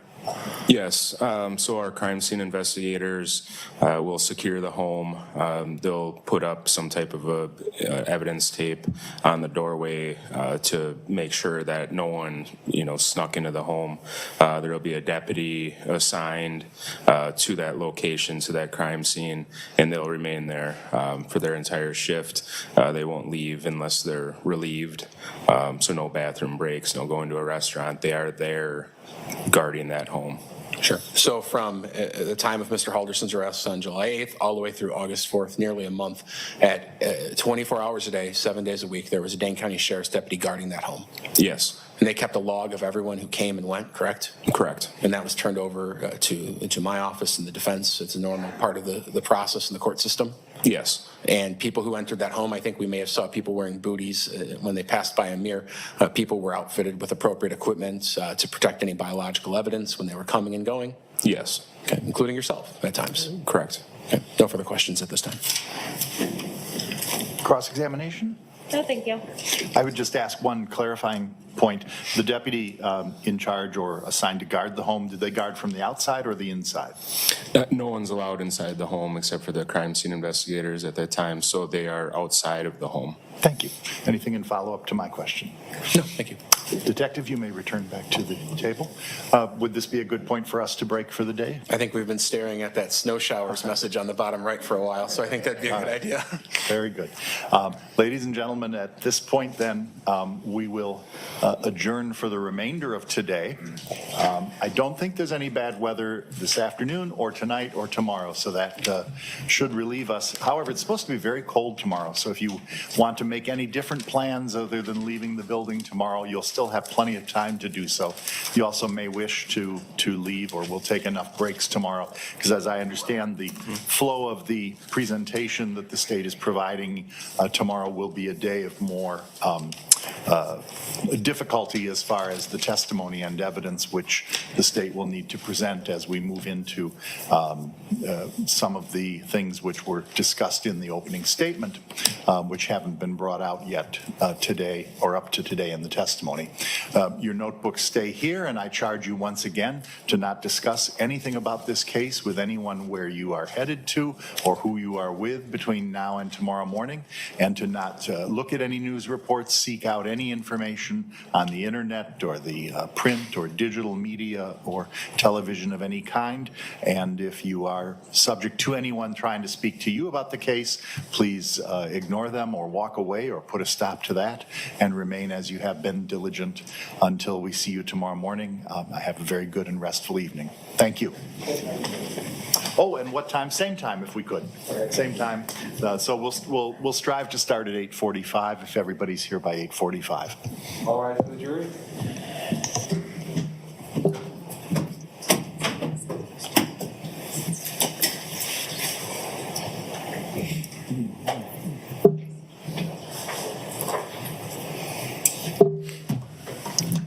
Just die.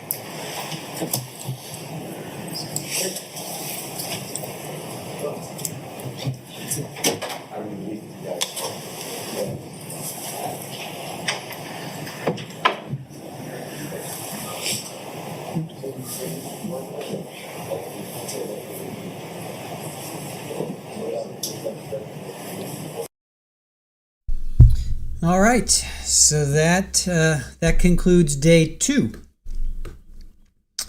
So that concludes day 2. I want to show these pictures that Allie B, one of our fantastic mods here, took. She was, let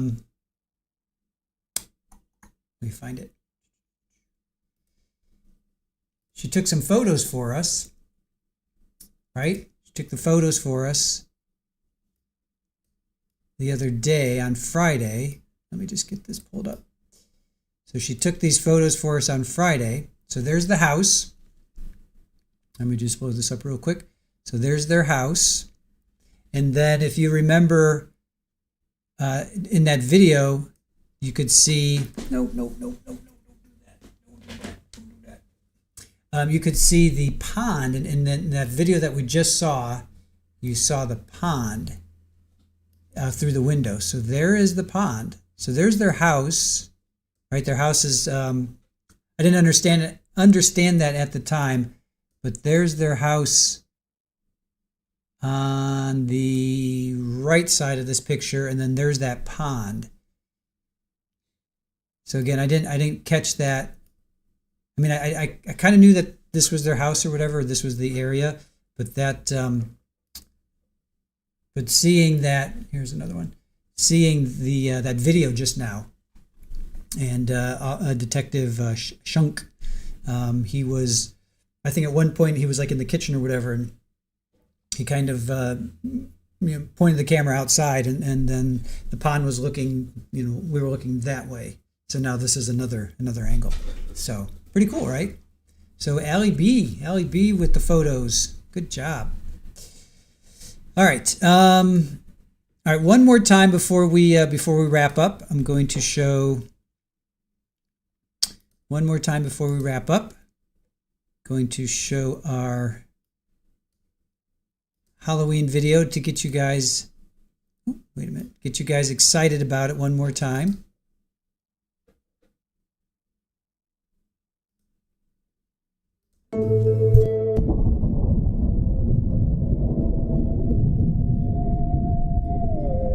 They say justice is blind, but here in Springfield, justice just met her match. Judge Beverly Cannoni was found dead in her chambers in the early morning hours on October 1st. The courthouse was locked, no signs of forced entry. 6 people were inside that night, each with a motive. But did they have the opportunity and means? Let's meet our characters. Kevin Smith, played by Psychosaurus Rex, the sharp-tongued defense attorney for one Dexter Morgan. He swears he was prepping motions, but the judge had just denied his last one with a public scolding that still echoes through these halls. Lori Daybell is played by Widespread Panic. She was here for a divorce hearing, the kind that involves celestial witnesses and inconvenient corpses. Donna Adelson, portrayed by Ossie Gardner, is elegant, calculated, and allegedly here for a real estate dispute. Judge Cannoni had recently frozen one of her trust accounts. Let's just say it wasn't the beach house.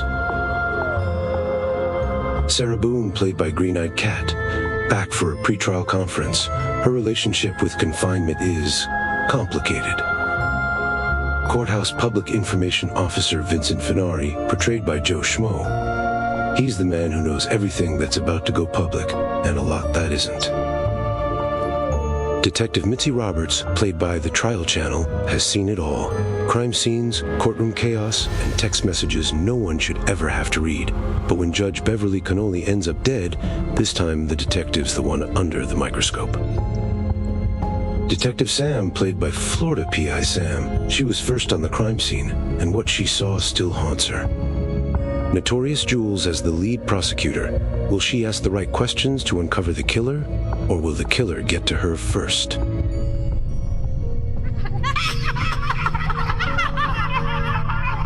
Over the next 2 weeks, you'll hear from every one of them in streams, in sidebars, and whispers that sound too true to be rehearsed.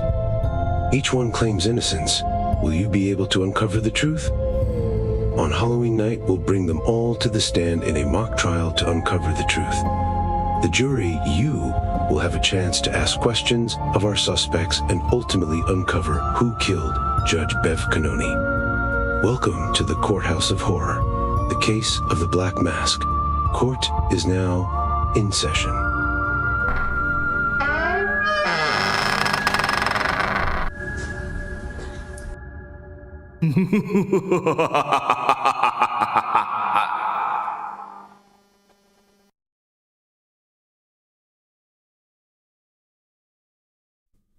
So that's going to be fun, you guys. So clues are going to be dropping tomorrow. They're going to start to drop into the chat tomorrow. So make sure you catch those. All right, Aaron sent me this. This is the house now. Just wait till you see this. This is the house now. So let's check this out real quick. We always like to look at the house. So let's check this out. See, interact. All right, let's check the house out now. All right, it's 547,402. Let's get to. All right, so this is it now. It's estimated at 521 to 630. Let's see.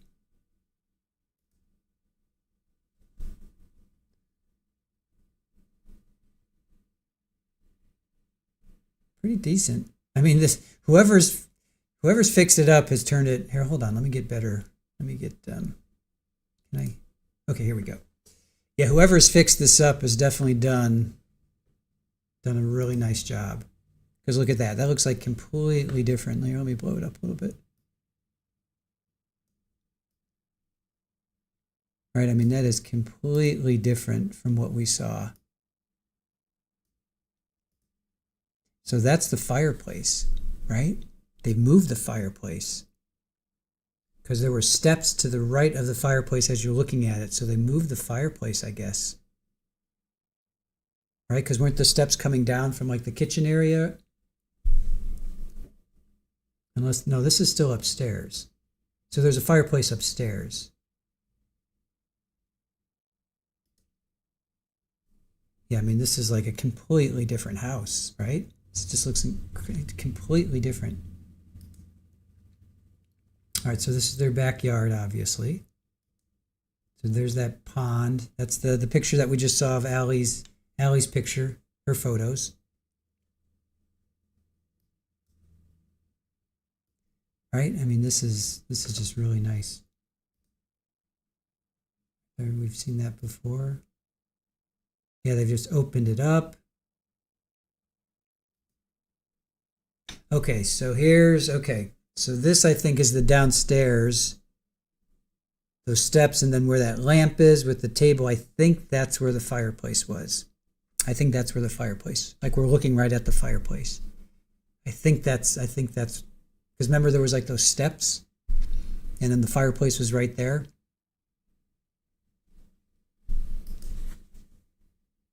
So yeah, this is not, pretty sure this is not where he did what he did. This is the upstairs.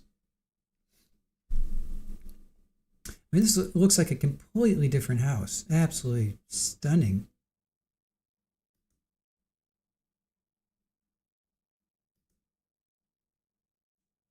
And that's cool. Little breakfast nook. I mean, it looks so spacious and bright. There's the fireplace. That is the fireplace. So this is yet another steps. I think this is the fireplace. Right? I think that's the fireplace because there are the steps. Yep. Right, Shirley? Those are the steps. That's the fireplace. I think that's it. I think that's it, right? I'm pretty sure that's it. Because remember there were the steps and then the fireplace was right there? I think that's it, right? What do you guys think? I think that's it. All right, woke. Have a good one. See you tomorrow, Lord willing. Yep. Have a great night. Thanks for being with us, and get some rest. Yeah, I think that's the fireplace because there were those steps right to, as you're looking at it, right to the right. I think those were the fireplace. Yep. Like I would move into this place like tomorrow. This is and there's a close up. This is a really, really nice place. The way they have it set up. So they have now, I mean, they've just modernized it. You know, it's just bright, airy, spacious, the flooring, just everything just looks so much nicer.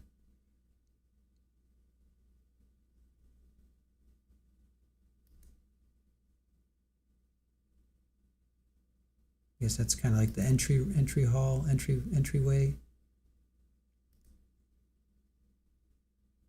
Bedroom, obviously. Probably the master bedroom, maybe. Be the master bedroom. Nice big shower.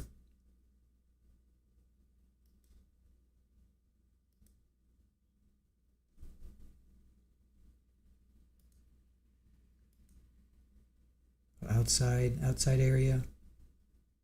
Not much of a outside patio area. Like I would definitely want something more because we hang outside a lot, so I would want to do something more with the outside.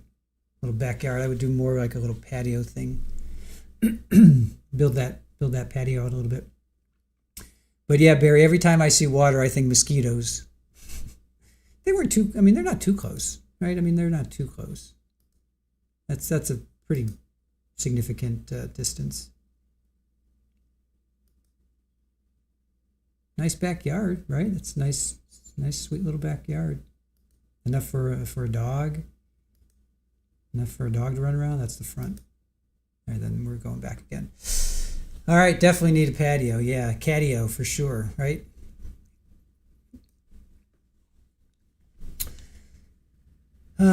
So.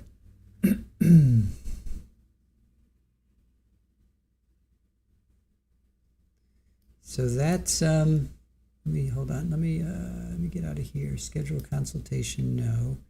Oh, street view. Let's see the street view. There's the street view. I guess this is it. I guess that's it.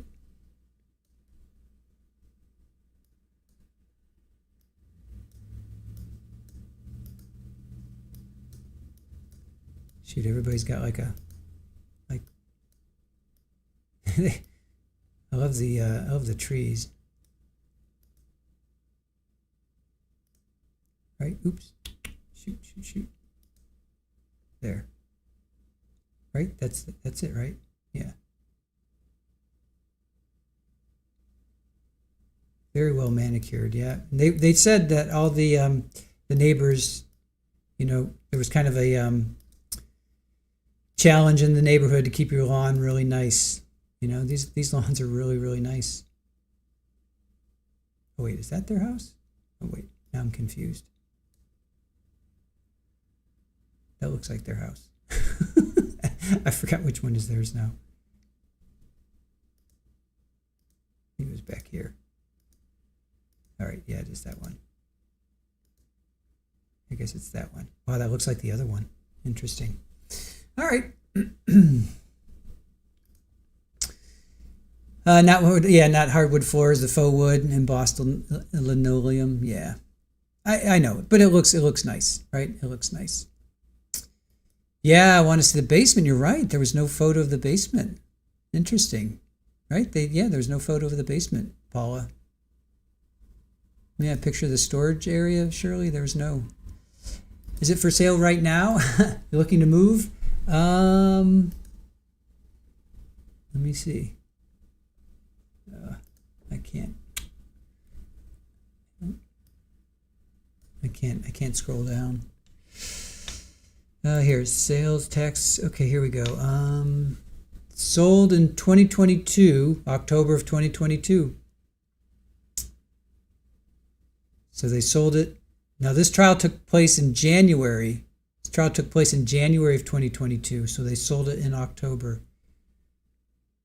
450.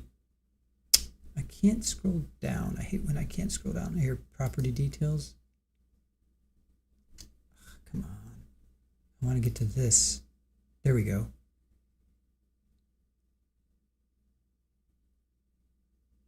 So that's okay. That's property and the value from 2020 to 2024, 293.9 up to 423. Oh, they sold it in May. Oh, okay. Wait, they sold it in May. Here, let me check on here. Here we go. Okay. I don't know when they bought it. Maybe did they buy it in 2014? I don't know. I don't know how long they've been there. I don't know how long they had been there. Do they have to say about it? I think so, Amanda. I think that's pretty. I think they have to disclose that. Who got the money from the sale? Please tell me, Mitchell. I'm sure. Yeah, I mean, he would be next, right? He'd be next in kin. He is the oldest. Wow, we are getting a crazy sunset right now.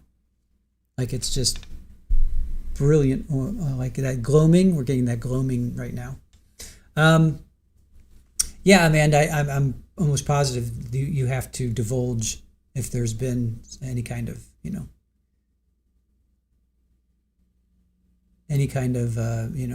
passing. If it's for sale, I say field trip, right?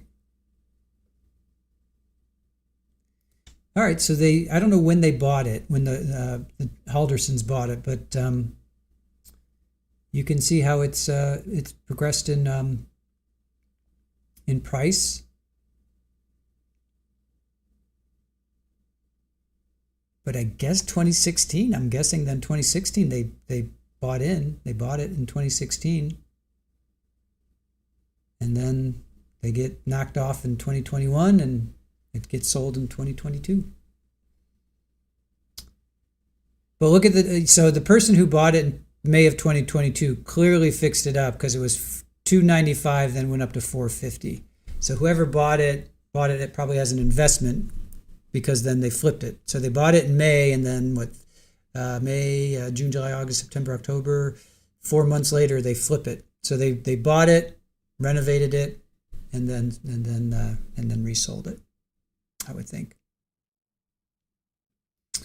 Colleen says, yeah, the prior owner said she sold it when her mom passed away. Yeah, that's right. Yeah, what was her name she was on? I liked her. Lisa Murray. Yep, her mom owned the Halderson house. Yeah, Lisa Murray. So I'm thinking the person bought it in May of 2022, fixed it up, and then flipped it. That seems to be what happened. Nan, yep, Mitchell would be the last direct living. Agreed. So, all right, you guys. With that, we will say have a good night. Thank you for joining us. We're going to start a new trial tomorrow because we asked and chat responded. We said, do you want to stay with Wisconsin versus Halderson, or do you want to go to that new trial?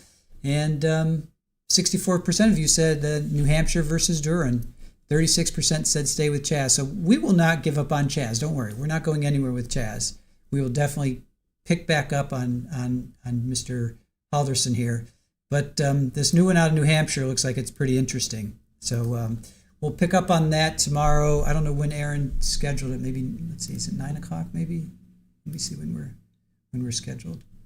Or we haven't scheduled it yet. All right. Hasn't been scheduled yet, but probably 8:30 or 9 we'll start on that. So with that, thank you for joining us. Appreciate you guys. I'm just blown away by this view right now. It's It's like the sky is on fire. Anyway, thank you guys for joining us. Really appreciate you spending your Sunday with us. And we will see you tomorrow. Not sure when it's going to start, 8:30 or 9 Eastern, probably somewhere in that department, because we're going to have to do a little bit of a deep dive, maybe 15, 20 minutes of deep diving just to kind of find out what the story is about. And let's see, Colleen, you live in New Hampshire, haven't heard of this, so I will look for it. Yep, it's there. It's definitely there. So just search for Durham, New Hampshire versus Durham. There's lots of info on it. So thank you guys for joining us. Thank you to our mods. Be sure to thank our mods on the way out, and thank you to Aaron as well. Be sure to thank Aaron on your way out, putting together that Halloween video, putting together descriptions and graphics and everything that we bring to you guys. We appreciate you spending your Sunday with us, and we will see you guys tomorrow for a new trial. We will be picking back up on Chandler, though, as soon as that other trial ends. Don't worry, we will definitely be continuing with Chandler. We are not going to give up on him. We will continue with him as soon as we finish the other trial. So with that, have a good night, and we will see you tomorrow. Bye.